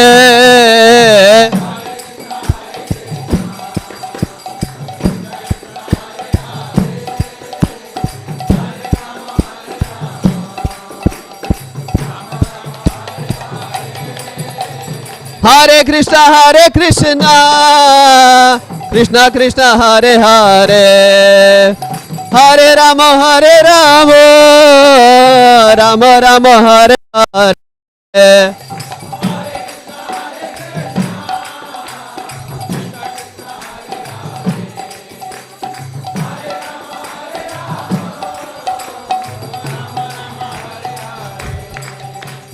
Hare Krishna, Krishna Krishna, Hare Hare, Hare Rama, Rama Rama, Hare Hare.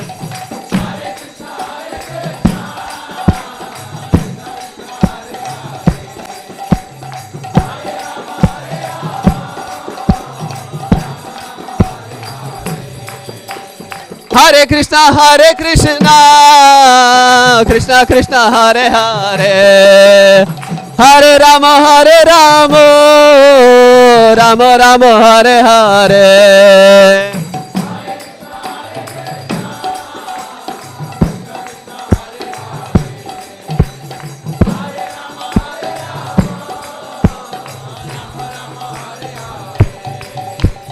Hare Krishna, Krishna Krishna, Hare Hare, Hare Rama, Rama Rama, Hare Hare.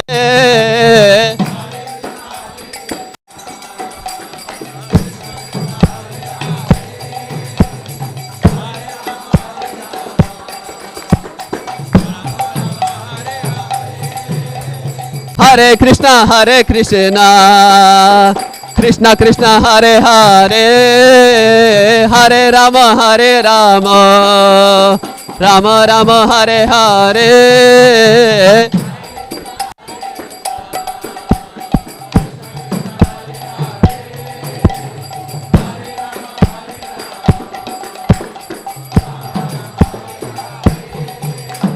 Hare Krishna,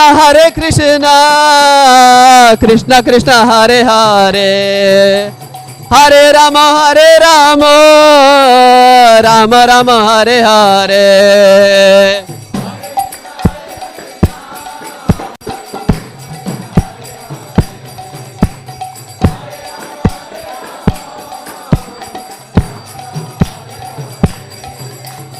Hare Krishna,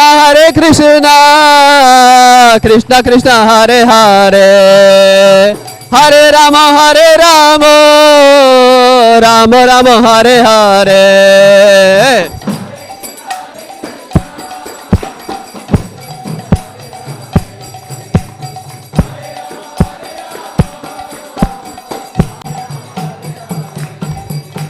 Shri Krishna Govinda, Hare Murari, He Nath Narayana Vasudeva.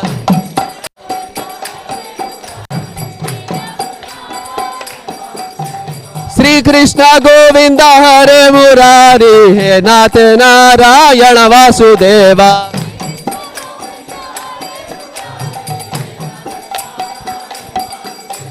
Shri Krishna Govinda, Hare Murari, He Nath Narayana Vasudeva.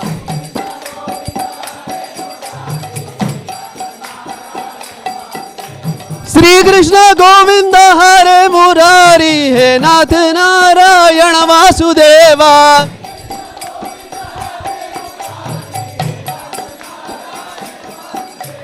Shri Krishna Govinda, Hare Murari, He Nath Narayana Vasudeva.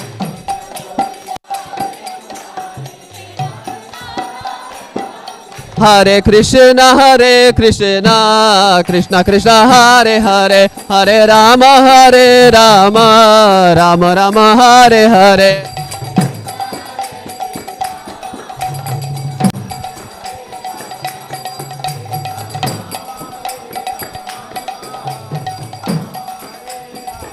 Hare Krishna, Krishna Krishna, Hare Hare, Hare Rama, Rama Rama, Hare Hare.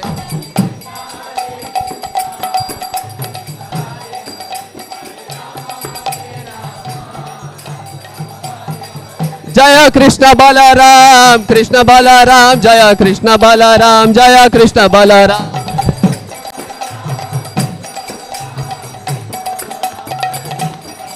Jaya Krishna Balaram, Sri Vrindavan Dham, Jaya Krishna Balaram, Sri Vrindavan Dham.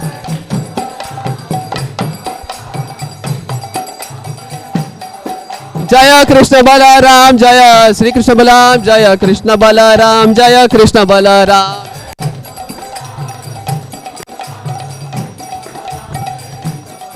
Jaya Radha Kala Chanji Radha Kala Chanji Radhe.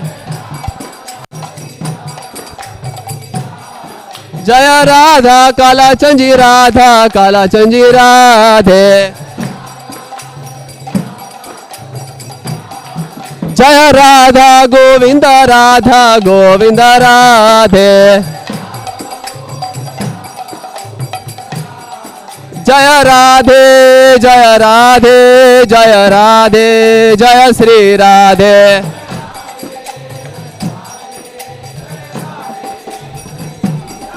Jaya Jagannatha, Jaya Jagannatha, Jaya Baladeva, Jaya Subhadra.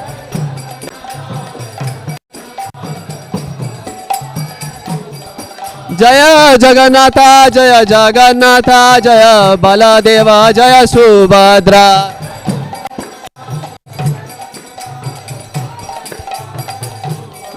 Jaya Gauranitai, Jaya Gauranitai, Jaya Gauranitai, Jaya Gauranitai.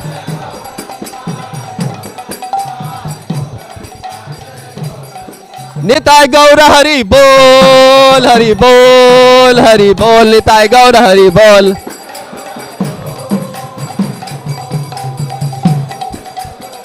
Nitai Gaura Hari Bol, Hari Bol, Hari Bol, Nitai Gaura Hari Bol.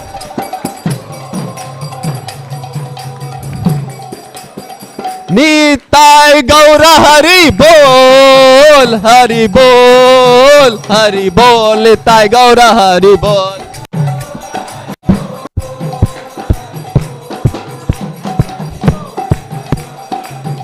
Nitai Gaura Hari Bol, Hari Bol, Hari Bol, Nitai Gaura Hari Bol.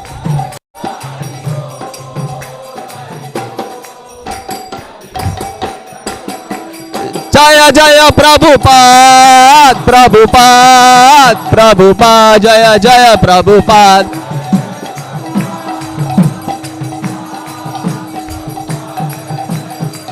Jaya Jaya Prabhupada, Prabhupada, Prabhupada, Jaya Jaya Prabhupada.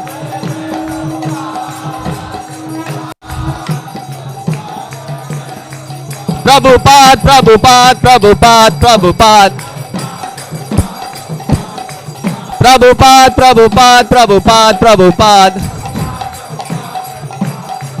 Jaya Jaya Prabhupada, Prabhupada, Prabhupada, Jaya Jaya Prabhupada.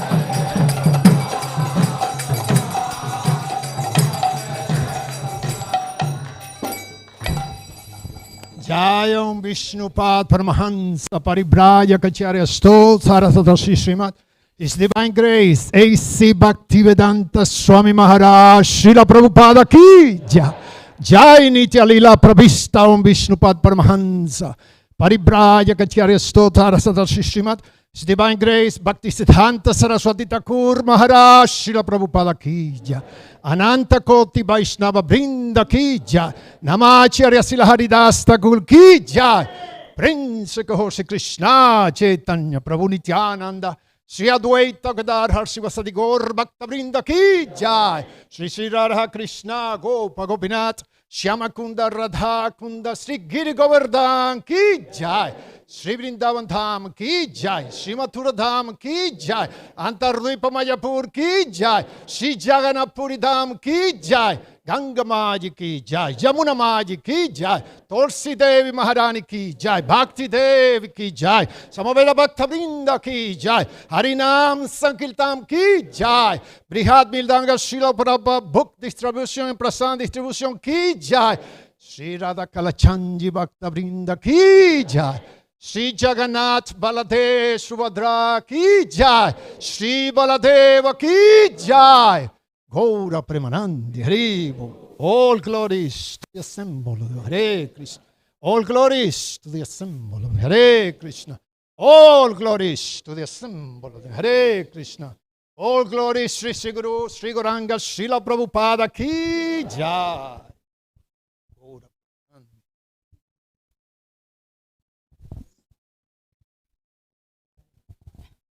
Namaste Nara Sringaja. Namaste Nara Sringaja. La da da da jine. La da da. Hiranyakashi Purvachaha. Hiranyakashi Purvachaha. Shilatankana Kalaye Shilat Ito Nisingo para to Nisingo. Ito Nisingo para to Nisingo.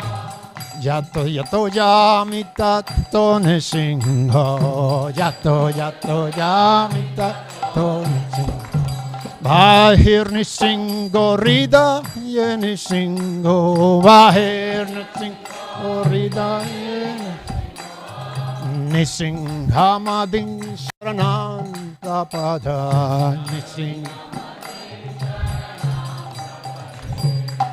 Tabakara Kamalavare Nakam Agutta Singahan Dalita Hiranyakashipu Tano Bringan Kesavadrita Narahare Rupa Jai Jagadisha Hare Jai Jagadisha Hare Jai Jagadisha Hare Tavakara Kamalavare Nakam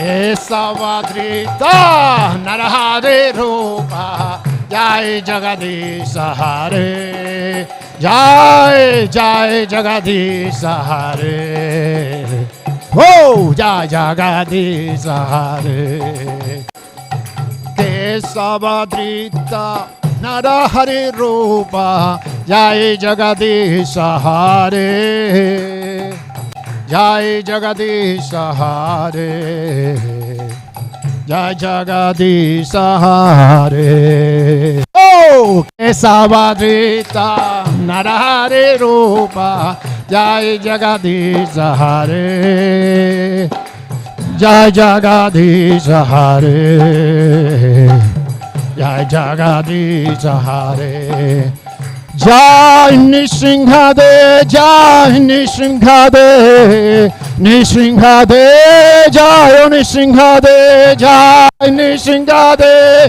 Yo Nisringhade, Nisringhade, Jaya Nisringhade, Jai Bhakta Prala, Jai Bhakta Prala, Bhakta Prala, Jai Bhakta Prala, Hari Jata Prala, Jai Bhakta Prala, Bhakta Prala, Jayo Bhakta Prala, Jayo Prabhupada, Jai Prabhupada, Prabhupada, Jai Prabhupada, Jai Prabhupada, Jai Prabhupada, Prabhupada, Jai Prabhupada, Jai Prabhupada, Prabhupada.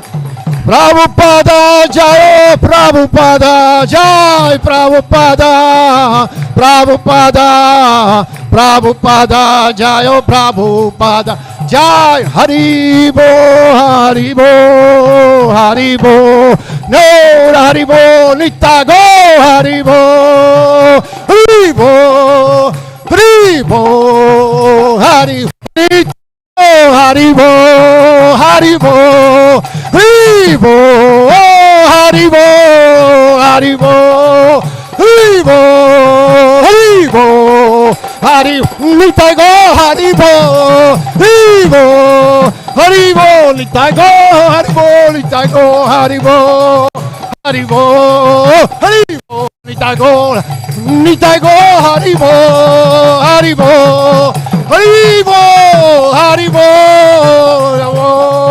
Haribo, Haribo, Nitago, Haribo. Nisringhadeva Bhagavan ki jai, Prahlad Maharaj ki, Srila Prabhupada Jagadguru ki, Gaura Premanandi, Shri ki, Gaura Premanandi, Haribo.